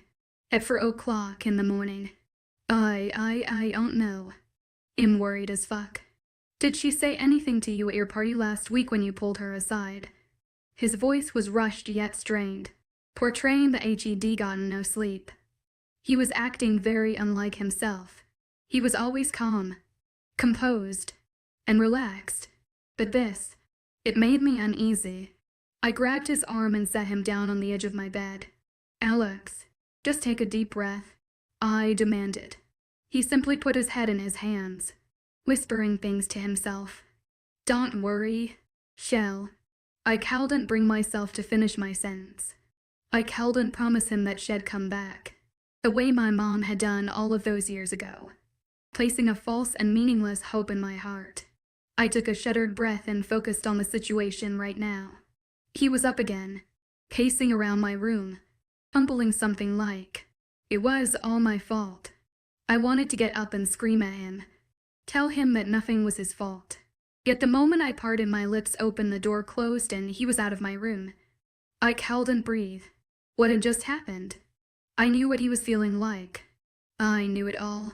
What it felt like to be abandoned. Over and over again. To never be good enough for your mate. Although it was for Am, and the sun was far from rising. I didn't sleep. I couldn't. After what had happened, echoes of his shaky voice rippled through my mind. It sickened me to see Alex in this state. The same Alex who sang his heart out. The one who smiled at everyone he saw. The one who was my best friend. I felt useless. I hadn't even helped him. My mom didn't want me to be a wolf and I only disappointed her. My mate never saw me as someone to share his life with. And I ran away from him. My best friend needed me more than ever. Yet I sat there silently. I was such a fucking coward. I couldn't stand up to my mom. I couldn't stay in my pack and be strong. But I could help the guy who'd turned my life around. So I got up and ran out of my room, hoping it was too late. I ran swiftly through the dark hallways with high ceilings, my feet tapping on the cold marble floor. But when I finally made it to the back entrance, a still fear crept into my heart when I saw the yellow truck was gone and the absence of unbrushed light brown hair. If only it'd gone with him. I stood there motionless for a while, ignoring the frigid drafts of air that clawed at my bare skin. I waited for one of them to come back, the dynamic girl with the bright blue hair, or the fierce boy with the green eyes. I slowly sunk down by the door, leaning against it and closing my eyes. I hated this feeling. It was too familiar. All I could think of was my 7-year-old self waiting at a window for her to come back. I shook my head. Alex and Lucy were both fighters. One of them would come back, and although my selfish heart tugged towards one more than the other, I desperately hoped they would both be okay. 2 hours had passed and none of them showed up. I had returned to my room red at 6 a.m., quiet and swift, past the morning people who began breakfast in the kitchen. I closed the door behind me, knowing damn well that I wouldn't get any sleep now. Every time I closed my eyes, Lucy's despairing eyes would appear, or Alex's frantic face. It broke my heart to even imagine what they were going through. I didn't know what to do though, and it was stressing me out. I needed to clear my mind. Those 2 hours of waiting hadn't done me any good. Just revived memories that I thought were long gone somewhere in the folds of my mind. I tied up my hair into a messy ponytail and changed into a pair of leggings, a large dark red sweater. I crept out of my room and back to the back entrance. I was going to wait this time though. I needed to get out of the pack house and momentarily forget about everything. Stepping through the fresh snow in my worn-out boots, I quickly shifted behind a thick pine tree and ruffled out my dark auburn fur and stretched out my limbs. I breathed in the scent of the forest a strong husky would smell. I felt my sensitive wolf ears perk up at each small sound, whether it was the snap of a twig or the soft rustle of branches. Taking a deep breath which came out like a growl, I opened my eyes wide and just ran. It was turbulent elegance, paws wildly trudging through the glistening snow, big eyes catching every falling leaf, but most of all, a sense of relief and calm coursing through my veins. I ran for minutes that felt like hours, and damn, it felt good to just escape, even when I felt my muscles were tightening in exhaustion and my ragged breath was growing more shallow by the second. I ran. The wind whipped swiftly through my fur, caressing my body. I howled as I ran, as loud as I could, to release every thought, every feeling, every ounce of pain that had been keeping in for the longest time. Let the goddamned world hear the cries of a broken wolf.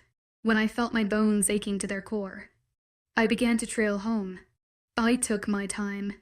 As I returned to the mansion, another wave of relief washed through me when I saw the bright yellow truck parked in the back. I trotted into my room with so much more calmness than I had this morning, making sure my door was shut behind me. I shifted back and then went to take a long hot shower. As I dried my hair and changed into some comfortable clothes, I didn't realize it was almost 10. I had been in the snow-filled woods for more than 3 hours, and it was worth it. If only I could stay there forever.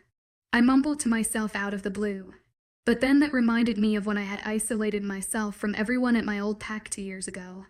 It stayed in the tranquil forest temporarily, yet had totally abandoned my best friends and problems. I combed out the final tangle from my hair and swept it into a messy side braid, and decided that it was time to stop running away from my problems and face the world. I would need to suck it up and accept the fact that life wasn't going to be sunshine and rainbows 24/7. A grumble from my stomach put a halt to my plans though. If I wanted to accomplish things, I'd have to do it with a full stomach. Of course. I strolled into the kitchen, shivering slightly at the white marble against my feet. I suddenly stopped when I saw a tall, lean figure in a beige coat, hunched over a steaming cup of black coffee. My appetite disappeared as the images of a terrified and vulnerable Alex flashed into my mind. I would give him space, not only for his sake, but mine as well. After this morning, when he came to me for help and did fail to reassure him because I was caught in my own trauma, I didn't think I'd have the guts to face him today. An idea sprang into my mind. And no, it wouldn't solve either of our problems, but it would definitely make his life easier. As I dashed up to his room on the 3rd floor and opened his door, the familiar smell of vanilla and mint enveloped me. I groaned when I saw his queen bed, perfectly made, with the soft gray blanket and light ocean blue pillows that rested against the massive headboard. It was such a typical thing to see in Alex's room, but what was typical was the closed curtains. As I walked over to pull them apart and let the light stream in, I noticed that there was a thin film of dust on them, meaning he hadn't opened them in a while. I sighed. I made my way to his organized glass desk and easily found the truck's keys and the clipboard with the long list. There were more deliveries than usual, but I was determined to get as many as I could done today. Before I left the room, though, my eyes caught sight of the picture frame that held the photo of him and Lucy in it. But this time, it was face down. After driving around for a couple of hours, more than half of the packed supplies were delivered. I knew I wouldn't be able to get any more done as my stomach began hurting due to the lack of food. I think this was the first time that I'd gone without breakfast for a long time. I parked the truck in front of the coffee shop and stilled. Alex would probably be in there, but my stomach growled and the smell of coffee and cinnamon was enough to lure me out of the truck and into the cozy CAF. A few moments later, I stood in line, observing the architectural design of the shop. It had high wooden beams on the tall ceilings, in a modern way with old charm. "Hi, how may I take your order?" I was about to recite my long list, but another voice interrupted. "It's cool. Reg, I got this one." "Motherfucking shit," I thought, meeting his green eyes. "Oh, hey. What a coincidence seeing you here." I chuckled half-throatedly, but Alex's face showed no hint of amusement. "Back table to the left." "Come on," he demanded, stepping out behind the counter. I followed him, ignoring the confused glances from the other customers in line. As I shuffled into the booth and sat across from him, I faced him and almost winced. He looked like he hadn't slept. "So, care to tell me why you stole my truck?" he inquired. Look. I was just getting some work done," I replied, not wanting to make eye contact. How could I properly explain what I was doing without bringing up this morning's events? "It's Monday. Dest. We don't have work." "Now really, what were you doing?" I was surprised at soft tone of his voice, and as I met his eyes that were equally as gentle, it totally threw me off. "Fine. I felt bad that I called and helped you this morning, so I thought I could get this week's back duties done so you could." I don't know. "Relax," I confessed, resting my head in my hand. "Who says I need to relax?" I don't know. "Ask your hair that," I shot back, frustrated with the stubborn man. "My hair? What does that have to do with anything?" He sighed, furrowing his eyebrows, looking at me as if I was crazy. "It has to do with everything. Alex, it looks like you haven't brushed it in decades." I glowered. "When was the last time you even got proper sleep?" His sharp jaw clenched. "We shouldn't be having this conversation right now, especially here," he murmured. "I don't care. I'm only scolding you because you're my best friend, and unfortunately, I care a lot about you."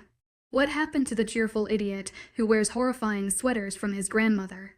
I retorted. "And honestly, Alex, I'm not only talking about this morning, but the last few weeks as well. You haven't been yourself. So please, let me take care of work this week. You go relax. I promise, I won't even get one single scratch on the truck." I sat there waiting for his reply, but he just stood up. I was letting him go until he agreed to this, though. I stood up after him but froze when he pulled me into a hug. "Thanks, Dest," he whispered. I hugged him back, smiling. He let go and stalked to the counter, coming back with a brown paper bag and cup of coffee. Before I took them, I stood up on my tiptoes and smoothed out his light brown Joyceless. He winked at me as I left the coffee shop. Sitting in the truck once again, I felt like things were good between us again. I took a long-needed sip of the coffee and then grimaced when I realized it was black coffee, just the way Alex drank it. On the cup it read fetus in sprawled handwriting. It took all of my strength to pull out of the parking lot instead of going back in the coffee shop and punching the guy across his pretty face. Chapter 19. I'm on a prank show. The week continued and I woke up extra early every morning to finish the deliveries. On some of the days Alex tagged along to, so I could drop him off for his shifts at the coffee shop.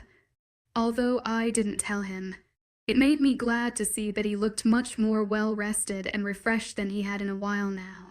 I still wondered why the alpha was so harsh towards him sometimes. On Saturday morning, I woke up and immediately checked the clipboard only to see it had finished all of the deliveries. Finally, I'd get to sleep in today. I snuggled back into my covers and closed my eyes in satisfaction.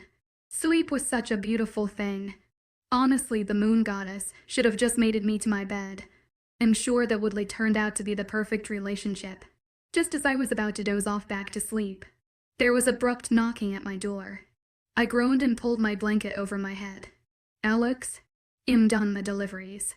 Go away, I called out, but I stilled when I heard the Luna's voice. Actually, Destiny, it's me, Luna Arcadia. I dashed out of my bed, almost tripping to get to the door. I opened it to see Arcadia with Kate clutching onto her hand, with her brown Bambi, like eyes looking up at me. I'm so sorry. Luna. I gushed, trying to compose myself. She smiled warmly. No, it's okay. Frankly, I'm the one who should be apologizing that I've woken you up. I have an appointment to get to and I needed someone to take care of Kate for the morning. I eyed the Luna's round stomach, fascinated by the fact that there was a small human growing in there. I nodded enthusiastically at the Luna. Of course, it would be my pleasure, I responded. Luna Arcadia thanked me and then kissed Kate goodbye. I held onto her hand and then closed the door. Come on, let's go get some breakfast, I said to her. Can I have waffles? She asked, with an angelic smile. You can have 100, I replied with a wink. It was hard not to smile when her face lit up, then contorted into confusion. Just why? I don't think I can eat that many. Oh God. I needed a freezer for my melting heart. She just called me Dest why and that was precious. I was about to leave my room with her, but then my bladder decided it needed to explode. In other words, I had to pee. Wait, who's going to watch Kate? I thought. I could only think of one person, so I grabbed my phone and dialed Dalek's number. Come to my room quick, I whispered. Prancing around, Kate giggled. What the fuck, why? His voice was husky and deeper than usual. Oh shit, it'd woken him up. Hurry, was all I said before ending the call. I was hoping that idiot would hurry the hell up before I wet myself in front of a 3-year-old. A couple seconds later, a sleepy Alexander appeared, looking concerned. Oops, watch her, I said, pointing at Kate. I need to pee. I closed the bathroom door and calmed the hell down. After washing my hands, I brushed my teeth and straightened my large tee, shirt atop my black tights. I stepped back into my room to find Alex sitting against the headboard with Kate in his lap. Thanks so much, I breathed, scooping Kate into my arms. Yeah, no problem. Just call me anytime to run down 3 flights of stairs while I'm half asleep just so you can pee, he replied sarcastically. Hell, I'm not just going to leave this poor child alone. You never know what could happen. Alex, I sighed. Okay, well, I have no clue what you're doing with the alpha's child, but I'm going back to sleep. He yawned. He sprawled across my bed, which looked noticeably smaller. He shrugged my blanket on and then closed his eyes. Are we gonna eat waffles now? Kate piped up. I nodded. What about Alexander? She asked, peering her head over my shoulder. I closed the door behind me. walking to the kitchen. "Alexander is an ugly troll who drinks black poison," I replied, setting her down on the kitchen sofa. Chef Alice was there, and after I asked her to make waffles, I sat down beside Kate, admiring her bouncy red curls. We took our time enjoying the fresh blueberry waffles, and then had a lengthy discussion on which My Little Pony character was the best. It was quite scary how this little girl could binge watch a whole show faster than me. In the middle of the third consecutive episode, Kate let out a loud and high-pitched scream. In an instant I was up and ready. My claws were itching to come out and beat the crap out of someone. Kate's budgy finger trembled as she pointed at the door and I got ready to lunge. I sighed though, when I just saw Alex at the entrance of the large kitchen area. "Geez, what's your problem?" Alex asked, furrowing his brows at me. I don't know. Actually, I replied, feeling my cheeks heat up. I sighed and sat down beside Kate and brushed the curls out of her cautious eyes. "Alexander is gonna turn into a troll," she whimpered, clutching onto my arm. Alex, who sat at one of the stools, almost spat out his coffee. "Go away, troll," Kate shrieked. "Dest, what did you even tell her?" Alex leaned in his chair, crossing his arms. I stifled a laugh and watched as Kate shuffled out beside me and glanced at Alex. "Alexander, why are you drinking black poison?" Kate asked, eyeing his blue mug. Alex suddenly stood up with his coffee and then plopped down next to me on the sofa. His towering frame made Kate seem even smaller than she already was. "You told the alpha's daughter that I'm a troll who drinks poison." Alex sputtered. I nodded. Real mature. "Destiny." The way he rolled out my name slow and sarcastic made me laugh. "Go brush your hair," I replied, fiddling a strand of his soft brown hair between my fingers. "Ugh, not this again," he mumbled, proceeding to take a sip of his hot coffee. I eyed Kate, who was intently watching her 5th episode of My Little Pony. It was funny how quickly she had forgotten the whole Alexander is a troll thing. I stretched out my legs and yawned. I had been so excited to sleep in today, but I guess life wouldn't let me. Alex wordlessly handed me his mug and I took a long sip of coffee. I cringed at the bitterness but took another sip until it was almost gone. "I told you black coffee's hella good," Alex muttered. He rolled his eyes as I finished the last drop. "It's actually quite disgusting. I only drink it so I can finish it and piss you off," I said. "Wow, this is why I hate you," was all he said, before leaning his head against mine. Around an hour later, I got a text from Rosalind telling me to meet her in her room. Luckily, though, a few minutes later Alpha Jace and Luna Arcadia arrived. I hope she was too much trouble.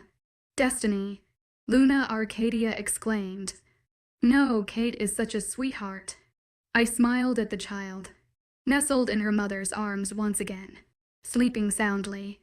I heard Alexander helped as well. She raised her eyebrows in a way that I didn't quite understand. "Yeah, he did."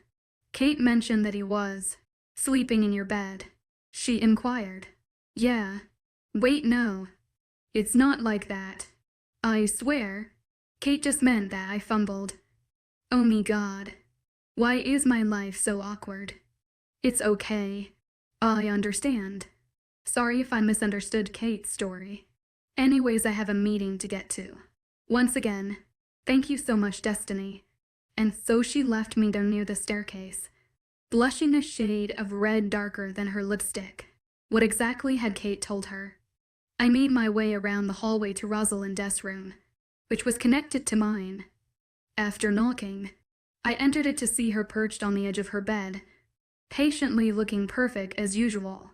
She blinked when she saw me, then cleared her throat and began to speak. "Hey, Destiny, I wanted to talk to you about Alexander," she said. I tried not to look surprised, but failed, noticing that she studied my face intently. I sat on the bed beside her, daring not to break the silence with my unspoken words. "Well, today, I was working for the Alpha, but the thing is, it's about Lucy," she said, thumbing the edge of her lavender-colored dress. She disappeared sometime last week and the Alpha was wondering if she was going to come back. A cold, uneasy feeling swept through me, despite the heater in room. So I contacted a lot of the close-by packs and one of them found her. Her brown eyes were dark. Destiny. She's not even in the country, and she's not coming back. My mouth hung open. I couldn't believe what I was hearing. I always knew that Lucy was an adventurous and reckless person. But this was crazy. But that was the most important thing that struck me. Did anyone tell Alex yet? I asked quickly, the cold within me spreading softly. Rosalind slowly shook her head. That's why I needed to tell you. I'm not trying to dump this all on you. And leaving you to tell him. Because Alpha Jace will. Yeah, I figured that since you're the closest person to him than all of us, then you could make sure HE's okay. I know how much she meant to him and I heard he didn't handle it well when she disappeared in the first place. I honestly don't know what's going to happen when he finds this out now. Rosalind sighed, even though I was freaking out on the inside. I gave her a warm, reassuring smile and thanked her. After I left, I knew that I needed to find Alex right away. I stalked out of the room and was about to run to the 3rd floor to his room, but stopped instantly when I heard his voice. I quickly hid behind the giant staircase next to my room. Please fucking tell me this is a joke. Bring out the goddamn cameras and tell me I'm on a prank show. The bitter and satirical voice star was normally calm sent and easy chills through my spine. Alex was really mad. Then, the aura of power drenched the air. Alexander, you're being irrational. Alpha J sneered. Although I couldn't exactly see the two behind the stairwell, I could tell that the Alpha was trying not to yell. Give me a break. Alex exhaled. We're giving away her room because new and future members will need it. Every single day I'm getting requests from other wolves to join our pack, but I have to decline because of the shortage of rooms.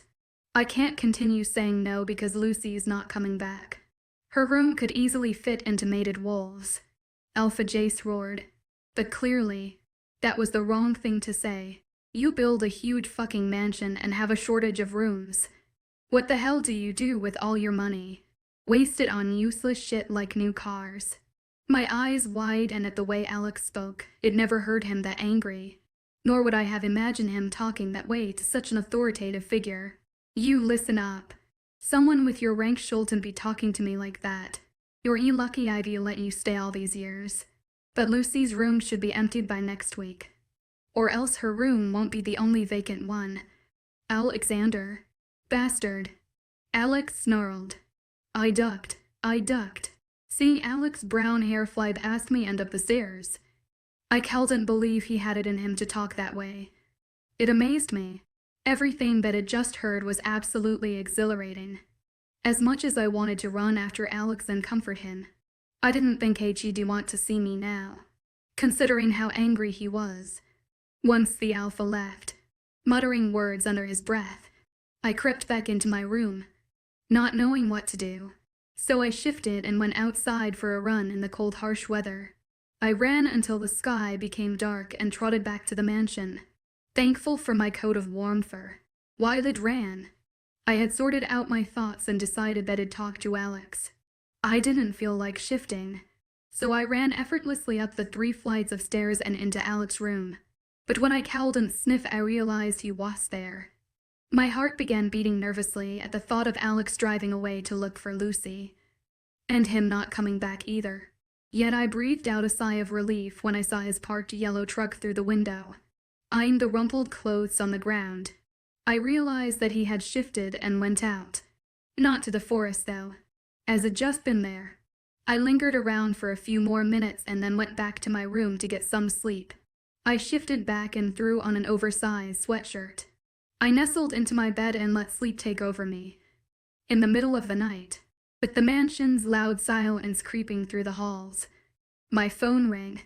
I squinted at my clock, which read 12:56 a.m. Who the hell was calling now? After the 3rd ring, I finally picked up. Hello, I answered, midway through a yawn. Guest, it's me. I need you. the raspy voice whispered. I sat up fast in my bed and clutched onto the phone. Alex, what's going on? Chapter 20, You Can't Sleep in Here. FUC Knuckle. His voice was deep, tired, but downright miserable. He had texted me the address and now I was driving there as fast as I could. I was freaking out, wondering if he was okay. No, of course he isn't, I thought, shuddering at the sound of his voice when HED called me. When I stopped at the address, I let out a deep breath. I sat there in confusion, though what the hell was Alex doing at a bar on the other side of town well past midnight? It must have been because he had found out about Lucy. I unlocked the truck's door instantly when my tired eyes caught sight of a tall frame, stumbling a familiar long brown coat. Alex staggered to the passenger seat and somehow managed to get in. He blinked at me a few times and then flashed me a pearly white smile. With a cheesy wink. He reeked of alcohol. Shit. Holy motherfucking shit. Alex is drunk. It was hard to believe that the mature and sweet Alex was intoxicated so heavily. But then again, he was 21 years old. Not some 18-year-old like me.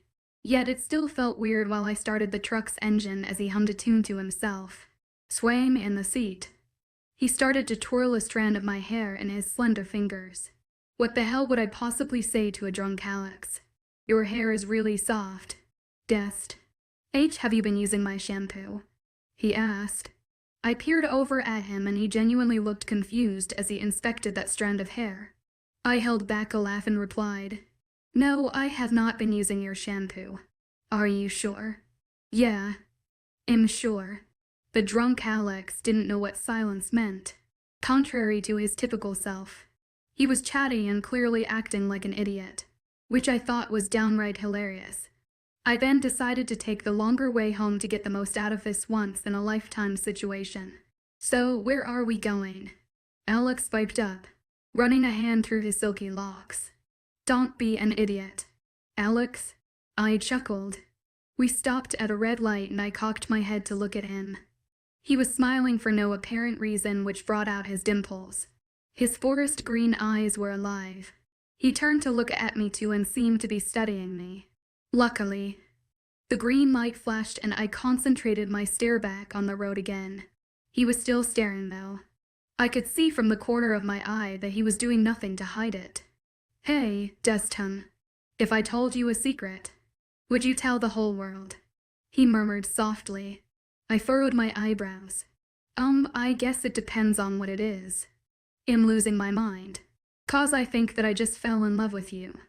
Girl, I almost didn't stop the car at the next red light. Out of nowhere, my heart started hammering wildly. Did he really just say that? HES drunk. I reminded myself. HES drunk. Wait a second. I muttered. Were you singing the lyrics to I Will? I realized. My heart stopped beating like crazy. But another part of me was slightly disappointed. What the hell? Have a witch, when I found out Lucy ditched me and was never gonna come back. I was upset. Alex drawled on. But then I remembered there was still another girl I love. I wanted to know who this girl was. I was scared yet intrigued and I had no clue why. What's her name? I asked, keeping my eyes trained on the empty snow-filled road ahead of us. He began to chuckle. Shouldn't you know your own name by now? A chill ran through my spine. My grasp on the steering wheel tightened, and it took every ounce of strength in me to not look at Alex, to see whether he was serious or not. But by the way he spoke, I knew that he was. Once again, my abnormal heartbeat sped up, and I couldn't remember the last time someone had that affect on me. You're really pretty. You know that. Why, you're hella clumsy. But it's really cute. Alex rambled. Every word he said made my heart beat louder. I needed to get home right now before I crashed the vehicle. You really light up my whole day, especially when you lean your head on my shoulder. It's a nice feeling. Dest. It was hard to stay concentrated when he was saying all these things to me. Alexander, my best friend who was 3 years older than me, was saying these things to me. I hated to admit it, but a part of me enjoyed those rare words. Although it took 14 minutes to get home, it felt like 14 years. When I finally parked the car at the back entrance of the marble mansion, I unbuckled my seatbelt and bolted out of the yellow truck as fast as I could. My ferocious heartbeat was loud enough to awake the whole pack. "Guest, help me," Alex groaned, leaning against the truck. I was scared to approach him, but went anyways. He gripped my elbow and stumbled. I didn't dare say anything. I forcefully opened the back door of the mansion and whispered for Alex to shut the hell up. Fortunately, I dragged him in and stopped at the staircase next to my room to head up to the 3rd floor. "I see can't," Alex sighed, leaning on my shoulder. I ignored how close he was. "Come on, you idiot. You need to get to your own goddamned room," I furiously whispered, urging him to get on the stairs. Instead, though, he leered toward my room and opened the door, dragging me along with him. The door behind us shut. "Alex," I yelled. "This is my room. You FUC knuckle." "I don't care," he whimpered, sprawling across my bed, closing his eyes. "You can't sleep in here," I cried. "You let me sleep in here yesterday morning," he exclaimed, sitting upright. But your I sighed, leaning against the wall hopelessly. What was I going to do? "But in what?" he inquired. Not a moment too soon. He was standing upright in front of me, his green eyes dark and his smile dangerous, inches away from my face. He whispered in my ear, "But I'm drunk. Dest, are you afraid? Afraid of kissing you?" I mentally yelled. But why was he so close? My throat was dry. I couldn't even speak. "It's to Anne." "Go to sleep," I muttered quietly. I swallowed as he brought his lips to my ear, ignoring what it said. His breath tickled my neck as my breathing became unnaturally shallow. "Remember that night on your birthday, Dest? You looked hot as hell in that dress. And fuck, it was hard to keep my hands off of you." My eyes widened. I couldn't believe what he was saying. He slipped a hand around my waist, trapping me. I didn't even try to do anything to even escape. There would be no point. He brought me closer to him. "You're drunk. You don't know what you're saying." I managed to joke out. I didn't want him to leave. I wanted him to pull me in even closer. But this was straight. I couldn't let him make a careless choice if he was drunk. That wasn't fair for him. He craned his face right into mine and stared intensely into my eyes. I couldn't think straight when his lips were just centimeters away from mine. Alex had never been this close, nevertheless said anything like this. So why the hell did I want more? He doesn't mean any of this, I told myself. HES drunk. He would never see me this way. He ran a hand through my hair and then brought his lips to my neck. He'd exploded through me. "You want more." He crooned softly at the hollow of my neck. "Yes," I replied. But then all of a sudden, guilt washed through me. What if half of this shit was only happening because he was full of alcohol? He probably didn't even see me this way. I tore him off of me. "Gee, go to sleep," I whispered, breaking the eye contact for what after seemed like an eternity. This time, he nodded, then stumbled over to my bed and lay down. I still stood at the wall, not quite processing everything that happened. As soon as I heard his faint and shallow breath, indicating that he was well asleep, I crumpled to the ground and stifled a sob, clutching my head in my hands. Along with the guilt, hurt flooded through me, and the mate pull yanked painfully inside of me, reminding me that Alex was never mine to begin with. Reminding me that Alex and I would never be together. I thought back to all of our memories the day we'd rode the train together, the afternoon we skated on Christmas, to the night HED zipped up my dress. And at that point tears were streaming down my face. What had I done? I would never be able to wake up next to his sleepy face or kiss him senselessly in his truck or simply just hold his hand at the coffee shop. I would never get to lovingly stroke his brown hair or go on my tiptoes to kiss his cheek. And as much as I wished it weren't true, I was in love with Alex. The tears fell harder. I was fucking in love with Alexander North. And he would never be mine. We were both mated to other people. our hearts already chained to theirs. It heard many stories of the moon goddess not letting these forbidden relationships work out, from erasing the mating marks to giving heavy doses of pain. There was initially nothing I could do, but where my brave mask can hold it all in. My mind kept wandering back to this night's events, puzzling my emotions even more. Was Alex confessing his true feelings for me, or was he just too drunk to say anything normal? My head began to hurt. Goosebumps trailed along my skin, just at the thought of him being that close to me. I tried not to think about what it would be like to be Alex's mate. I didn't even know when I'd fallen in love with him. The fact that I was destined to be with someone else hid these feelings this whole time. I remembered the last time I got my hopes up about Dom. It ended up crushing me. What if Lucy came back? What if I was overthinking everything? I closed my eyes and let the darkness wash away the thoughts. I lifted my head up and gazed at Alex sleeping soundly on my bed, looking so innocent and vulnerable. There was no way in hell I was going to fall asleep tonight with him being right there. There was no way I could ever make eye contact with him without falling in love with him over again. I crawled over to my bedside table and rummaged around in my drawer. I washed down a sleeping pill with water and hoped that it would not only let me sleep for the night, but erase everything from my mind forever. Chapter 21. Hungry, tired, and utterly hopeless. When my eyes fluttered open, I caught a blurry glimpse of Alex hovering over me with a concerned look on his sleepy face. His bedhead hair was sticking up all over the place, and I tried not to smile. Suddenly, he perched to the edge of the bed, groaning. I sat up instantly, reaching for my glasses while last night's events came crashing down on me. Fuck. I don't think I can remember the last time that I was this hungover. Alex sighed. His eyes closed. I didn't say anything as I found a Tylenol pill and a half-drunken water bottle in my bedside drawer. I tossed it to him, and he let out a sound that probably meant thank you. I watched him drain the water bottle in a matter of seconds, and I especially watched the drop of water that trickled down his defined jawline. I caught myself before he saw me and turned my head away. I was beginning to notice the small things. It was just like Dominic all over again, except this time I wouldn't let myself get hurt. I was smarter than that. I realized I was on my bed and then almost died right there. That meant that somewhere in the night, Alex had lifted me onto it. Even while hungover, the guy was responsible. A few seconds of silence hung around in the air before he spoke. How drunk was I last night?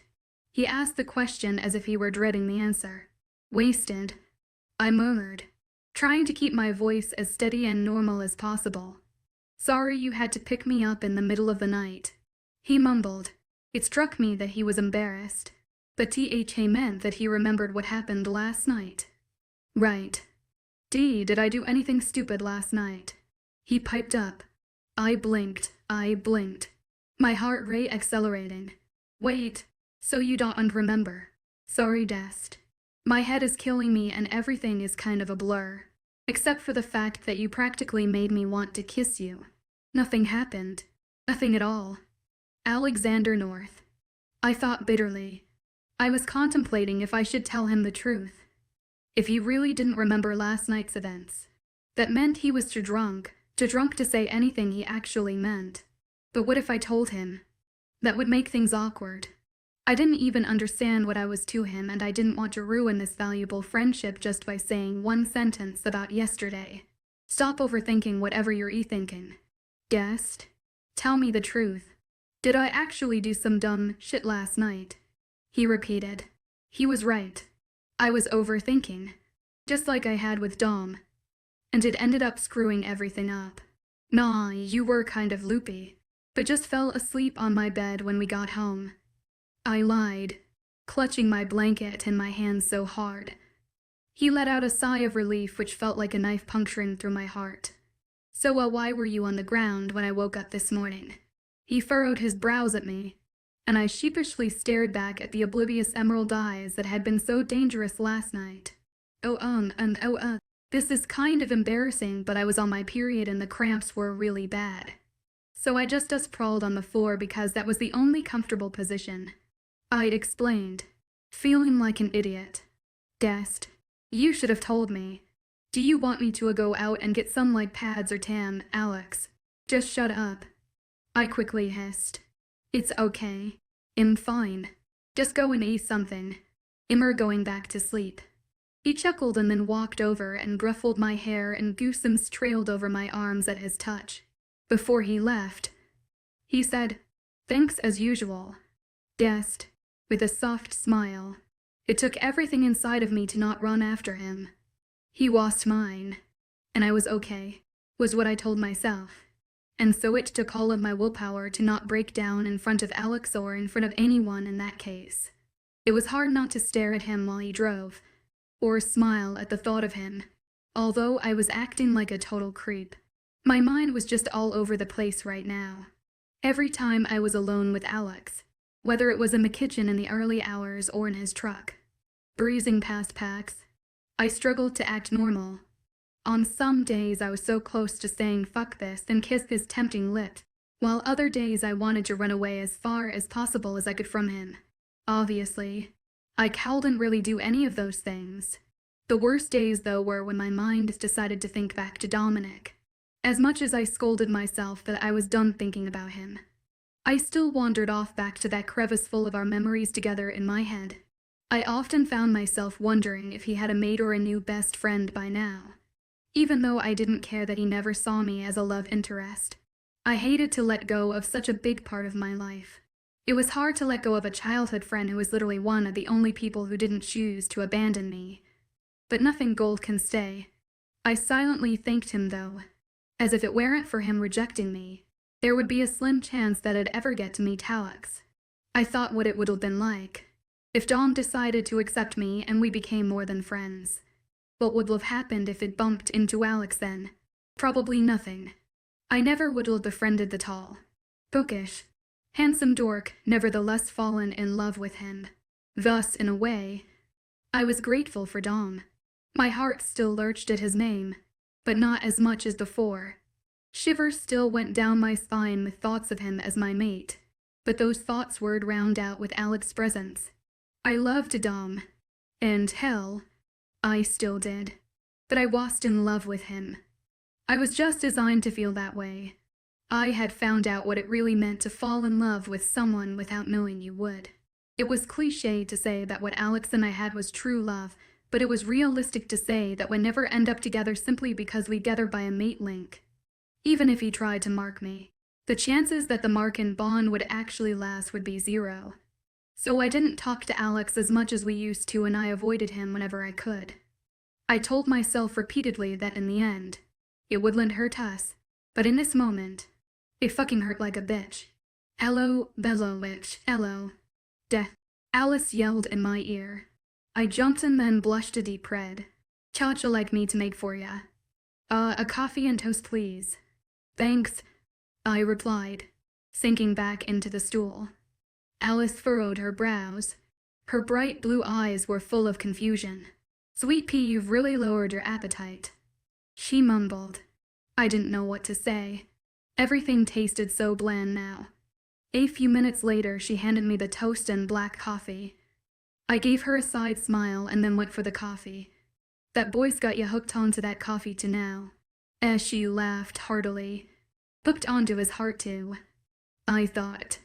After finishing my so-called breakfast and then chatting with Vivian for a bit, I went down to the office as usual to begin working. Nothing like a good 8 hours of staring into a cold monitor and replying to emails. In all honesty, though, the extra work that had been loading in had kept my mind off of things for the past few weeks. Sometimes Alex would hang around downstairs to talk to the others, and he would notice that I'd be too caught up in my work to say hi. So naturally, he didn't bother me. I felt like shit for doing this to him, for seeing the slight hurt in his eye as I avoided him. It was killing me softly, but I just wanted him to think about another girl. I told myself that he'd eventually find a smart and mature girl he'd fall in love with.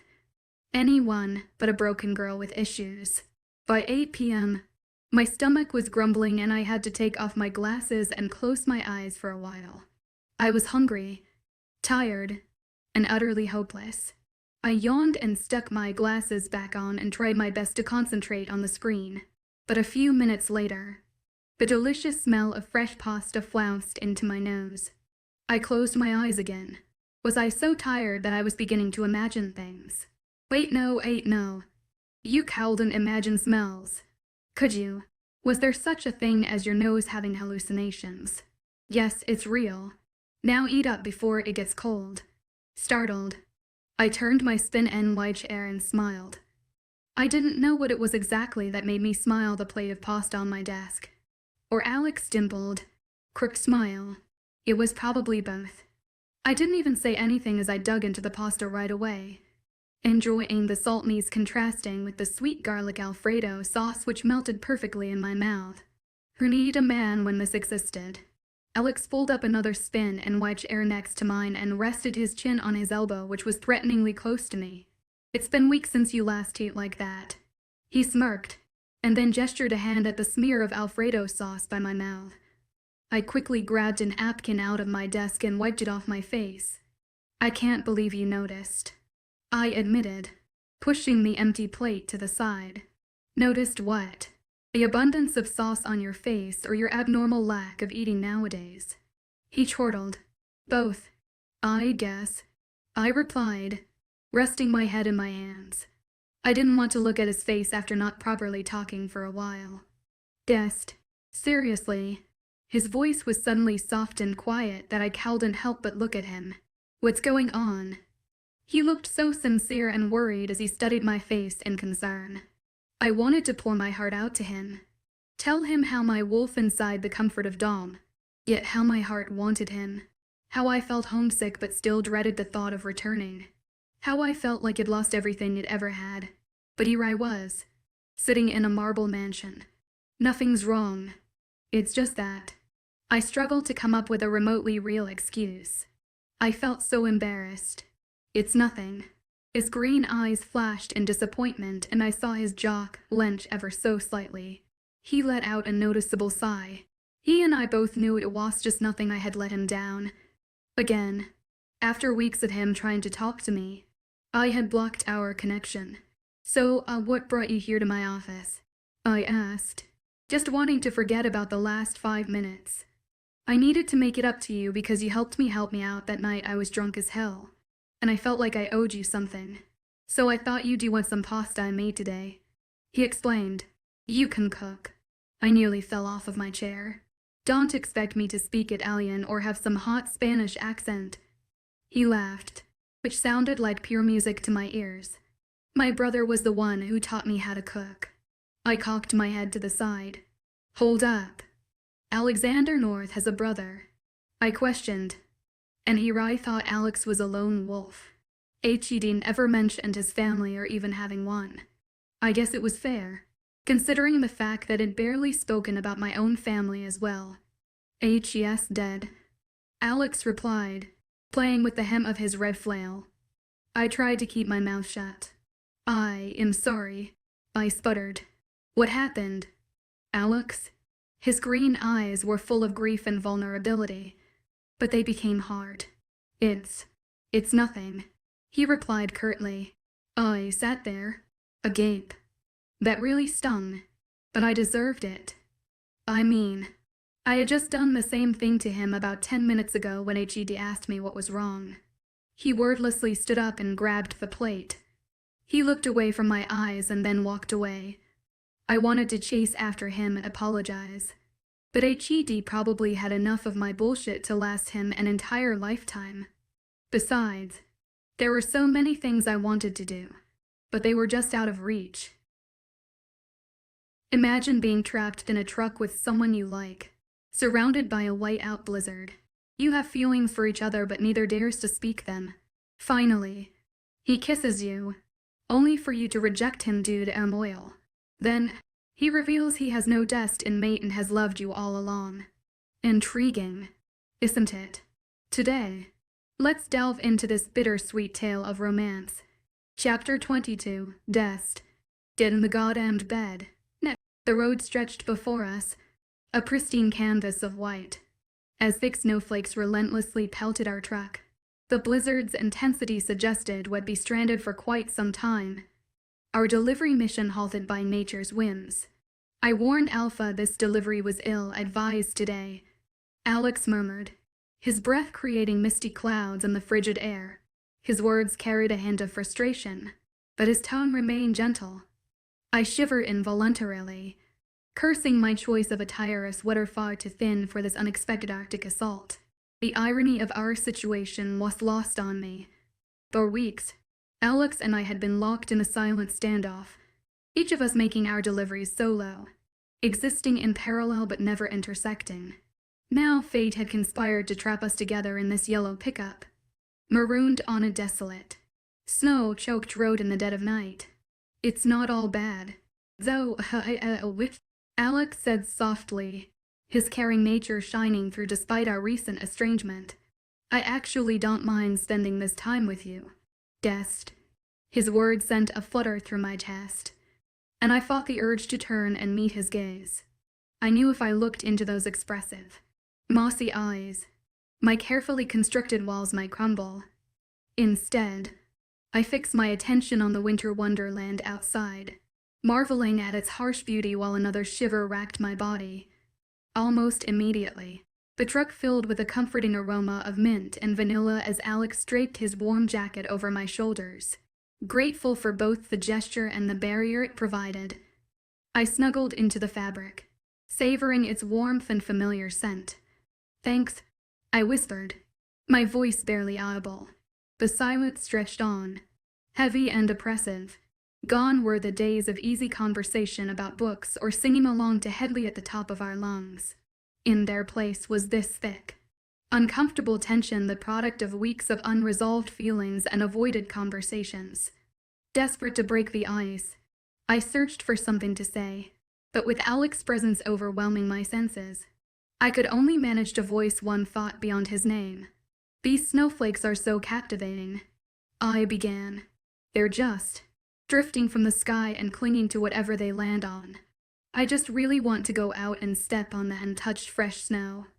My words trailed off as I continued to stare at the mesmerizing depths of the natural work of art. Frigid snow had never looked so intriguing. His deep voice shattered my thoughts. Destiny. The way he spoke my name brought a shiver to me. Despite his warm coat, I'd really like to do that too. But right now, I really want to something else instead. I didn't know why he was whispering, but I was entranced. And what would that be? I whispered back, finally letting my brown eyes meet his green ones. He slowly began to lean in. I blinked. His fingers trailed across the seat and then he laced them through mine. I held them tighter.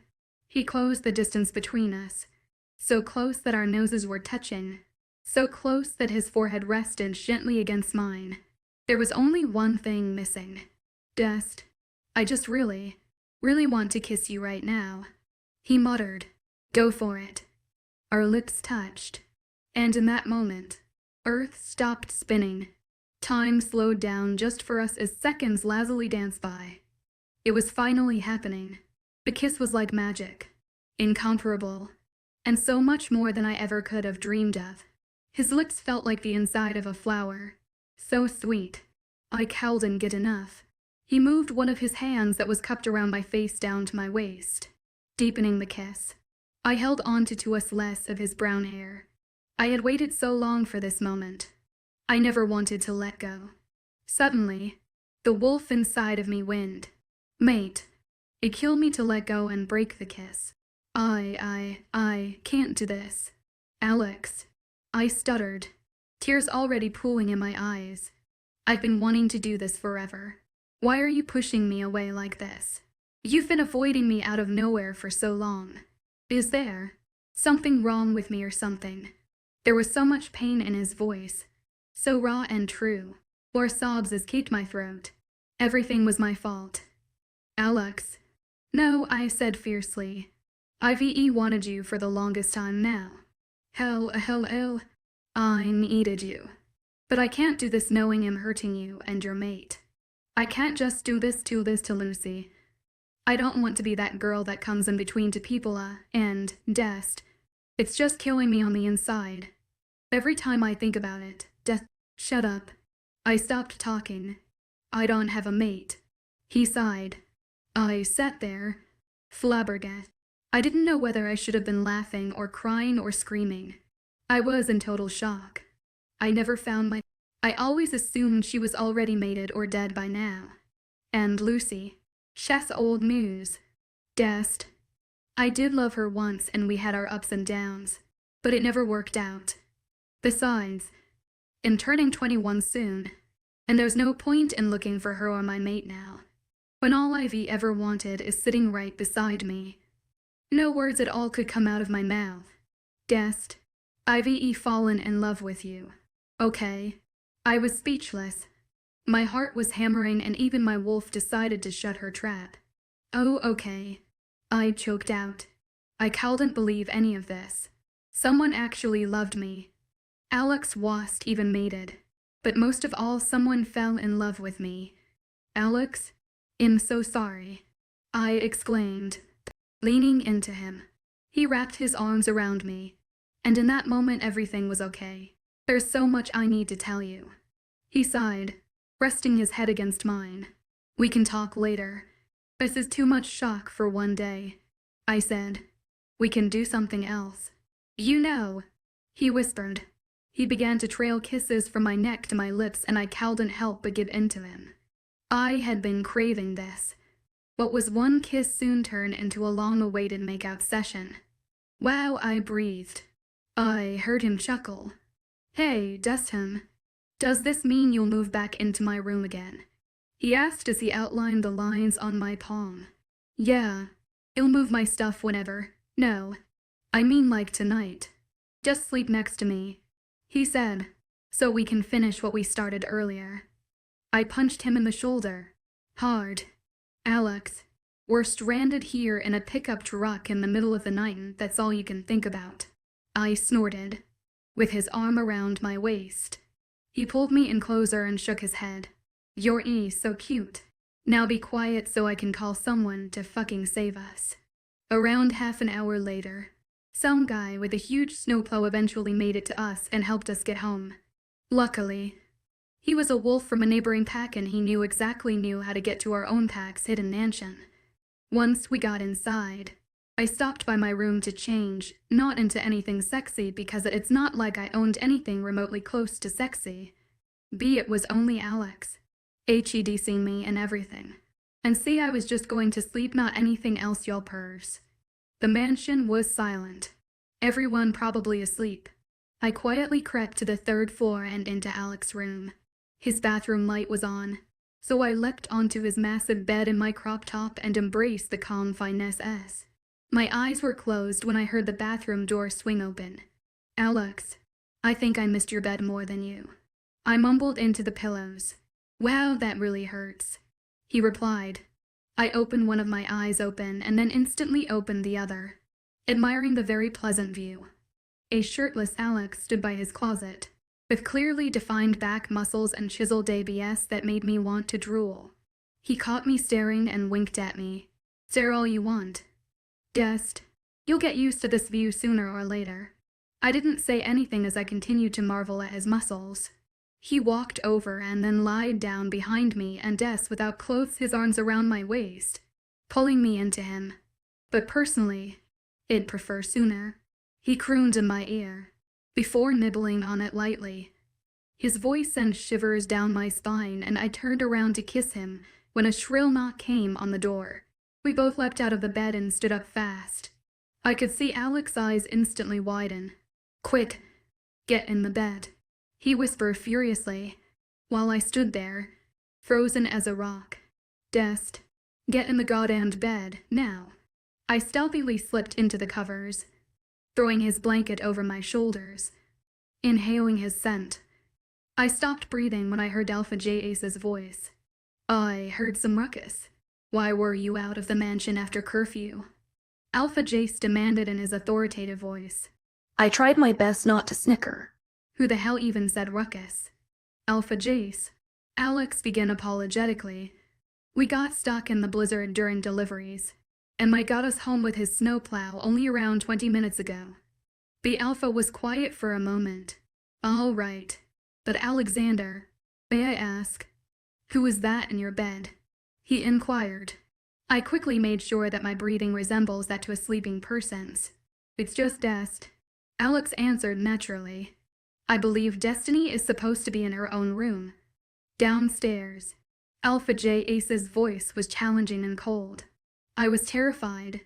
I had no clue how casually Alex was talking to him right now. She fell asleep in my truck. She was exhausted as hell. Alex explained. Also, she's kind of my new roommate. You even said we had a shortage of rooms. Now her and Lucy's rooms are free. Alexander.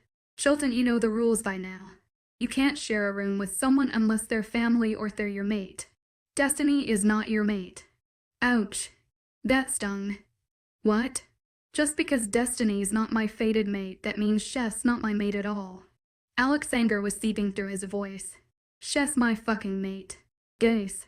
Because I chose her. I didn't even realize that Alex had used the Alpha's first name, because his last sentence kept repeating in my head over and over again. He was serious about me. Serious about us. Of all of the unmated females in the world he could have chosen, he chose me. Damn. I felt like a rare Aspo-Kanan. The second that Alpha Jace left, I crushed Alex into a hug. To my pleasure, he responded by pulling his lips against mine. I had a mate. I was finally wanted by someone. And his name was Alexander North. Chapter 23, Shut the hell up. You perv. When I woke up in the bed the next morning, I had to remind myself that last night wasn't a dreamin', that it really was Alex sleeping next to me, with an arm draped around my waist. I studied his face, taking in his breathtaking features, his defying jaw, his beautifully structured cheekbones, his soft lips, his messy brown hair. I loved everything about him, from his qualities to his laugh to his singing voice to his flaws. I was so in love with the guy who'd picked up my broken pieces and placed them back together. I watched him take slow, steady breaths. I trailed my fingertips gently, tracing the outline of his lips. I didn't want to ever leave this place. Blinking sleepily, I fell asleep again, my fingertips at his jaw. The next time I woke up, it was because of a shrill knock at the door. I groaned and slowly pulled myself out of the bed, praying that it was the Alpha again. I quickly snagged one of Alex's large T-shirts from his closet, pulling it over my head as the person continued to knock on the door. Oh well, it covered enough. I walked over and finally opened the door and was surprised to see Vivian and Rory. Hey Alexander, do you know where Destiny is? Rory piped up. Vivian elbowed her faster than the speed of light.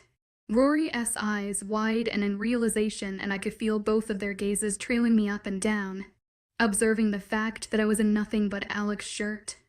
I watched as Vivian's sharp violet eyes trailed to Alex behind me, sleeping in the large bed. Never mind, Rory whispered awkwardly.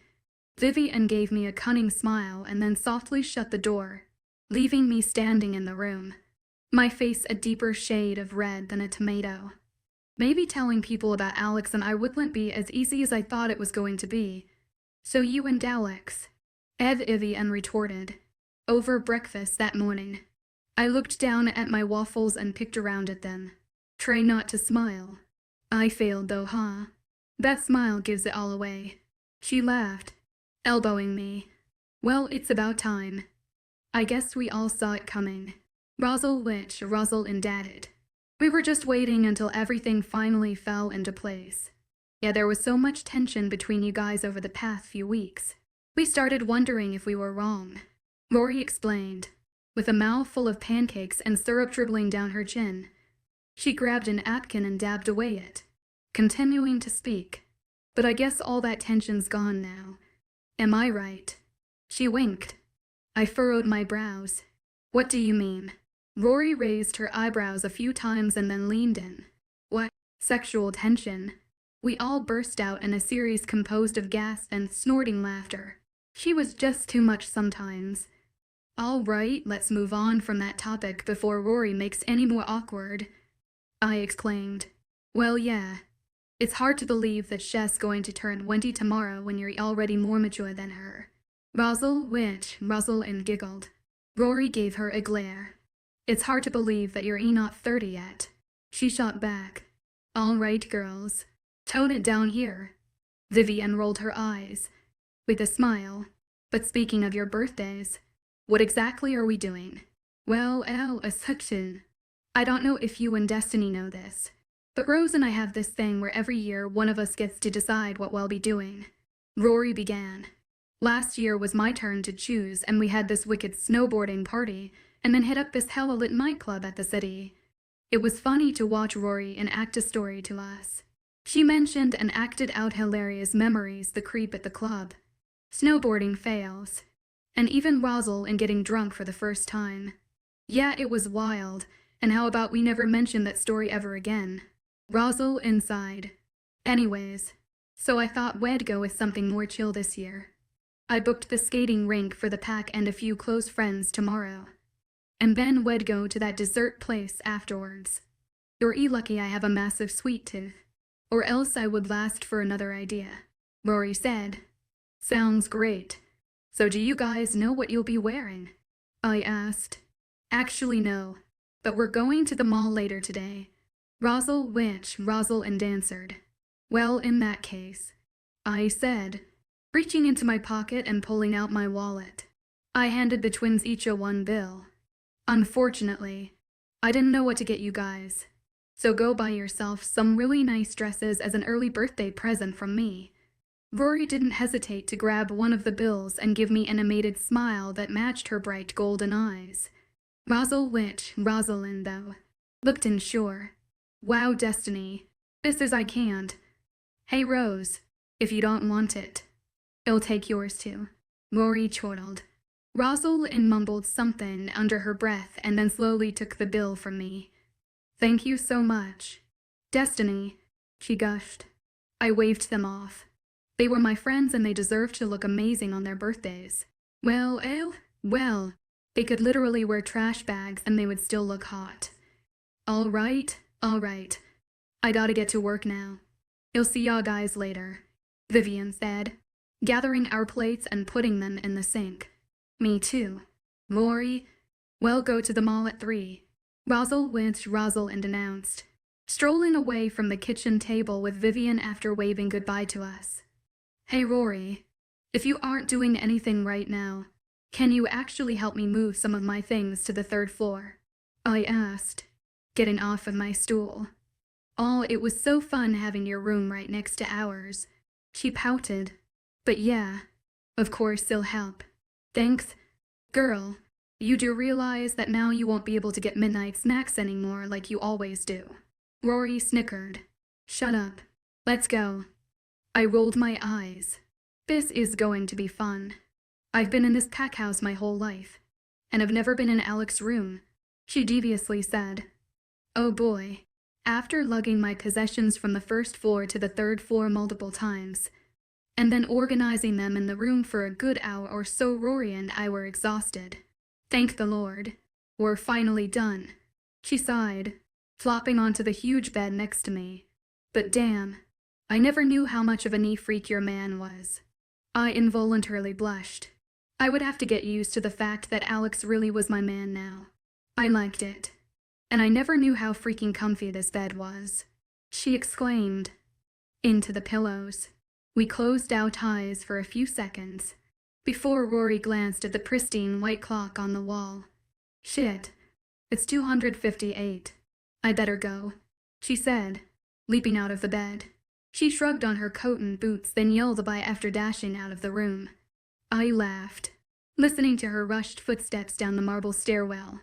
The next day, I excitedly got ready for the twins' party. Death, Alex yelled through the bathroom door. Hurry up, we gotta go soon.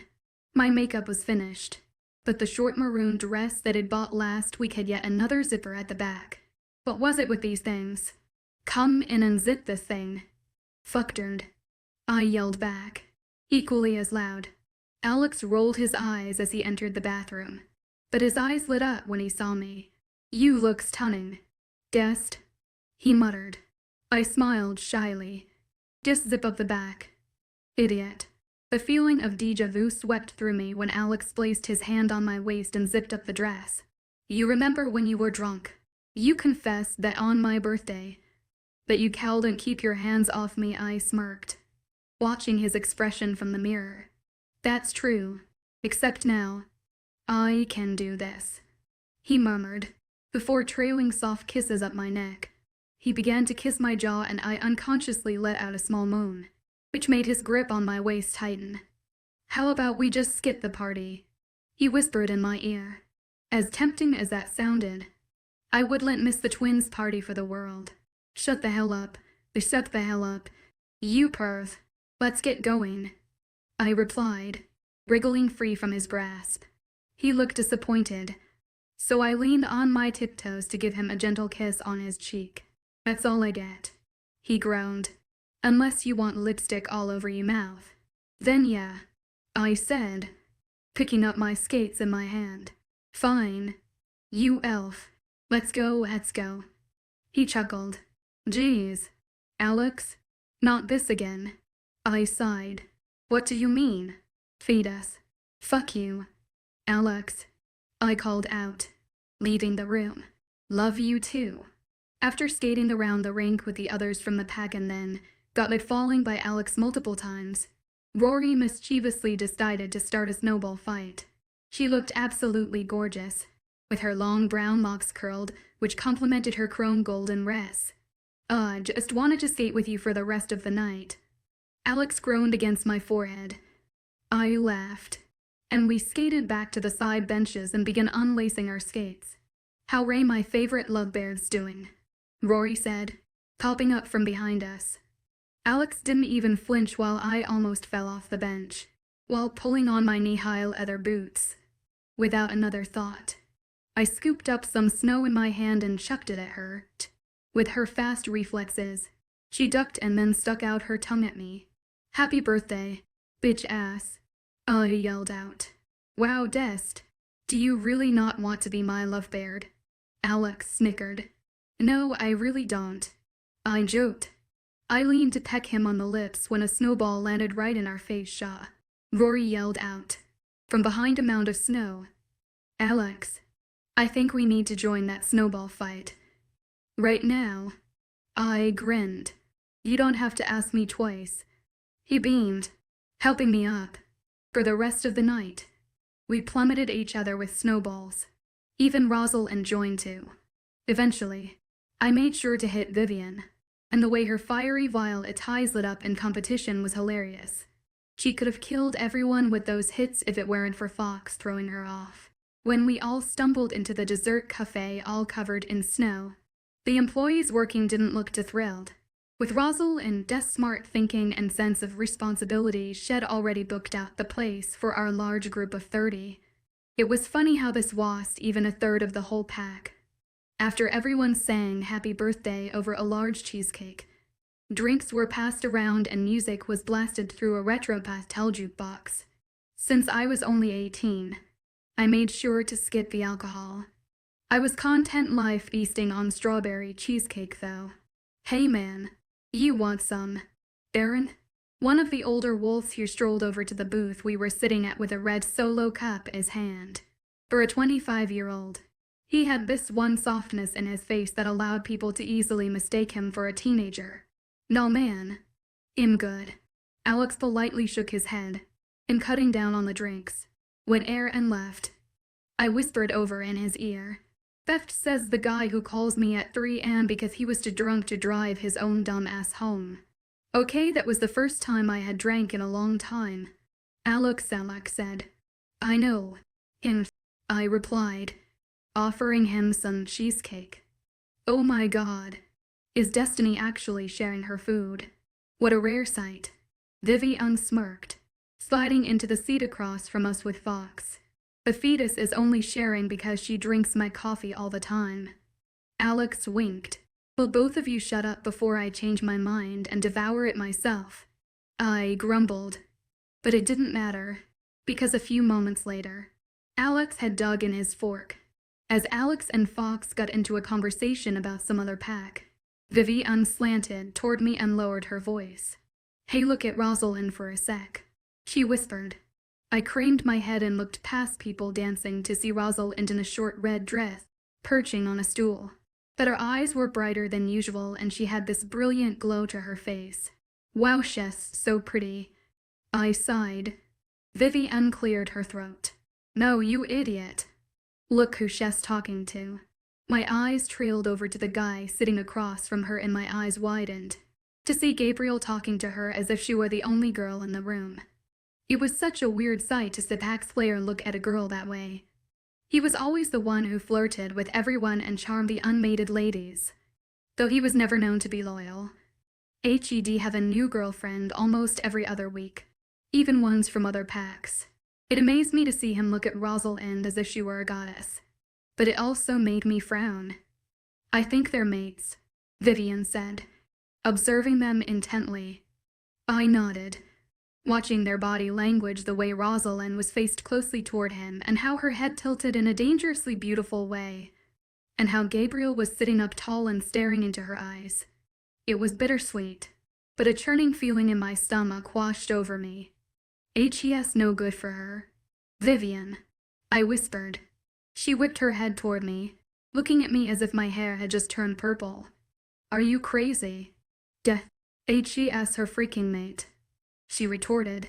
HES nothing but trouble. Rosalind could do so much better. She's so mature. Sweet. And no. HES going to break her. I muttered, shaking my head. What the hell? They're mates. Destiny. Get that across your thick skull. Why would he ever hurt her?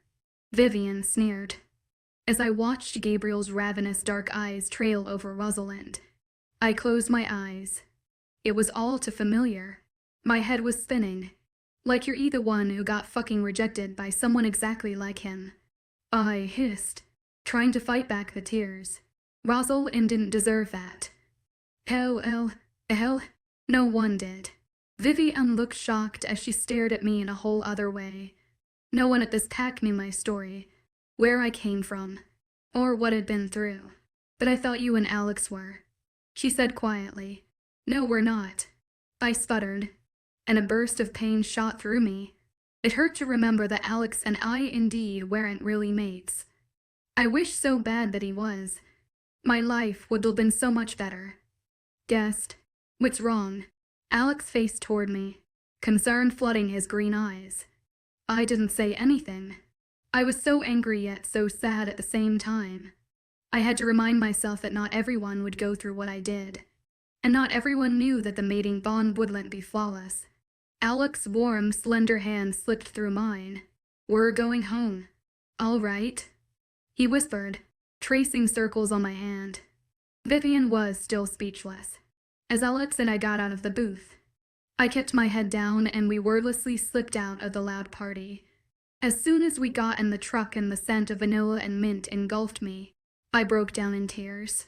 Hey, Alex, was all I could choke out, before another sob erupted. He held onto me tight, and stroked the top of my hair. It's okay. Guest, I'm here. Don't think about him or anything from the past, he murmured in my hair. I know it's hard and you can't keep it in all the time, but I'm here. Okay, you are my mate. I nodded, taking shallow breaths. After a few minutes, he let go of me and started the engine, pulling away from the café. The drive home was comfortably quiet. We reached the mansion and parked at the massive back entrance. Snow was falling as Alex helped me out of the car and into the pack house. He didn't let go of my hand until we reached the 3rd floor and into our room. He softly shut the turquoise door behind us. Thanks, Alex, I said quietly. I walked over to the mirror and tried to UNP in my hair from the low and loose bun, but my hands trembled. Alex caught sight of my eyes in the mirror and strolled over, standing behind me. He gently put my hands down and began unpinning my hair, letting my dark auburn brown waves of hair tumble down my back. Guest, don't ever let anyone tell you that we're not mates, he whispered. He entwined his fingers in mine and spun me around to face him. With one hand, he tilted my chin up to meet his green eyes. The idiot didn't deserve you, he whispered huskily, his lips hovering merely inches away from mine. I would never dream of hurting you because you mean way too much to me. I slid my hand up to his neck and pulled on his hair, tilting his head closer to mine as I mashed my lips against his. He continued to kiss me as he pushed me toward the wall, pressing his body towards mine. He slid one of his hands from my hips to my waist to my back. His touch was like magic. I love you, Alex, I whispered as I took a breath. His green eyes darkened as he brought his lips to the hollow of my neck, nipping at it lightly. I want to mark you so fucking bad, he groaned. My breathing hitched as he sucked on it, and then began to kiss my lips again. He began railing his hand on my back higher until it reached the zipper. He tugged on it as permission. I nodded through our kiss. He pulled it lower and lower, and I shivered at his touch at my bare back. He slipped off one side from my shoulder, and I tugged at his hair. I pulled him even closer by his tie, and then began unfastening the knot. He kissed me even harder, pulling the other side of my dress off, as I was about to slip off his tie and begin to unfasten his shirt buttons. My cell phone rang. Just ignore it, he hoarsely murmured against my lips. So we let the phone ring until it stopped. I unfastened his buttons slowly and traced my hand over his muscles. Then all of a sudden, there was a knock on the door. Why the fuck do we always get interrupted? Alex breathed heavily, hesitantly letting go of me, and he quickly began refastening his buttons. The knocking continued. "I'm coming," Alex called out, trying to keep his voice composed. He opened the door. Someone handed him something, and then Alex shut the door. "It's a call for you." He rolled his eyes. I slowly sat down against the wall and grabbed the phone high. "I'm kind of busy right now, so if you could call later. Hello, is this you, D?" I almost dropped the phone as goosebumps erupted all over my arms. I could feel my face going pale. I began shaking. I ended the call and let the phone slide from my hands. D asked, "What happened?" Alex crouched down, furrowing his brows, any hint of mischief gone from his face. "Alex," I whispered. It was him. Chapter 24. I don't want to sound cheesy. Snow was falling hard and it looked like it was going to stop. Rooftops of houses and buildings were coated in thick layers of it, and the tall evergreen trees were swaying gently in the frigid wind. As Alex drove through the quiet streets back to the pack house, quietly humming to himself, I sighed. This afternoon reminded me of that night Alex and I had first kissed. That night when everything felt right, when I felt as if nothing could go wrong. Boy, was I wrong. But just being enveloped in that feeling made me speak up out of the blue. "Alex, can we, not go home yet?" I asked, my voice rasping. He shifted lanes and then flitted his green eyes toward me. "Sure, but what's bothering you?" "Guessed." He replied softly. I could tell he was genuinely concerned, and that was the moment I knew that I had to tell him everything before I lost him too. This whole phone call wasn't only filling me with anxiety, but it was affecting him too. And that was one thing that I didn't want. This was my fight and I didn't want to drag him into it. "I want to just talk about something," I said. I reached over and squeezed his right hand to assure him that it was about our relationship. To my surprise, he laced his lean fingers through mine and held onto them tight. He continued to drive and we sat there hand in hand, in a comfortable silence. These were the small moments I didn't want to let go of, just us in this truck with snow drifting all around us. As I stared out the window, I realized that we were driving through a forest. It was the one that led to our pack house, though. The trees were much older and the ground felt more inclined. We eventually stopped at a clearing with the trees behind us, and as I looked beyond the window, I realized we were on a cliff overlooking the town beneath us. The truck was a safe distance from the edge, but we were close enough to see the lights and houses beginning to flicker on and streetlights glimmering through the snow. "Alex, whoa, this is beautiful." I marveled, holding his hand tighter. "I think we both needed to just get away," he responded. He let go of my hand and undid his seatbelt to turn away and grab something from the back seats. He revealed a lovely dark teal quilt and urged me to come closer to him. I shifted over next to him and he wrapped the warm quilt around our shoulders and then slipped an arm around my waist. I rested my head against the crook of his neck and closed my eyes for a few seconds before opening them again. I kinda want to stay here forever, but there are also some things I need to get off my chest. I said. Go ahead. No one's stopping you, Alex remarked. It's been for days since he called, and honestly am as confused as you are as to why. I haven't said a lot about him ever since you brought me to this pack 2 years ago. I don't think I ever told you that I got rejected by my best friend. I let out a breath and shivered. It felt weird to finally tell someone just straight out like that. Dest. I don't know what he was thinking, and even though I want to rip his insides out putting you through so much pain, just know that I will never abandon you, Alex murmured. I leaned into him and then stopped. Wait, how do you know that I went through so much pain? Am I that easy to read?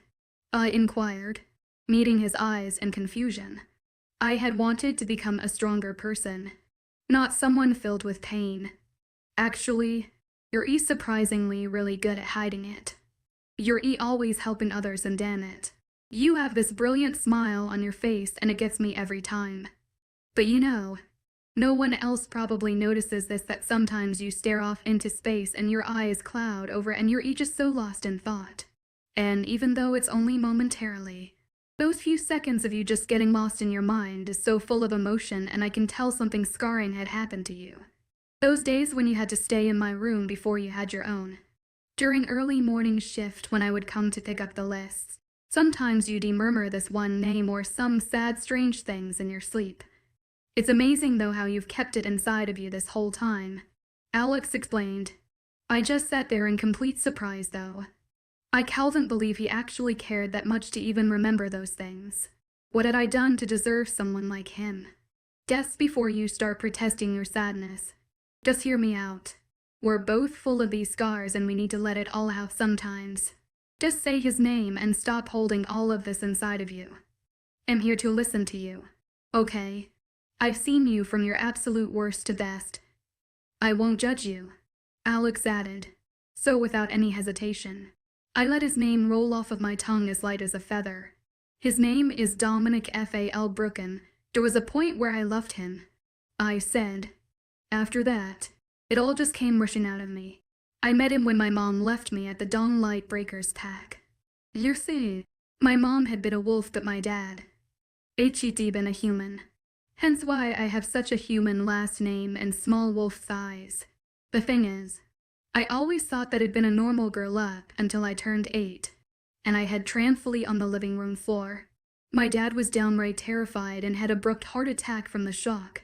So when he was in the hospital, my mom packed up all of my things and told me she would dump to a place where I'd better fit in. I was bewildered and upset and definitely confused. Everything was happening too fast. On the long drive to the pack, my mom told me not to ask questions and said this was the best thing for my dad's health. When we made it there, she didn't even bother to let me inside, but left me outside the door and promised me she'd come back for me. Of course, that was just an empty promise to a scared 8-year-old. I muttered. A lump in my throat formed and I clenched my fists tight, telling myself I wouldn't waste any more tears on her. Dominic was one of the first people to show me around the pack house and teach me everything about being a wolf, since he was the beta's son and all. At the time, we were one of the few kids there and he was only a year older than me. So naturally we became good friends over time. I was still a kid though, and I waited at the window sometimes looking for my mom's car.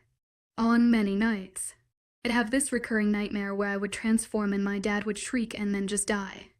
Dominic was the one who would come in the night to wake me up and distract me by telling me stories until dawn. I recalled, my voice becoming quieter. Over time, I forgot how my mom's car looked like, and those nightmares rarely came. As I grew up in that pack house, I made more friends, and 2 of my closest girl friends, Amber and Arizona. That place became my home to me, and I was thankful for having Dominic as my best friend. I trailed off, taking a deep breath, preparing myself for bringing back the memories of when I was 16. Guessed. Alex suddenly cut in. I realized his arm around me was tight, outside was dark, the snowflakes still drifting. You can skip the whole rejection. No. I want to tell you everything. I just want everything to be clear between us, I told him, caressing his cheek. He held on to that hand. Anyways, on my birthday was when I discovered we were mates. And I had filled myself with these hopeful possibilities of us only to get him to reject me the next day, because he couldn't see himself with someone like me. A few tears helplessly rolled down my cheek and I wiped them away with the edge of my sleeve. It hurt to not be good enough for someone you cared about so much. And that year was hell. All but 2 of my friends abandoned me. Not only was there so much physical pain, but I had become this loser because I got rejected by this popular beta. It's scary to think about how I'd lost nearly everyone overnight.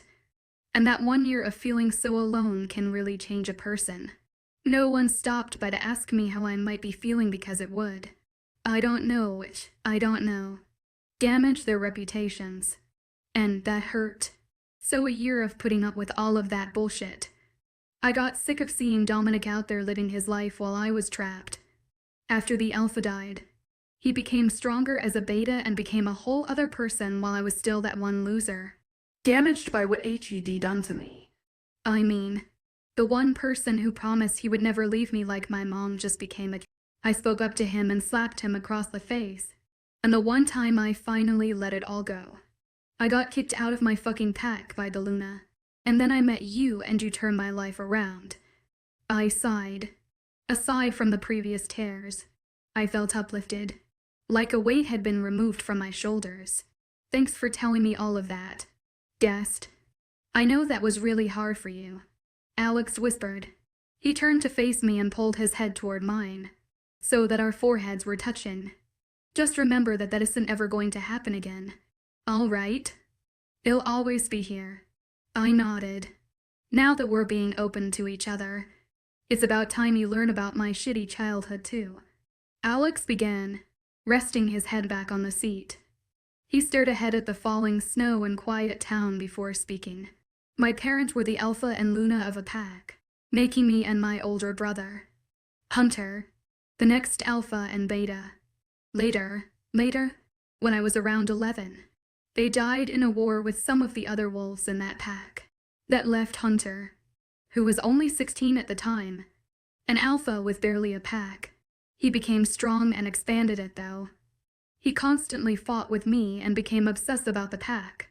When he was 18, he legally kicked me out of the pack, leaving me stranded. Alex's voice became breathy and he chuckled cynically. At the time we were somewhere up north, looking for more members.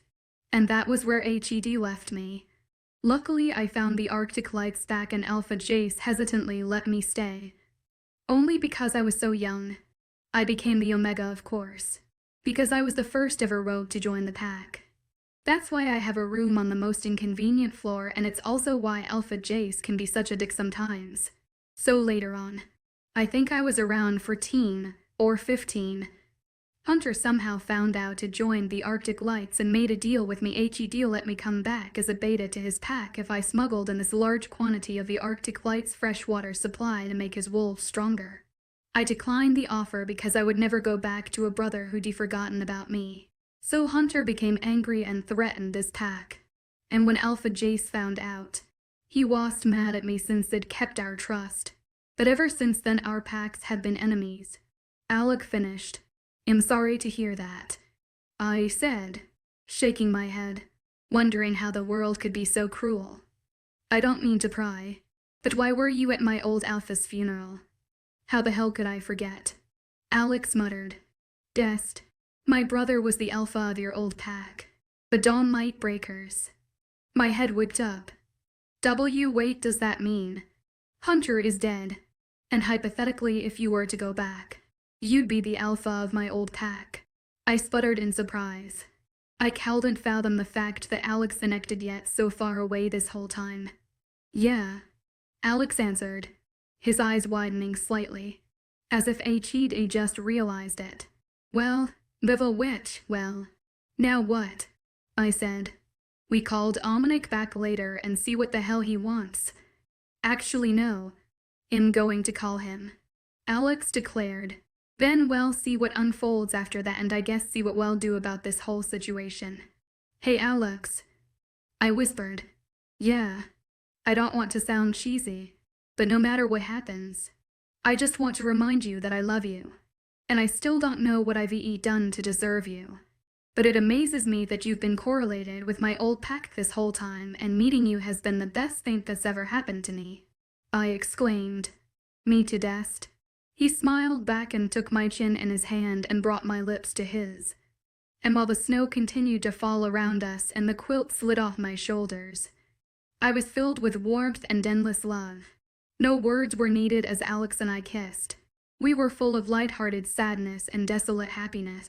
A chill ran through my spine when he ran one of his hands through my hair and I pulled him closer to me. Whatever was going to happen next would happen, and I knew that Alex wouldn't leave my side. Chapter 25. Your head is on my boobs. My heart was beating uncontrollably fast. I couldn't breathe properly. I was shaking involuntarily. I was about to hear his voice again for the first time in 2 years. And despite the fact that I was in love with someone else, a small, incoherent part of my heart still held room for him. Luckily, I wouldn't be the one who would talk to him because I couldn't think straight. I didn't even trust myself enough to have a proper conversation with him, even if we were hundreds of miles away. I could only hope that I had the same unthinkable control over him too. I hoped that my name made him tremble. I hoped memories of us together made him scream in pain. Alex's finger hovered over the call symbol on his phone and he met my eyes in a question, as if asking me for the 100th time if I really wanted to do this. Even though we had this conversation many times since last night, whether it was in bed or over breakfast, I still hesitated before I nodded at him. I needed to know what his problem was. The phone was on speaker and the ring seemed to go on for eternity, as if it were mocking my fear. And I could swear that with every second that passed by, regret filled me slowly. My eyes flew open and I clutched Alex's hand when the ring stopped and a voice finally answered. Hello. It was unmistakably Dominic's voice. It was much more refined and deeper than I remembered. The wolf inside of me went hysteric and I felt the need to scream. Alex's green eyes flitted over to mine and he held my hand tighter as if to warn me to stay quiet.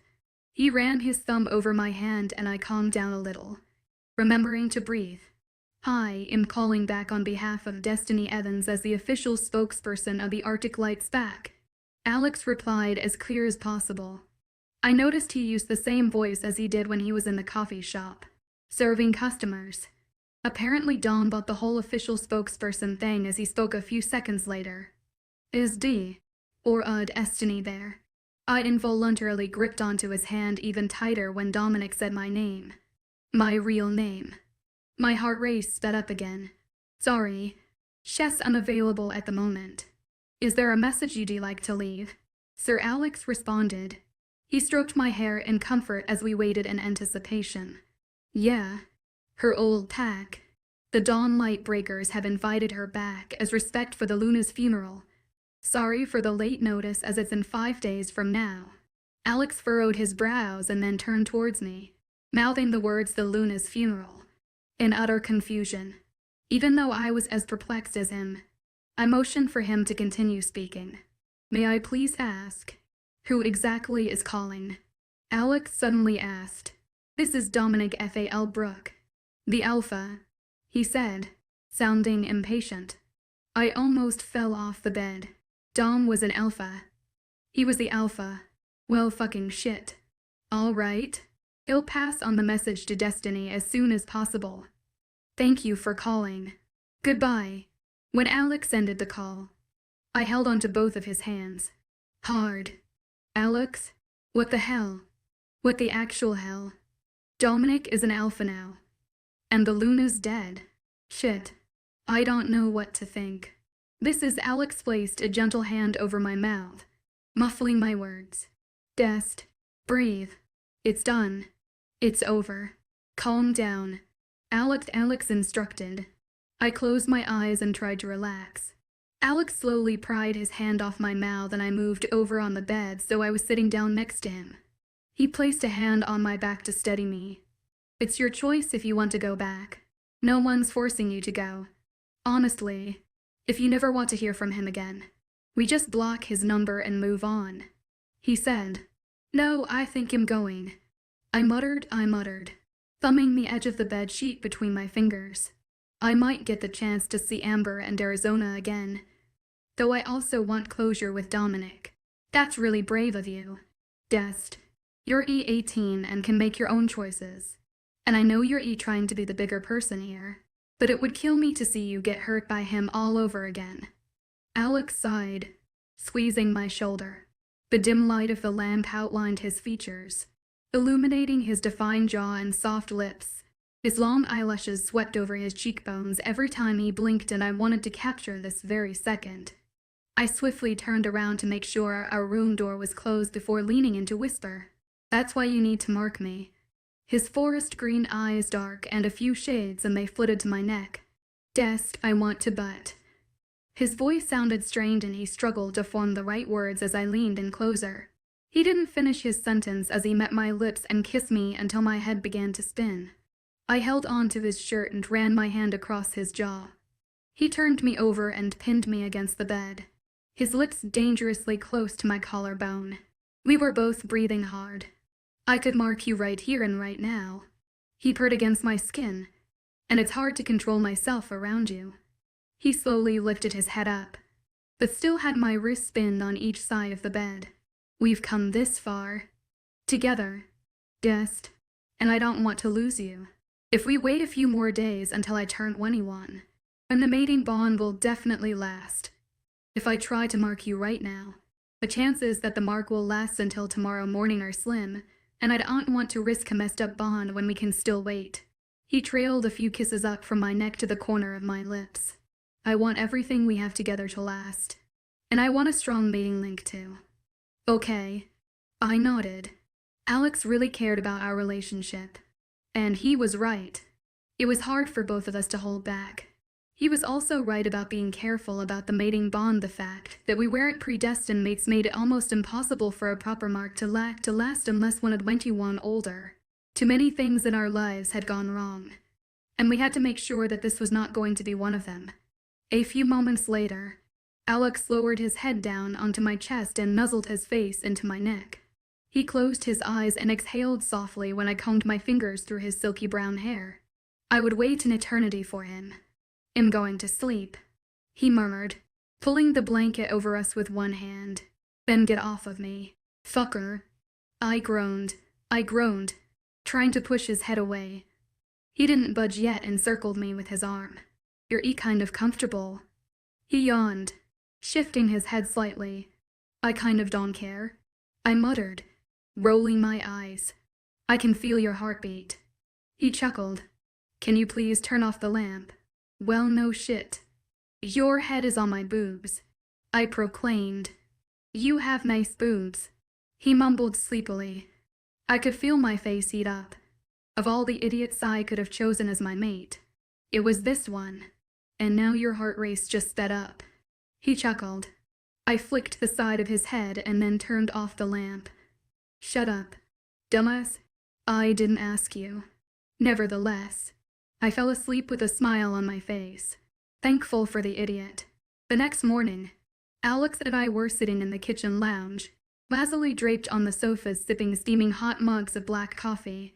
I stared at the tendrils of steam that oozed out of my dark red mug as Alex went over the details of our upcoming trip. So we'd catch a train in around 2 days, leaving us a night and day before the Luna's funeral. I tried to find a ticket for the day directly before, but since it's on such short notice, all of the seats were booked. Alex clarified, "That's fine, because I'd have a day to show you around my hometown." I told him. I then sat up straighter from my slouched position next to him and smiled. "I have to take you to this one diner that serves the best iced tea ever. You'd forget about this black coffee in a second."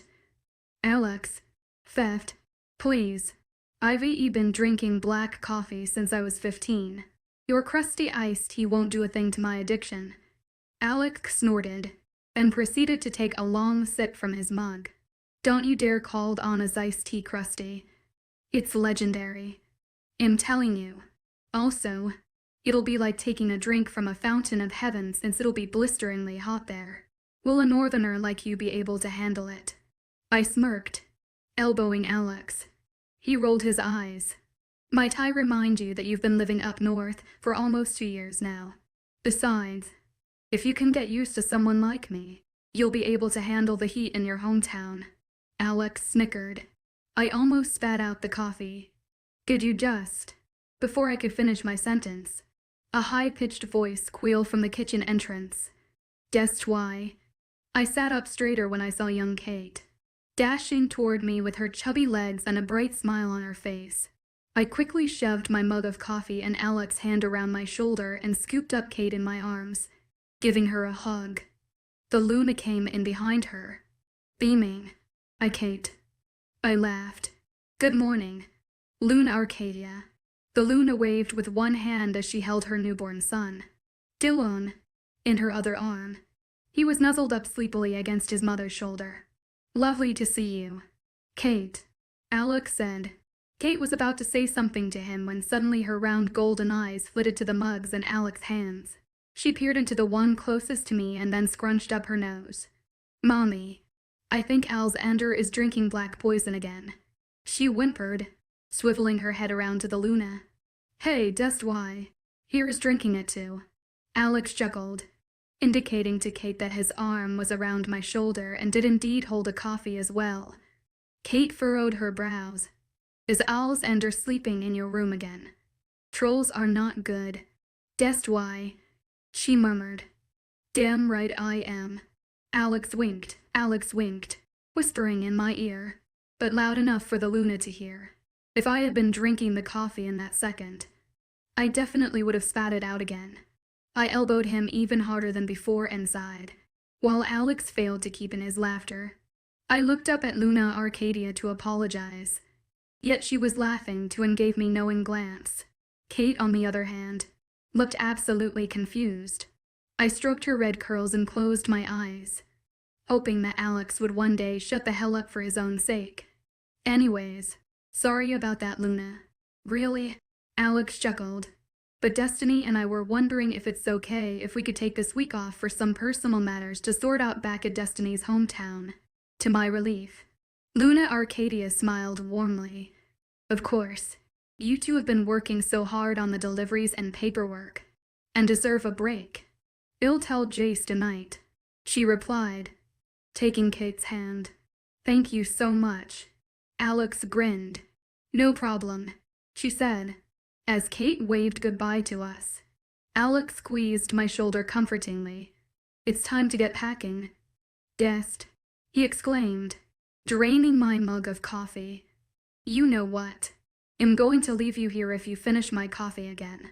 I groaned, grabbing the empty mug out of his hand and disappointingly looked into it. "You shouldn't be talking, considering you've been doing that to me for 2 years now," Alex retorted, taking the mug back and standing up to put them in the sink. I stretched out my legs on the now unoccupied sofa. "I'm going to miss these sweatpants when we leave," I sighed, admiring the soft gray material. "No one's stopping you from wearing them on the train," Alex called out, rinsing some of the dishes. I beamed, glad that Alex was not only my mate, but my best friend as well. Chapter 26: The World Works in Strange Ways. This time when I listened to the familiar soft rhythmic hum of the moving train, my head washed against the hard window, yet instead nestled in the crook of Alex's shoulder. Neither of us were sleeping, yet our eyes were closed, and we were simply sitting next to each other, basking in one another's presence. As I breathed slowly, I couldn't help but smile slightly at Alex's comforting scent of vanilla, with the hint of fresh soap and mint. It had been like this for over an hour now, nothing but calmness. Even though we were heading back to my hometown, it was an actual possibility that I would see Dominic again. None of it mattered when it was just the two of us. "Hey, Dest," Alex softly muttered. I could tell his eyes were still closed him. Look at me," he said. I lifted my eyes open and smiled at him, fighting the urge to poke his dimples. Alex was grinning with this wondrous glint in his forest green eyes. "Isn't it just amazing how 2 years ago on this very train we were merely strangers next to each other?" He chuckled, shaking his head in disbelief. I placed my hand over his and laced my fingers through his, and to my delight he held on to them tightly. I still think it's one of the best things that's ever happened to me. Just imagine if I left 5 minutes earlier to become a rogue or anything else that day, and you didn't find me. None of this would have ever happened. I sighed. Well, we're lucky that this isn't your imagination, and that I really did take you on the train where you stole my book. Alex laughed. Hey, did you really expect me of all people to sit still on a train for 8 hours without any sort of entertainment? I argued, nudging him gently. I could feel his chest rumble in silent laughter. I didn't expect you to be the person to be waking up next to in bed, he replied. I knitted my eyebrows as if to ask him, what the hell is that supposed to mean? Okay, first of all, you were 16 and I was 19. He exclaimed. Well, thank God for past tense. I muttered under my breath. Hush, let me continue. He flicked my cheekbone. Anyways, aside from our noticeable age gap back then, whoever thought that we of all people would become best friends? Nevertheless, mates, what I'm trying to say is that the world works in strange ways, and sometimes they bring miracles. At the sound of those words, my heart warmed and the butterflies that arrived in my stomach made me feel as if I was falling in love with him again. Alex, you know and not about that corny life, but I just want to remind you that every little thing you do or say makes me fall in love with you all over again. Every goddamn time, I admitted, pulling thoughtlessly at a loose string of my sweater. Alex leaned over and wordlessly lifted my chin up with his too slender fingers and planted a tender yet heartfelt kiss to my lips. There are a million things I want to do to you right now, Destiny Evans, but we're on a train, Alex whispered with his crooked smile, his face inches away from mine. I snickered and nodded in agreement. Even though we were in our own small compartment, it still had windows that were clear as day. Alex spread out a soft blanket between us and then rested his head against mine. And this time when we closed our eyes, we fell asleep. After 6 hours of naps, long conversations, and lame jokes, the train finally halted to a stop. I instantly sprang out of my seat and my heart began beating fast as I looked out the window. Momentarily the sky was a bright turquoise. The bright green oak trees danced lightly in the breeze, and the clouds drifted carelessly. No one could ever forget such a sky. I just never thought I'd ever see it again. Finally, I can stretch my legs, groaned Alex behind me. He stood up and stretched. Not all of us are giants, I snorted, picking up my bag and quickly pulling off my sweater to reveal one of Alex's baggy shirts underneath. You stole one of my shirts. Again, he questioned, observing his oversized faded red Coca-Cola shirt on me. I gave him a cheeky smile as I knotted it up to my stomach and adjusted my high-waisted jeans. You might want to take off that denim jacket, bud. This is my town, Alex, meaning it's my turn to show you around, I exclaimed. He rolled his eyes but folded his denim jacket into his bag. He sported a fitted gray shirt which outlined his lean muscle. Are you going to keep checking me out or are we going to get off this train? He teased. On the way out, I made sure to step on his foot accidentally. It was exhilarating walking through the small town, hand in hand with Alex, breathing through the heavy heat. It felt like I had never left. All the small shops and benches and crusty sidewalks were still there as if a day hadn't passed. I felt like a new person though, like a badass somehow. Even though I was just a short, skinny 18-year-old walking next to a ridiculously tall but good-looking guy, gaping at the store windows, I felt good. Halfway through our walk in downtown, I squealed. It's still there. Alex, I said, excitedly. I squeezed his hand and then pulled him into the diner.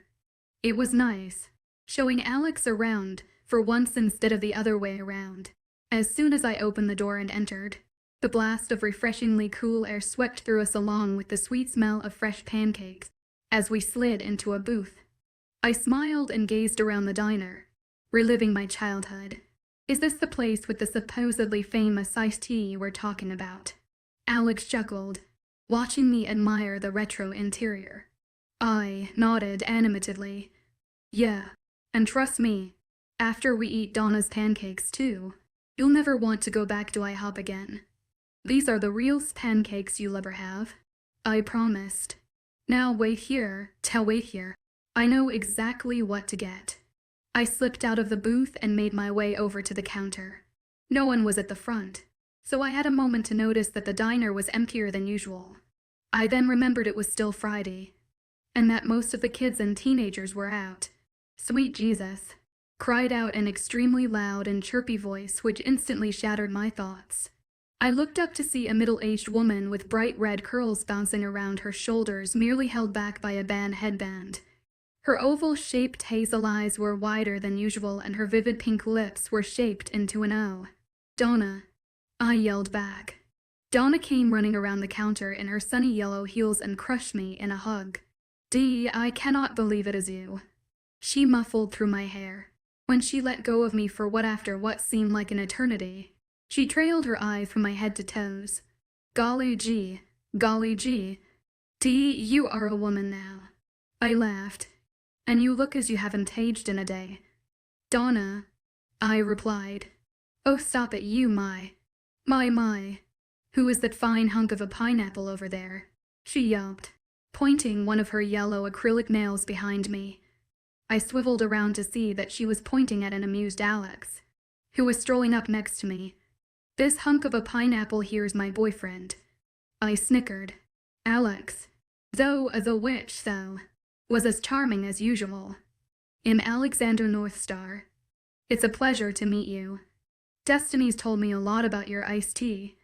He grinned. "If it was possible." Donna's eyes lit up even more. "Oh, you are a sweetheart." "1 second," she chirped, bunning back around the counter. "Please, take a seat. Kids," she added. Alex and I took seats on the tall stools in front of the counter and gave each other looks. Donna's full of personality. I winked. "Well, that's one way to put it," Alex replied. Donna returned with 2 tall glasses of iced tea with her famous striped straws floating joyfully in them, along with a large stack of pancakes drizzled with syrup, chocolate, and whipped cream. "It's on the house," she beamed. Before either one of us could protest, Donna was already blabbering away. "Now wherever did you disappear off to?" "Honey bun, you're not as colored as before. And where did you get those legs from?" Alex almost choked on his pancake. "That's a long story, but I met Alexander around 2 years ago and we moved up north together," I explained. "The sun's not as harsh up there on my skin as it is here." "Oh, I see. You didn't even say goodbye, dearie." Donna sighed, giving me puppy dog eyes.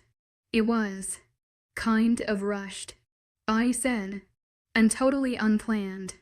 "Anyways," Alex interrupted. I smiled at him gratefully. "This iced tea is delicious, and these are genuinely the best pancakes I've ever had." Donna smiled bashfully. "I'm so glad to hear that. Sugar plum. Dee's awfully lucky to have such a gem like you." "Alexander." "Oh, I remember my 9th ex-husband." She momentarily blinked off into space. Alex quickly tapped his foot against mine and then pointed to his watch.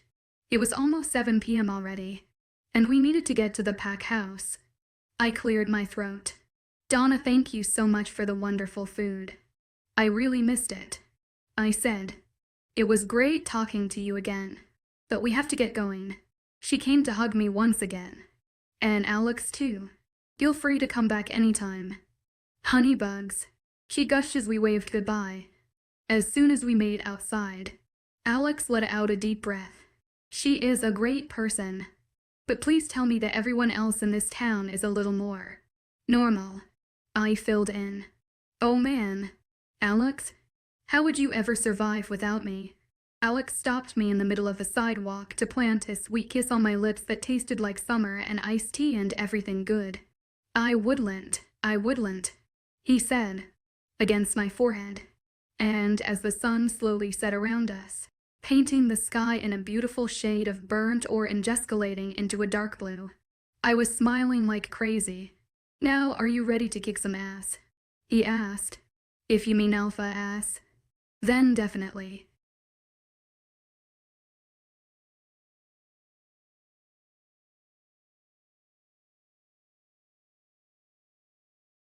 Today, I'm going to analyze a novel full of contradictions and contrast. The male-led, Dominic, is the alpha of the wolf pack, yet he made unforgivable mistakes in love. The female-led, Destiny, was once his great love, but was deeply hurt by him. After 2 years, when Destiny comes back with another man by her side, Dominic's inner world is thrown into turmoil. How can he win Destiny back? Let's follow the video together to uncover the mystery of this story. Chapter 27, Claw the Guy's Face Out Dominic SB. Oh, the alpha hadn't slept a wink last night. His restless hours were spent wandering the empty, dark halls of the pack house, his keen senses on high alert.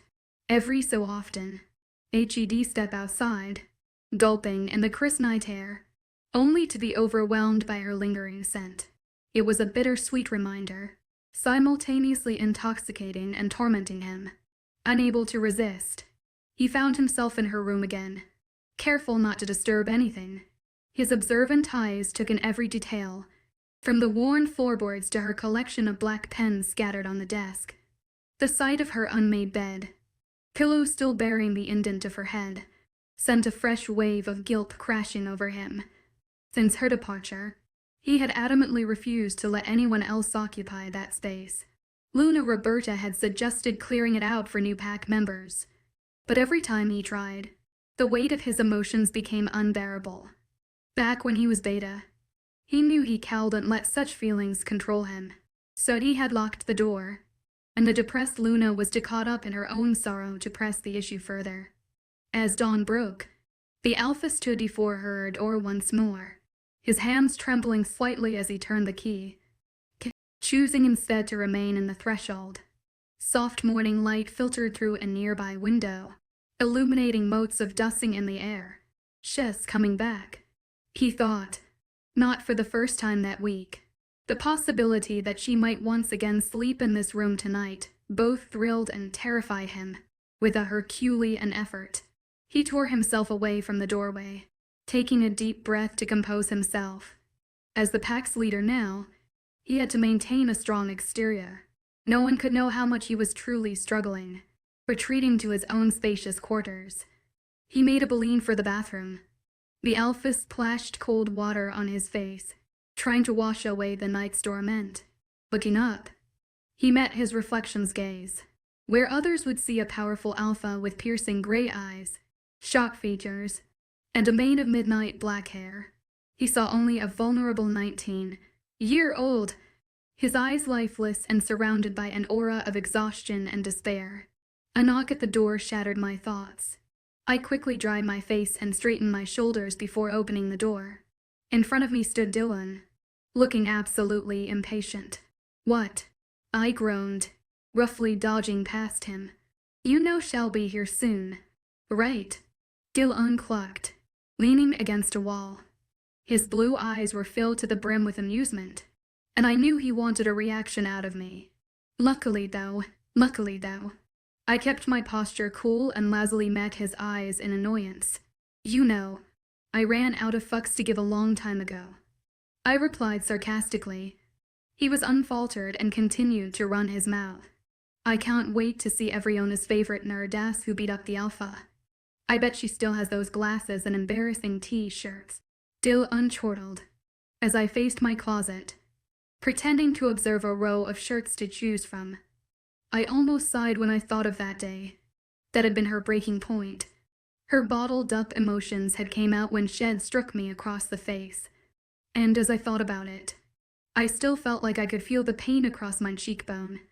I knew that I could win her over today, but there was a small doubtful crevice somewhere inside of me that kept replaying her face during that moment.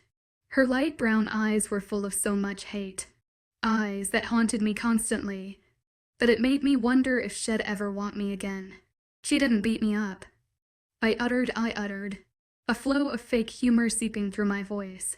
I mean, she tried. I wanted to strangle Dylan as he laughed behind me. "All right, man. Get out. I need to change," I said, growing incredibly tired of the gamma. PSH, as if the whole pack hasn't seen you walk out of a different girl's room every day without a shirt. He snorted. "Deal on." That was an order. "Leave," I growled, barely able to cast a grip on my anger. I heard him murmur some things under his breath as he left wordlessly. It wasn't his fault, though. It was mine.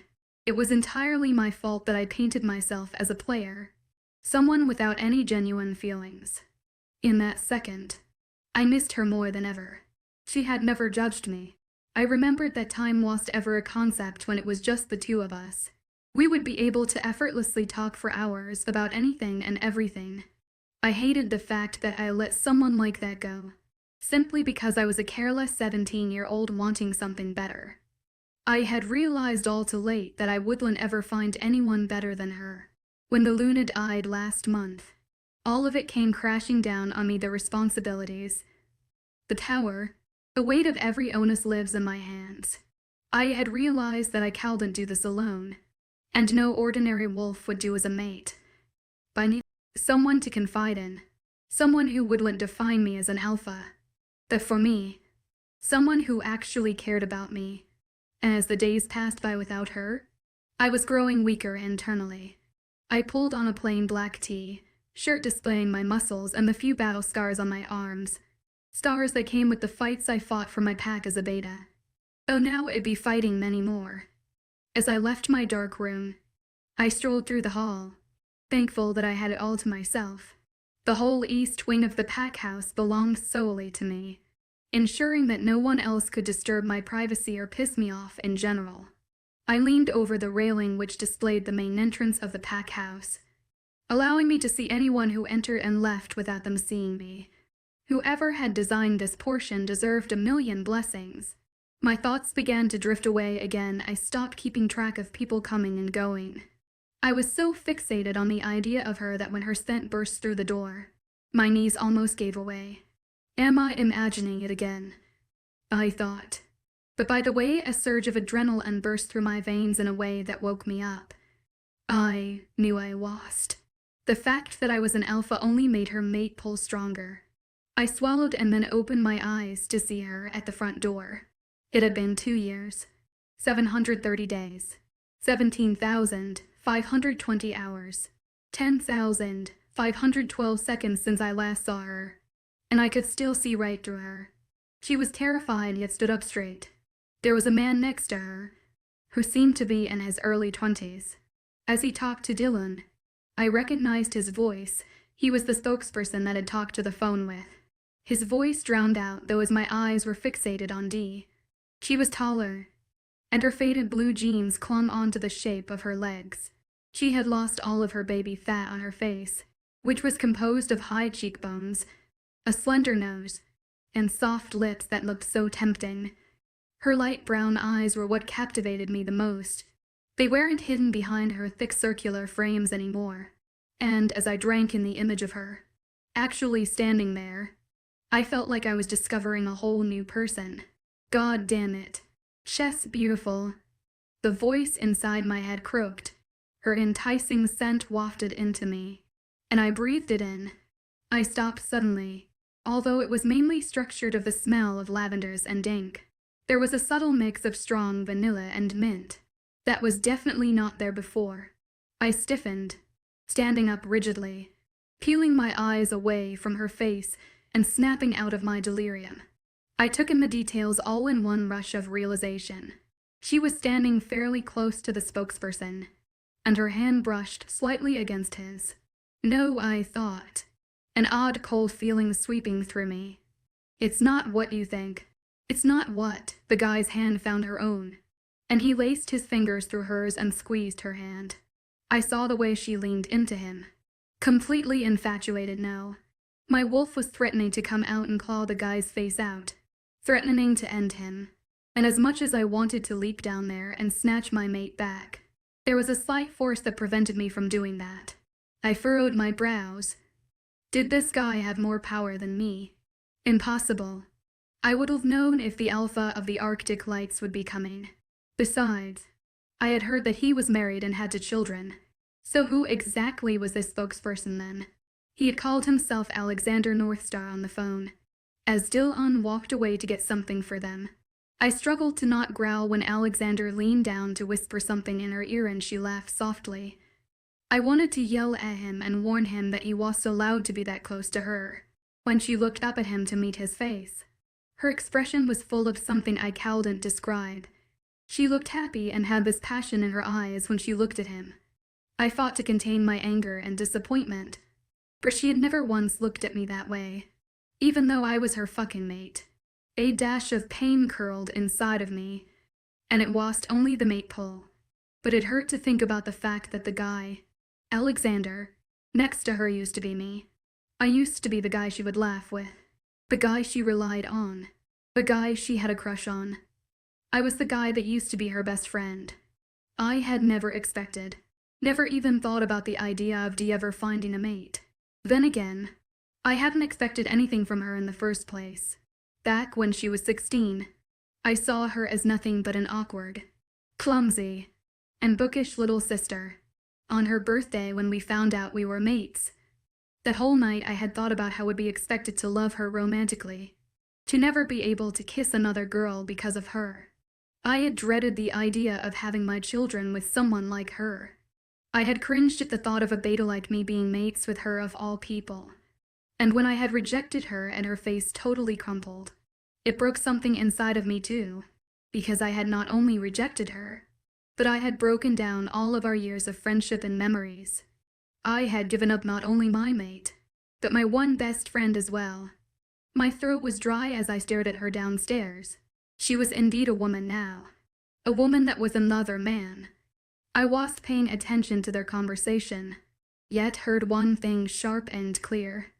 He has this rasp to his voice which makes it so good. Dest. I didn't know who the fresh hell had a rasp to their voice. And frankly, I didn't give two shits. The thing that struck me was when he called her Des the way he had said it so normally. It made me go feral, and I was about to rip open the hallway door and storm down the stairs, ready to show this spokesperson that the name Des didn't belong here. I stopped in my tracks though when I realized Dee was trotting up the stairs. "She's not coming for you, idiot." The voice in my head snarled. She was headed in the direction of her room. I had to get there first. It was time to win my mate back, once and for all. Back to Destiny's P. I walked into the room that I used to call home, but instead of finding warm hazel eyes, and my mother's blonde hair that I hadn't seen in 12 years, I saw the boy who held my hand in the night when it screamed for her. I saw his stormy gray eyes, mature and even more hauntingly beautiful than the last time I saw them. I saw his dark hair, effortlessly brushed. I saw the way his black shirt hugged his shoulders, biceps, and outlining his muscular frame.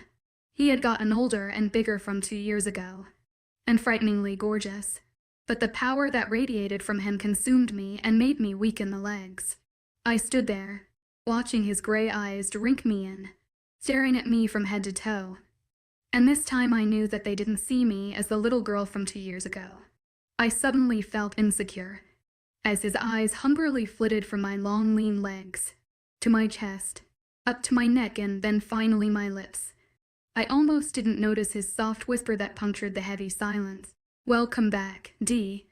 I don't know why, but I took a small step forward to the window where he was standing. My throat was dry, though I managed to say something. "It's Destiny, actually," I muttered briskly, running my fingertips along the dusty windowsill that looked untouched for a while. I didn't make eye contact with him, and wouldn't let myself, or else I knew that I would give in to him. I stood taller when I noticed his presence behind me. The power that was drenched in his pine and cinnamon scent was all-too-consuming. "I noticed you walked in with a guy," he said coolly. I swallowed, about to say something about Alex, but breathed in sharply when I felt his familiar fingertips at the base of my collarbone, up to where his mark should have been. The subtle touch of his fingers sent a wave of electrifying sparks through me. "There's nothing," he said quietly, and I could almost hear the instantaneous relief in his voice. I don't know why I let his fingers linger at my neck, and I especially didn't know why I didn't budge when his hand slid down to my waist and held me. It felt so right even though it was so wrong. I wanted to push him away, Yet I wanted us to stay like this, and pretend that everything was okay and that we didn't leave each other for 2 years. Holy hell, I had missed him so much. He moved his face to my neck, right beside me, and I closed my eyes, a shiver running down my spine. I hated the fact that a small part of me was enjoying this, because HES your mate. A voice spat in my mind. Tears welled up in my eyes, and I felt glad that I was facing him. Only a couple years ago, I had dreamed about us, him holding me exactly like this in my room. Was this even real, or something stupid that a wolf was designed to feel? He made me feel weak. He made me feel like I needed him. He made me forget that he left me, broken and crushed.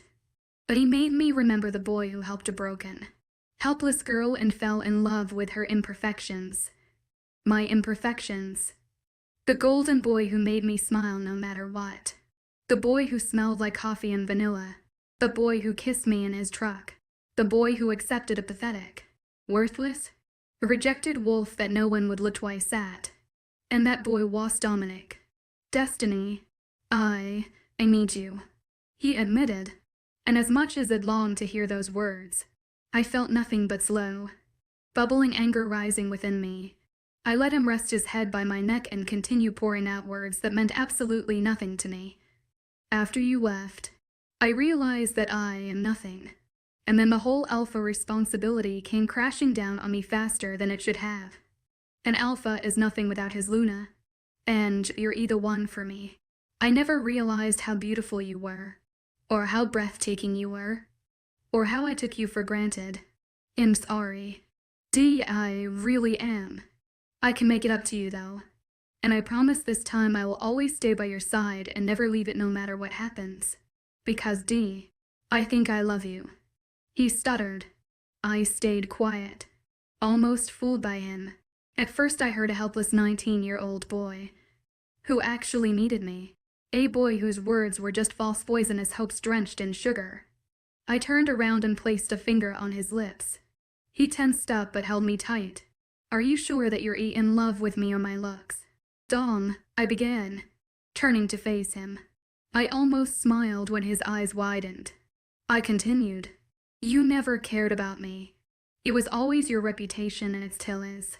You realized you needed me when you became an alpha. Not because you needed someone to love, but someone who would give you full power as a leader. You knew that the other packs would make a fool out of you for not having a Luna. And that's when you realized you needed me for your fucking reputation. And you know what? I'm sorry too. I'm sorry that you'll never learn how to love a girl properly. The guy with me is my mate now, Mark or not. Alex took me in, and of all people, he decided to help a pathetic loser like me. By this time, tears were freely rolling down my face, but I had more to say, more words to spit out. He made me feel like I was the freaking moon goddess herself. He made me forget about my insecurities that you would always poke at.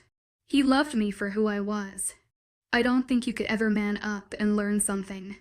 If you think I'm still that lame 16-year-old who would fall to her knees for you, you're wrong.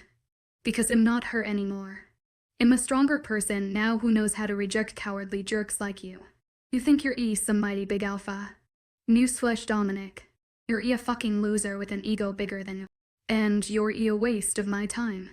After keeping that in for a long time now, and finally saying it to his face, I felt good and relieved.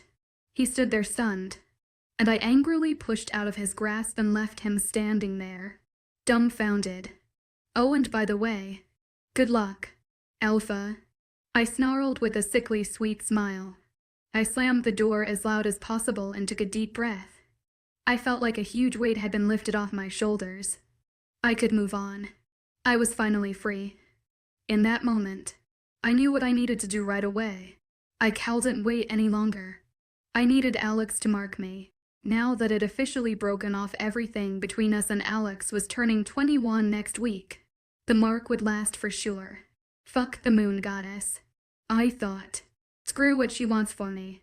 As I stormed downstairs and went over to the room where Alex and I had been sitting, I stopped in my tracks as my heart almost dropped to the floor. I couldn't believe my eyes. Arizona was sitting across from Alex.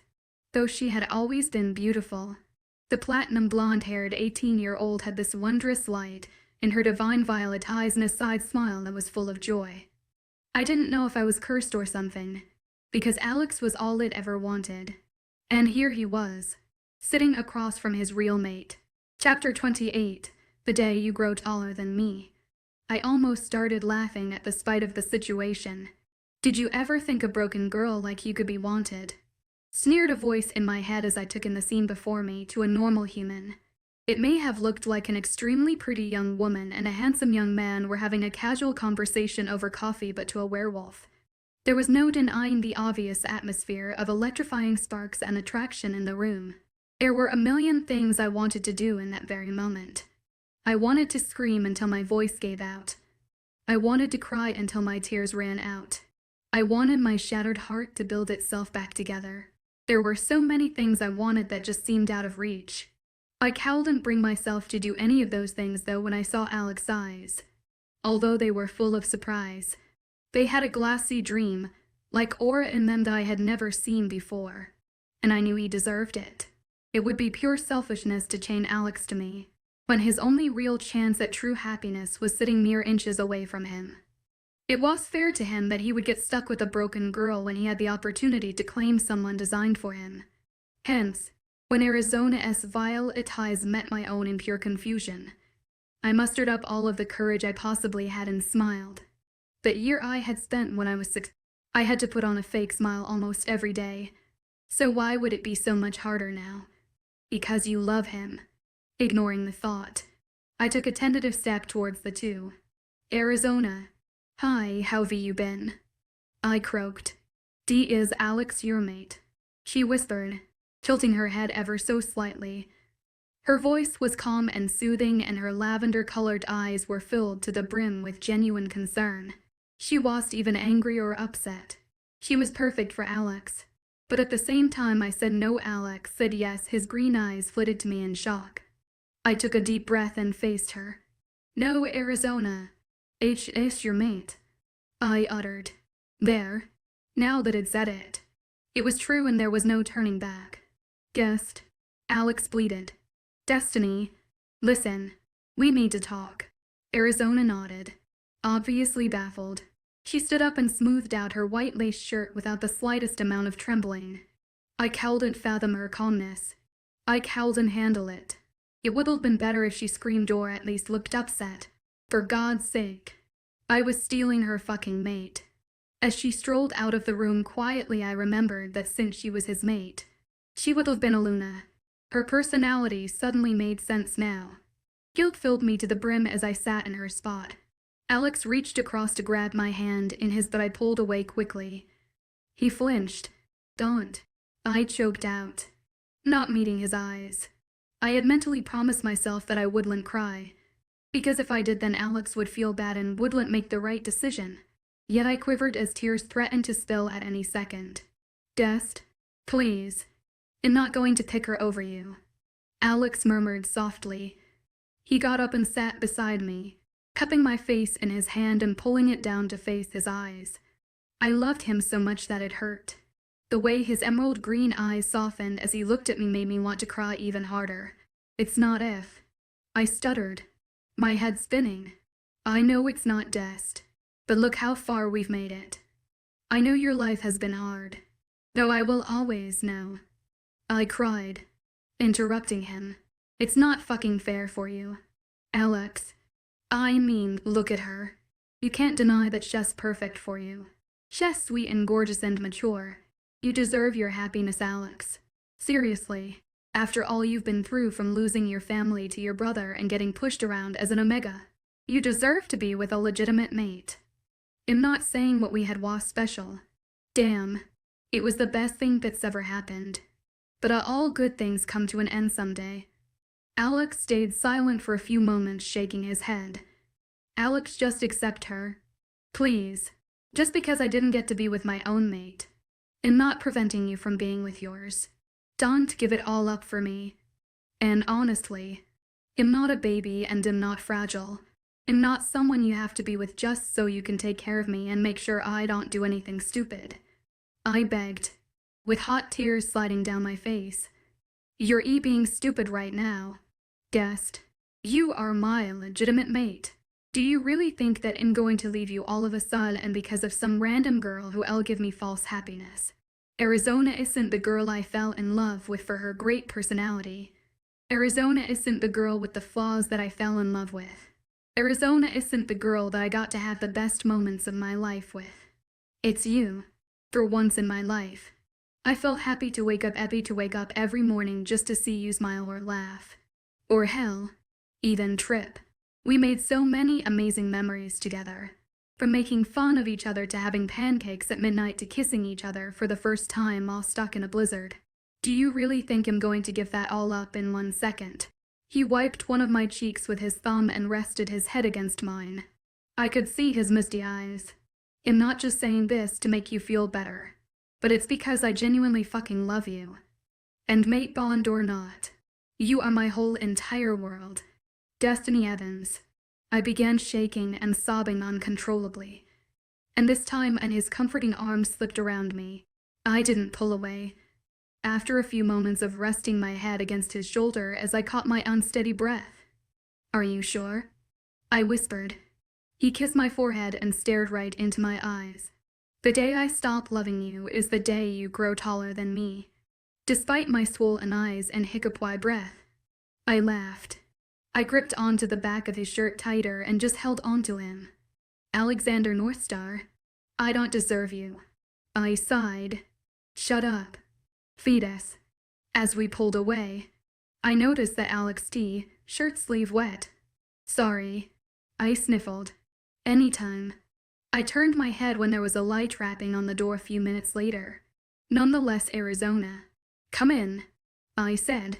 She walked in and perched herself on the seat across from us. I'm sorry about that.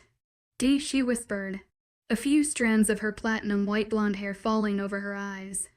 I couldn't help but be filled with guilt. I couldn't even imagine what it would be like to find your mate only to discover that he was in love with your best friend. Don't apologize.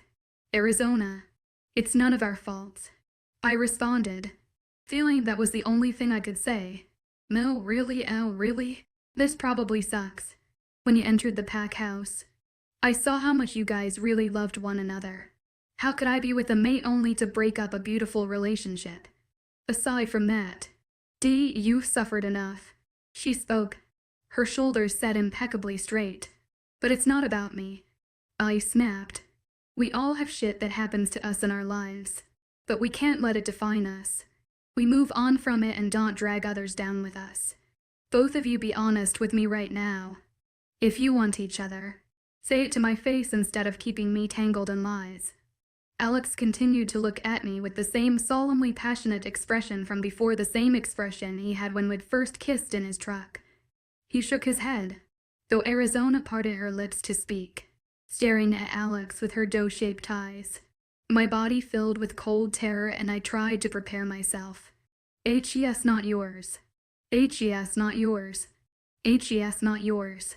I, Arizona de Silva, reject my mate, Alexander Northstar, she declared, her voice uncracking and her posture radiating pure confidence. My eyes instantly flitted over to Alex, who to my ultimate surprise didn't even flinch, yet sighed in relief. I sat there agape as Arizona nodded casually. I grabbed his hand and he slipped his fingers into mine. Squeezing my hand, Arizona smiled. You know, Dee, am very happy for you, she admitted.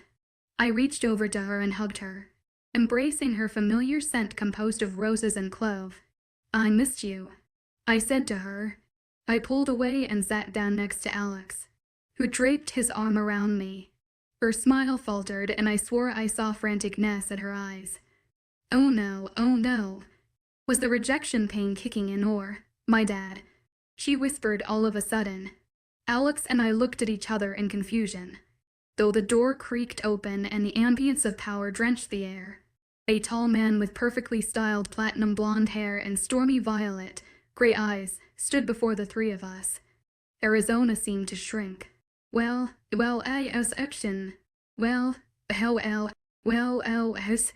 if it isn't my daughter's mate. he announced. Dad, HES not my mate. We mutually agreed that we would reject each other, and we did. Arizona cleared her throat, sitting up a little bit straighter. I blinked reciprocally as Mr. D. Silva's eyes became cold and he scanned the room. I shivered when they landed on me. Arizona. Dear, you're telling me you rejected your alpha mate, he thundered. Alex's brows furrowed. How do you know him an alpha? Mr. D. Silva laughed softly, though it was terrifying. I'm one of the most powerful wolves out there. Alexander. I know everything, he proclaimed. He cocked his head toward me. So my purebred royal daughter won't get to be a Luna because of a worthless bitch like you.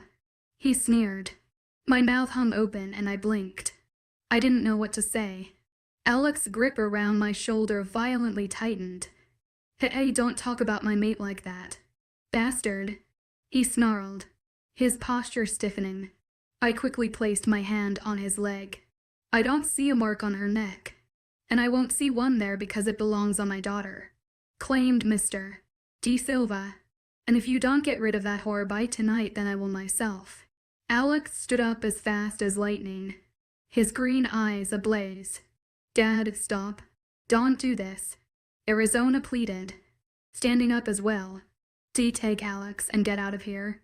Alex didn't need to be told twice as he grabbed my hand and pulled me out of the room. But I could hear Mr. D. Silva's booming footsteps following as quickly as Arizona yelled in the background. As Alex made it to the front door, a confused and fiery Dominic came rushing down the stairs. What the fuck is going on? He asked, his gray eyes focused on Alex. I don't know, man.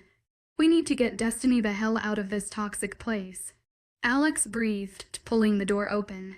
As we stepped outside, so did Dominic. What, where's he going? Dominic roared, taking a few more steps toward us as Alex backed away, his grip like steel on my arm. But we all froze when we heard the clicking of a gun by the front of the pack house. Just not going anywhere. Mr. D. Silva smirked as he pointed a rifle in my direction. And as my blood rushed to my ears and my heart began beating fast, the sound of sudden and loud gunshots filled the dreadful silence. Chapter 29. Damn girl. You really are a Luna. It all happened so fast, though in my eyes, it was as if everything was in slow motion. One moment Mr. De Silva had a gun pointed in my direction with a wicked adrenaline-filled gleam in his sharp violet eyes, and the next moment there was a large figure jumping in front of me. The sound of loud gunshots cracked deafening lie through the air. I couldn't fathom what was happening. My head was spinning. My eyes flitted over to Alex, who had transformed instantly. His light golden brown wolf was unnaturally massive and his scent was drenched in power. And in that moment, my heart had sped up rapidly, not for the fear of Alex's safety, but the realization of who had jumped in front of me, shielding me from the bullets. Alex pounced on Mr. De Silva, fiercely wresting the gun out of his hand and sinking his canines into his arm. The sound of his vicious growls were overpowered by my ear-splitting scream. A few meters away from me lay a trembling Dominic. To my horror, he was in a small pool of his own blood and his black shirt seemed to be soaked. Someone call an ambulance. I cried out. Arizona whipped out her cell phone and ferociously dialed 911. Her eyes frantically taking in the commotion. For once, panic had overcome her typically serene eyes. I rushed over to Dominic with tears already pooling in my eyes. God damn it. Stay strong for him, I thought, as I crouched down beside him, not caring about the fresh blood on the dried grass. I noticed that Dominic's alluring gray eyes were full of raw pain. Never in my life had I seen him like this, and no matter what we had been through, it hurt me to see my childhood best friend and first love suffering horrendously right in front of my eyes. Dom, I'm here, I choked out, holding onto his hand which was unnervingly cold. D, he rasped. I'm glad you found someone that makes you happy. He coughed up some blood and my heart pounded louder with every passing second. Shut up. Dom, we're getting you to the hospital. You're fine, I reassured him as steadily as I could. It was clear that neither of us believed it. His hand in mine was growing colder every second, and the pull inside of me was twisting agonizingly. Dominic was dying right in front of me, and there was nothing I could do about it. In that moment, I didn't care what he had put me through because no one deserved to die alone. He gripped my hand tighter and opened his mouth. "Dee, I love you. Okay. Please forgive me. I'm so sorry," he sputtered. The pull inside of me was getting worse every second, and my blood ran cold. The mate pull was dying along with him. No, this isn't real, I thought, tears sliding down my cheeks as Dominic stared at me in his frail state. It was supposed to end like this. I may not love you as I did when I was 16, but I do love you. You were the best friend anyone could ever ask for. You're my fucking childhood, Dom.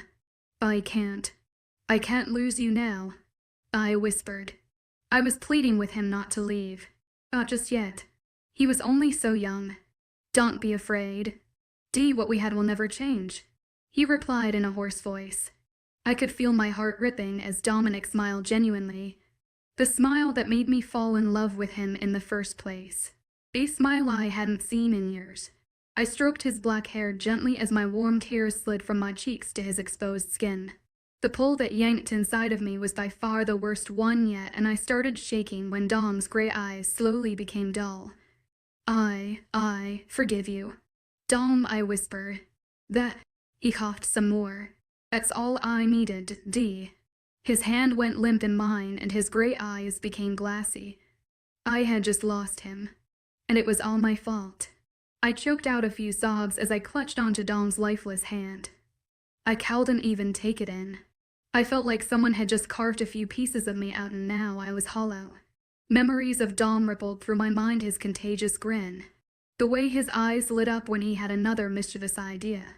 A voice he'd used to tease me. The sound of his footsteps in the middle of the night. I was drowning in the aura of him, and I couldn't breathe. I couldn't bring myself out. My tears slid down his arm, and I numbly sat there, not caring that my knees were soaked in his blood. I was sinking. I was feeling lightheaded and dizzy, and the pain violently returned, causing my already unsteady breathing to hitch. I felt like I was underwater as voices around me yelled. I could only make out a few words. Dest, can you hear me? I wanted to cry out, but I felt shivers run down my spine as my vision blacked from the edges. It was suddenly way too hot and stuffy, and I was gasping for air.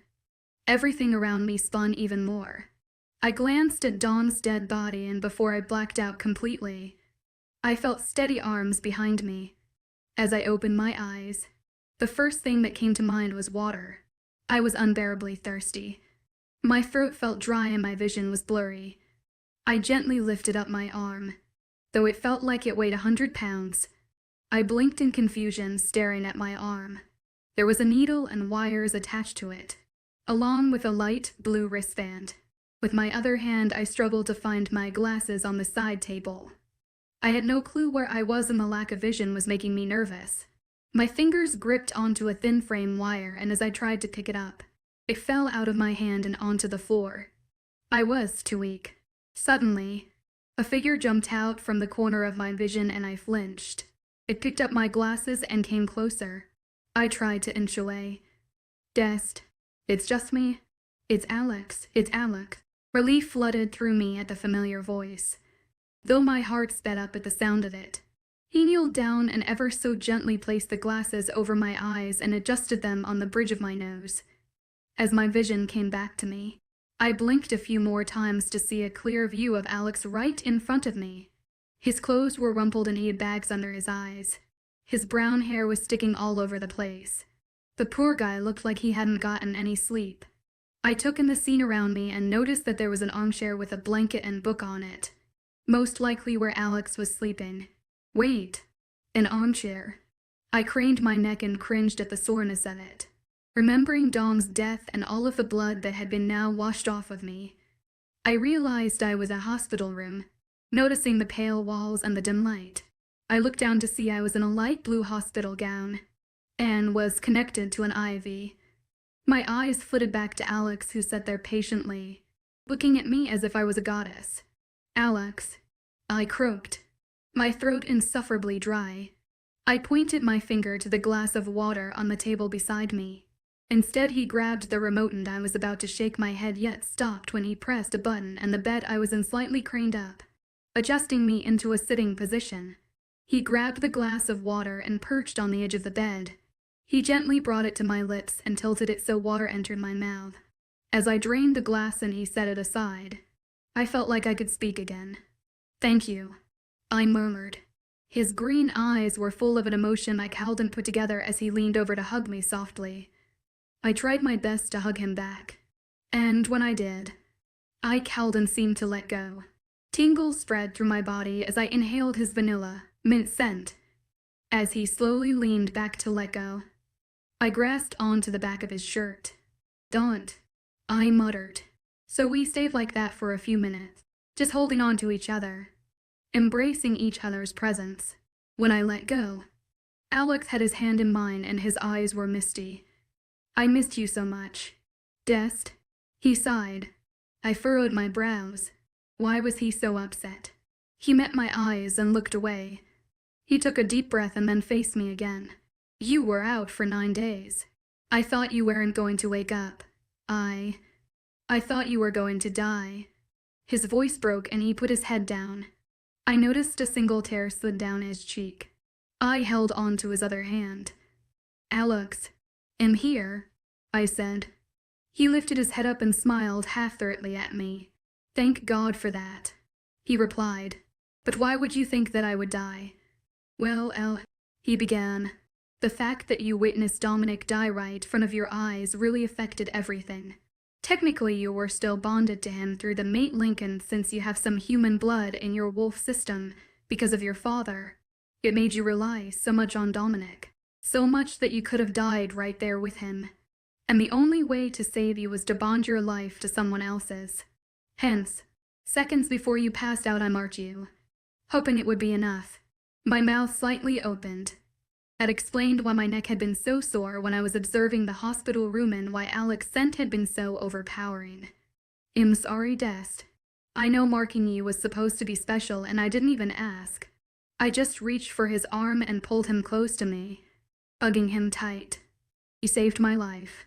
"Alex," I exclaimed, resting my head in the crook of his shoulder. "I fucking love you." As he held on to me, I could feel his happiness and relief through the bond. "I love you too. Death. Always have. Always will. Bubble witch. Always will," he promised.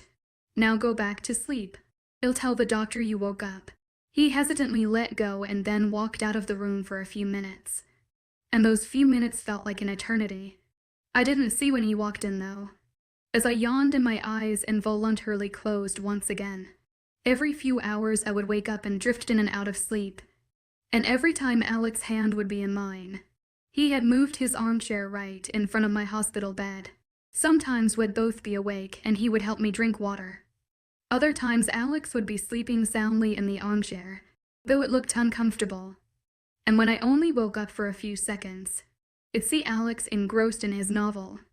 I felt bad that he had not only stayed in the hospital room this whole time for more than 9 days, but he had worried so much to the point where he didn't get any sleep. I couldn't imagine how I would feel if the same thing had happened to him.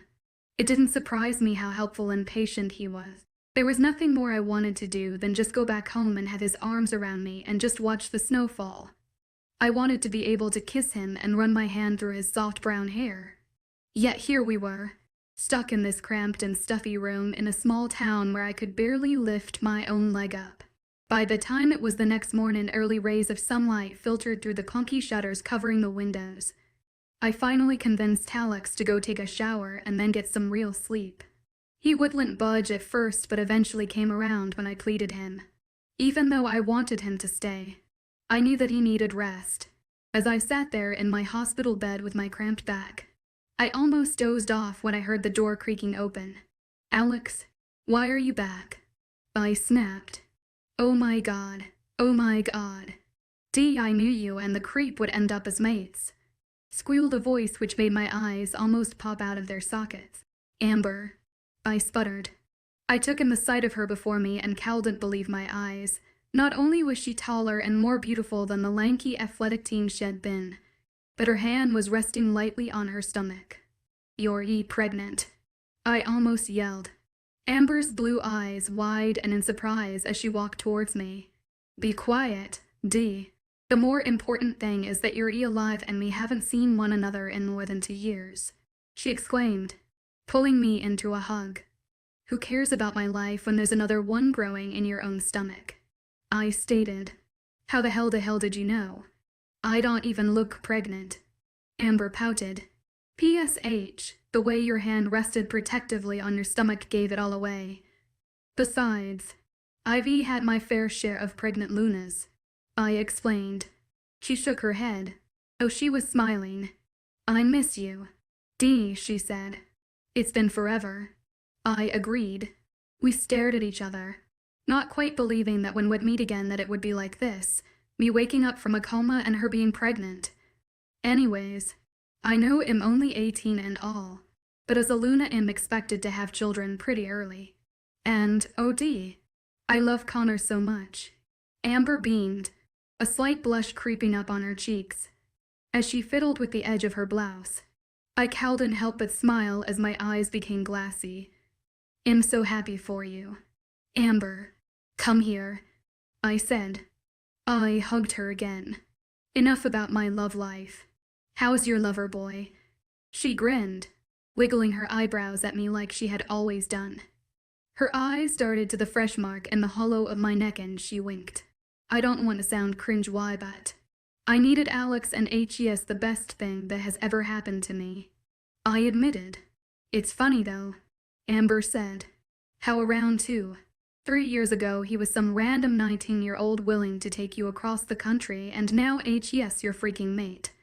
"Yeah, I think about that all the time," I added.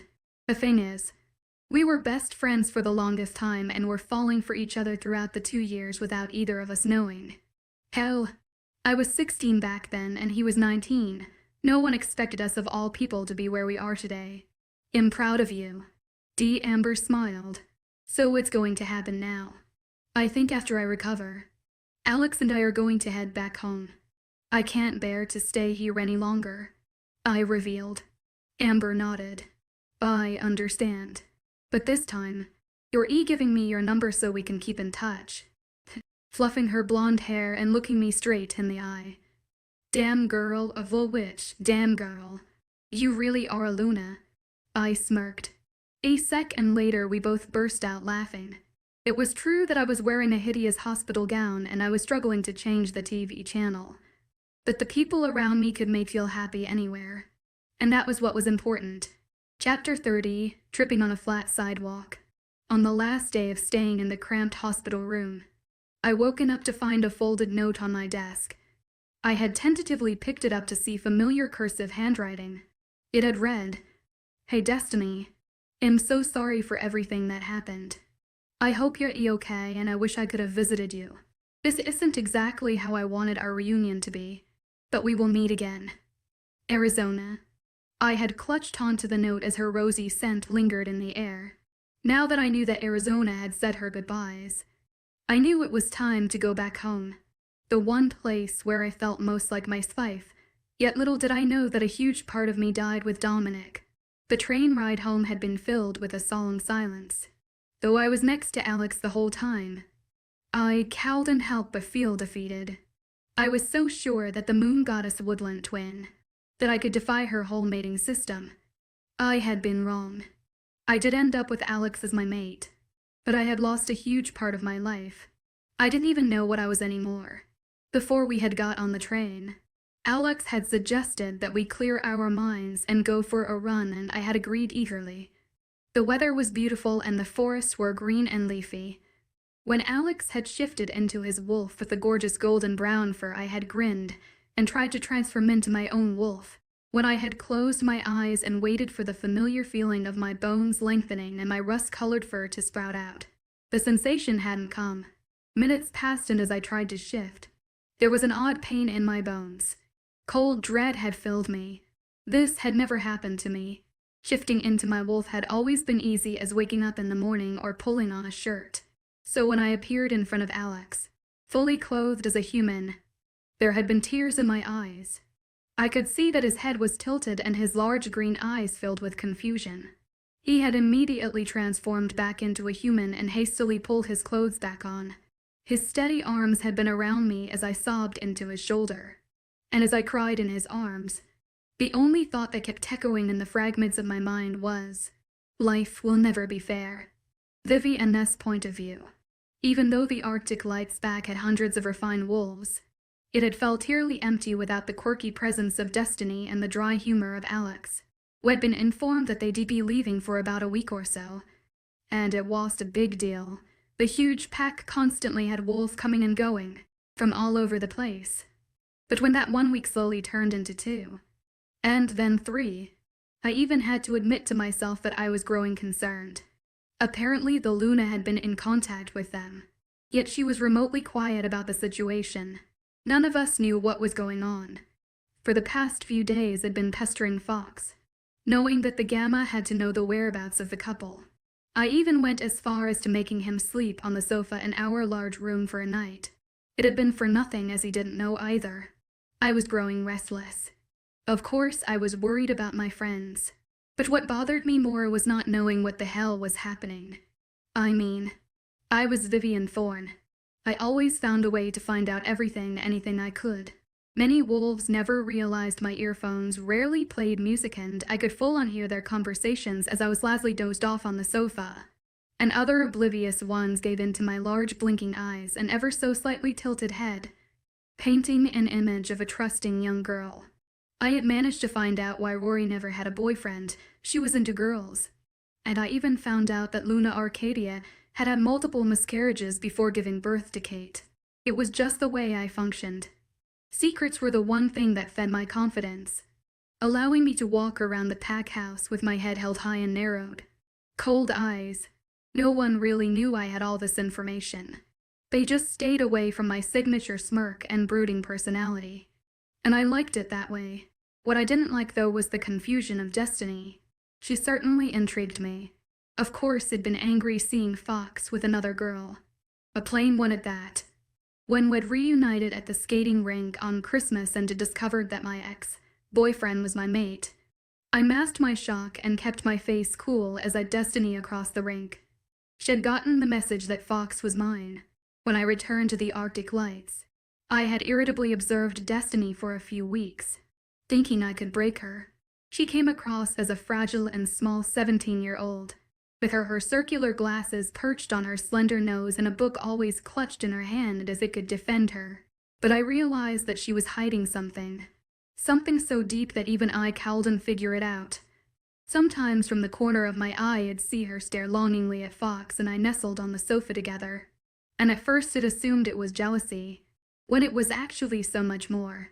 She had lost something and it had scarred her bad, to a point where she couldn't even talk about it, to a point where she kept it hidden, almost masking her emotions better than mine.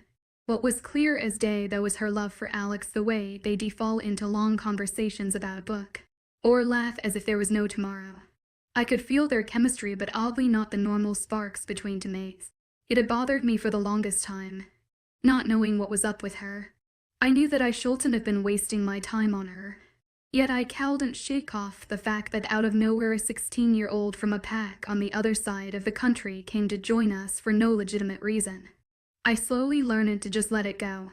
Whatever was wrong with her would be exhibited one day. All I could do was just get to know her. She surprisingly turned out to be a great friend. Someone you could talk for hours with about anything. Someone who would genuinely listen to what you'd have to say.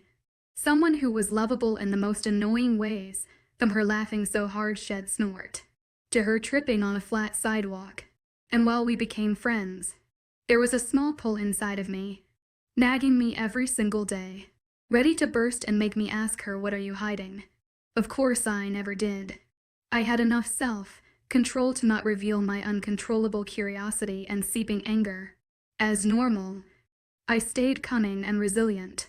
So when I'd walked into Alex's room to find Destiny in his shirt and a sleeping Alex in rumpled covers with clothes strewn on the floor, I was more relieved than surprised, though it kept a taunting smile on my face when Destiny's grew embarrassingly red. In that moment I thought that Destiny would finally uncover or release that deep burden she carried. Even though she seemed a lot happier, it was still there. When it finally found out the cause behind it, my own cold heart almost broke. I couldn't shake her expression off of my mind when she had furiously whispered to me that she had been rejected. During the twins' birthday, her hickory brown eyes were finally vulnerable, and she had been trembling. It all had came crashing down on me. Why Alex hadn't marked her. The longing in her eyes every time she saw mates in love. How because of one asshole that didn't want her made her insecure. She gave me no chance to apologize. The poor girl had looked like she was about to burst into tears. Alex had pulled her out of the music-filled diner, all while my mouth hung open in pure shock. Before Shed left with Alex, Shed looked at me as if it won, and guilt had coursed deep through my body. Since then, Shed ignored me, making sure to swiftly dodge past me in the large halls and avoid sitting in the same rooms as me. And then Shed suddenly disappeared with Alex for 3 weeks to God knows where. I didn't think I had hurt her that much. Hell, I didn't even know. I honestly thought that it made her a weaker person to just run away from me like that. It was pure stupidity. As I sat there thinking about how some people's minds worked, a tap on my shoulder instantly shattered my thoughts. I didn't flinch though. Fair here. I turned around in the swivel chair to face Fox, who ran a hand through his light blonde tresses as he bit his lower lip. Why, Ray, you nervous? I questioned, comfortingly sliding my hand up and down his arm. His midnight blue eyes met mine and glinted. I loved that I had this type of affect on the gamma. I just found out that there were some problems at Destiny's packet ritual, Fox explained, huffing out air as thoughts raced through his mind. Whatever supposed problems they had are probably nothing to worry about. Babe. I crooned, getting up from the chair. Let's go see them right now. As Fox and I made our way to the back entrance, the scent of vanilla and lavender and mint all rushed at my nose like a truck. When I saw the two walk in, I immediately observed a few things. Alex and Destiny both had bags underneath their eyes, indicating their lack of sleep. They were both slightly tan as their skin glowed in a sun-kissed way. But what almost made my nostrils flare was the horrendously fresh mark on Destiny's neck. Alex's arm was slid around her waist, almost protectively. I tried to keep my face as emotional as possible and not think about the fact that these two morons had run away on vacation to have sex. I was disgusted, not by their copulation, but by the fact that I was actually worried. I almost snorted. Welcome back, I said, allowing sarcasm to drip from my voice. Destiny clearly heard it, though her eyes were etched in confusion.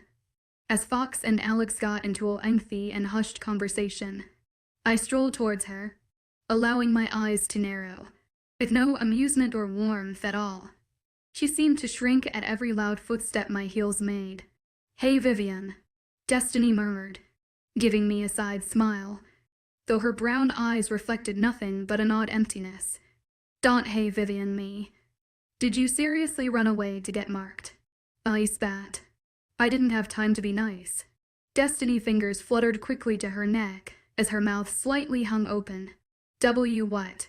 Of course not. A lot happened, Vivian. There were so many issues to deal with. She sputtered, her eyes blinking rapidly and tears forming in her eyes.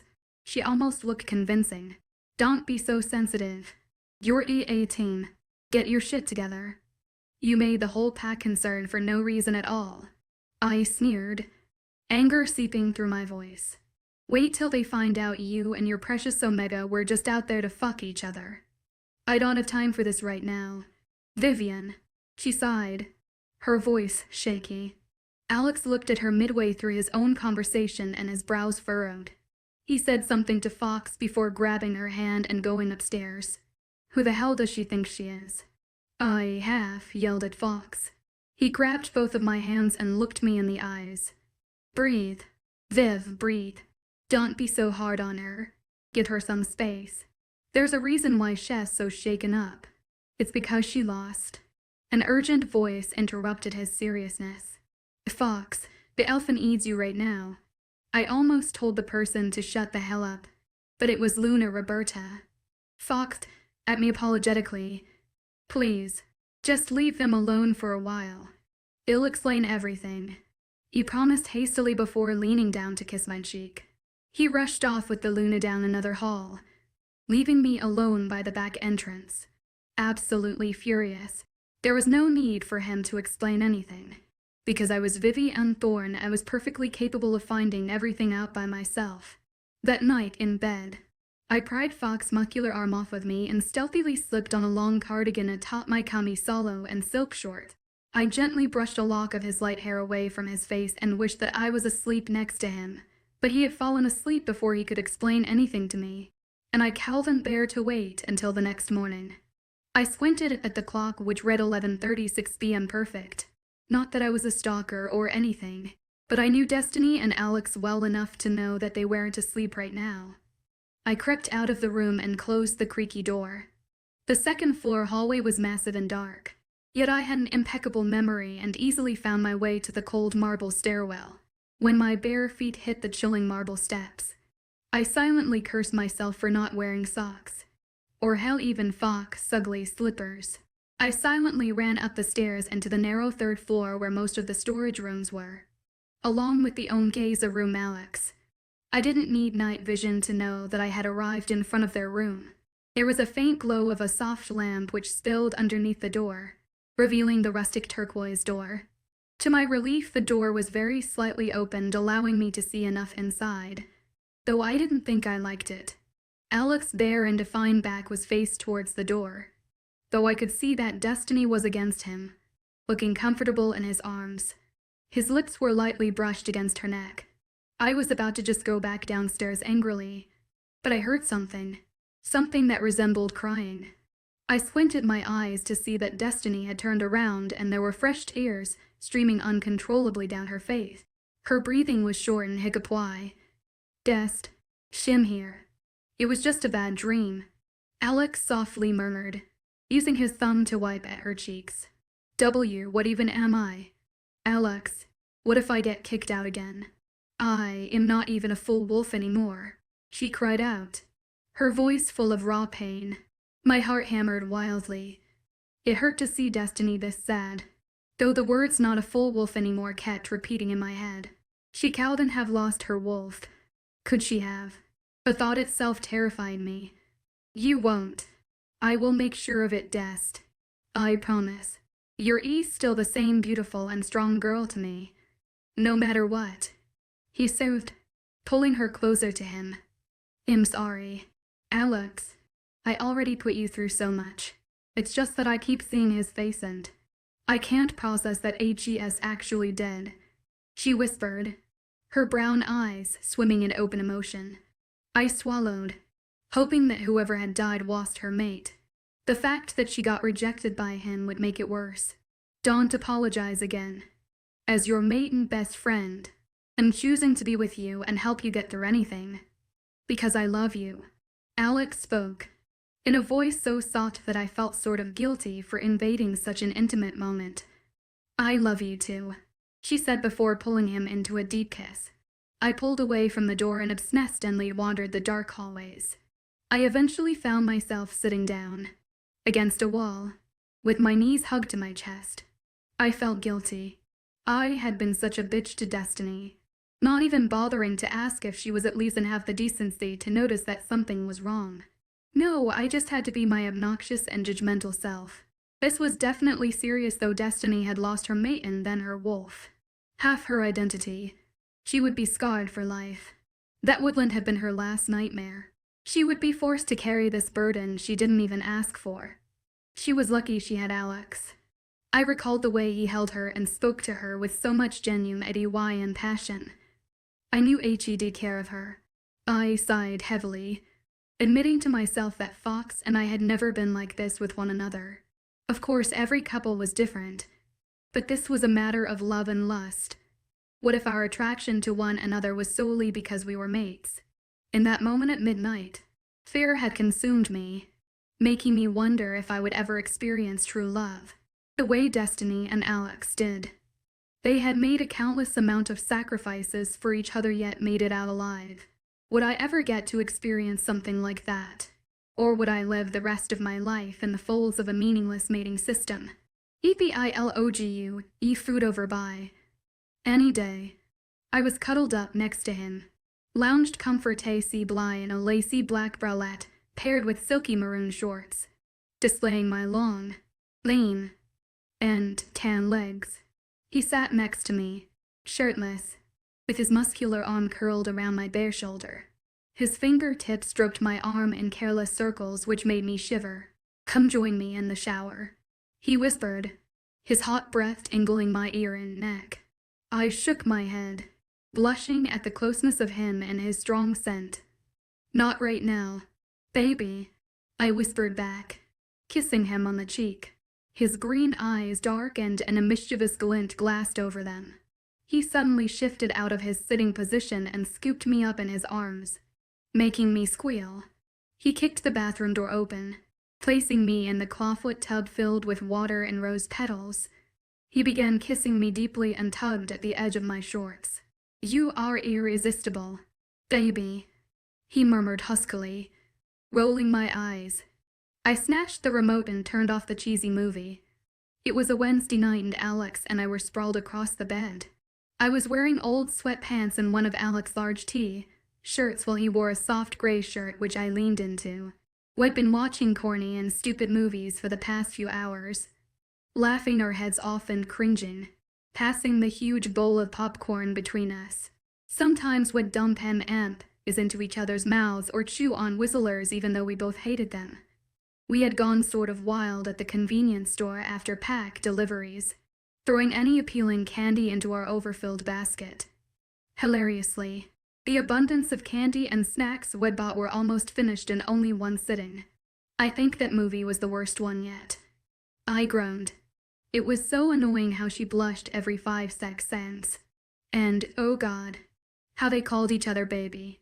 I think I heard their names like once in the whole damn thing. I know right, agreed Alex. "Baby." I elbowed him. Hard. "I swear if you call me that again, I will drive your truck into a lake," I warned, snatching back the popcorn bowl only to find it empty. I set it aside. "Geez. Okay. But did you notice the way he scooped her up in his arms and then just dumped her in a random bath?" Alex snorted, leaning his head back on the massive pillow behind us. "Honestly, if you did that to me, I would probably drown," I said. Well, which? Even if I tried, I would probably trip on the way to the bathroom and end up killing us both. Alex juggled. I stared at him. A second later, we both erupted in laughter. After being able to steady our breaths, I roamed my hands around the blanket. "I bought some sour Skittles earlier. Where are they?" I asked. "I don't know," he replied a little too nonchalantly. He lazily ran a hand through my hair. I moved in closer and leaned in to kiss his delicate lips. He leaned in, completely off guard, and I snatched the bag of Skittles behind him and tore them open in victory. "Guessed." He laughed, reaching for the bag, but I lifted it up and poured the candy in my mouth. My hand slipped suddenly, sending the sour Skittles flying all over me and the bed. Alex laughed even harder and began picking them off of me. "Shit," I muttered. "I think some of them are in my fucking shirt." Alex rolled his eyes as I unhooked my bra underneath my shirt and held it out. I shook it and around a dozen of the colorful pieces of candy fell out. I placed the bra on the side of the headboard and then I put my hand underneath my shirt to inspect for any more stray Skittles. I kept my hand underneath there and sat in confusion. "May I care to ask, what the hell you're doing?" "Des," Alex questioned, looking from my face to my hand underneath my shirt. "Schwait," I demanded. "Come here." I moved directly beside him and he asked without clothes, his arm around my stomach, pulling me closer, though his eyes were still etched in confusion. Taking my hands out, I grabbed his free hand and put it under my shirt, first on my left breast, then my right one, and back to my left one. "So, tell me the truth. Is it just me or is my left boob very slightly larger than the other one?" I inquired, raising eyebrow, hoping for an honest answer. Alex, still with his hand underneath my shirt, looked horrified. "You know, guessed, when I was simply a small 12-year-old boy." I would always think about my future and what I would do as a grown-ass 22-year-old man. I didn't really think I'd be sitting here, feeling my girl's boobs to see which one was bigger. He said to me, all seriousness in his green eyes, mildly mixed with amusement. Alex. I wanted an honest, abruptly. The bedroom door swung open and the alpha strolled in. Alexander, I need to. He stopped talking midway through his sentence as his golden eyes flitted to Alex's hand underneath my shirt, to my bra placed over the headboard, and finally the abundance of candy and torn packages everywhere. He looked so confused and even more horrified than Alex's previous expression that I wouldn't have been surprised if he wanted to kick us both out of his pack in that very moment. You can meet me in my office to discuss some news. You canner, bring Destiny to. His eyes moved to the mark on my neck and to Alex's arm around me, and I could have sworn I saw the slightest shudder. Alex beside me was downright shaking, though not in terror. As the alpha slowly backed away and shut the door, Alex burst into laughter. It was so contagious that we both spent a few minutes laughing. I even had tears down my cheeks. Why does this man ever knock? He grinned. We were clearly busy doing dumb shit. I cried. Let's be real though. HE's probably used to our stupidity by now. Oh man. Dest. I freaking love you. Alex chuckled, his dimpled smile never leaving his face. He grabbed my hand and tugged me out of the large bed. Let's go downstairs before anyone else wants to barge into our room and see me inspecting your totally normal boobs. As we headed out of our room, we were still snickering like idiots. As we sat in front of the alpha and cheers across from his desk, I had to force myself to not think about what had just happened. Surprisingly, Alex's face was serious and calm. It has been more than a month now since the Dawnlight Breakers pack lost their alpha. Alpha J said. I ignored that the small wave of sat came over me. It had taken me weeks to get over Dawn's death. There had been a period of time where I'd lost my appetite and would wake up in tears. Alex had been there the whole time, pulling me close to him whenever I needed it or just driving around with me for hours, singing softly. And as I had a few members dig into your history, Alex, it is confirmed that you would be their next alpha, he said. Alex cocked his head to the side as if in deep thought. I blinked. I had totally forgotten that Alex was technically an alpha. I'm not asking you to make a decision right this moment, but the pack needs a leader more than ever. Of course you would bring Destiny with you to guide them as a Luna, he mentioned, making eye contact with me. I nodded slightly, suddenly feeling embarrassed that he knew an idiot like me could potentially be a Luna. Alex let out a breath of air and looked over to me silently. I grabbed his hand and squeezed it, as if to tell him that it was his decision. He looked back at the alpha. I'd like to sleep on it before making a decision. If that's okay, he finally responded. Of course, but I'd like to know by tomorrow morning, Alexander, he declared. Alex nodded and got up out his seat along with me. As we walked out of the office and shut the door behind us, I squeezed Alex's hand again. Whatever decision you make, Alex, I don't care. As long as you continue to buy me food and let me steal your tea, shirts, I'll be happy. I grinned. Alex doubted. What about me? He asked. Theft. Food over by any day. I uttered. He yanked me an empty and dimly lit hallway and softly pressed me against the wall. One arm braced by the side of my head, his other hand roaming my waist up and down. Are you sure about that? He murmured, leaning into my ear. I think those movies have gotten to your head. I chortled, though I had to admit, Alex was incredibly hot in this moment. And I think you're enjoying this more than food. And he crooned. I was about to answer but instead accidentally let out a soft whimper when his lips made contact with the mark at my neck. It felt like every molecule inside of me exploded. Just kiss me, you idiot. I sighed. He cupped my face and brought his lips to mine. I deepened the kiss and felt something harden against my leg. Who's the one enjoying this now? I smirked, nudging at his waist. Shut up. Dest I could feel his smile against my lips. Let's go to sleep now. Yeah, sleep sounds wonderful actually. I breathed, pulling away from him, and talking about the sleep where you don't actually sleep. He whispered, winking, led the way, Mr. Obvious. The next morning, I woke up from an abrupt dip in the bed. I turned around to see Alex getting back in the covers next to me. I squinted at the clock on the wall, which reads 6:47 a.m. What were you doing? I yawned, pulling the thick blanket over my crop top. I made my decision, he said, lacing his fingers through mine. My heart sped up, not only at his touch but the fact that this could be life-changing. I said no, he said. I blinked in confusion, not that impartially relieved, but why? Alex, you've been in Omega all your life. This was a huge opportunity, I inquired, fiddling lightly with his messy brown hair. Honestly, after all we've been through, I think we need a break. A long break as in, I just want to lead a normal life with you. I generally didn't care that I was the Omega when I met you. Alpha Jace and I already discussed that Fox and Vivian would be the new Alpha and Luna of your old pack. Meaning in the Gamma now, he explained, a small smile creeping onto his face. I squealed. Alex, that's great. I stroked his jaw and kept my hand there. I furrowed my brows though as a sinking feeling approached my chest. Did you just give up your real title as an alpha for me? Guilt washed over me. Hey, he murmured softly, looking into my eyes.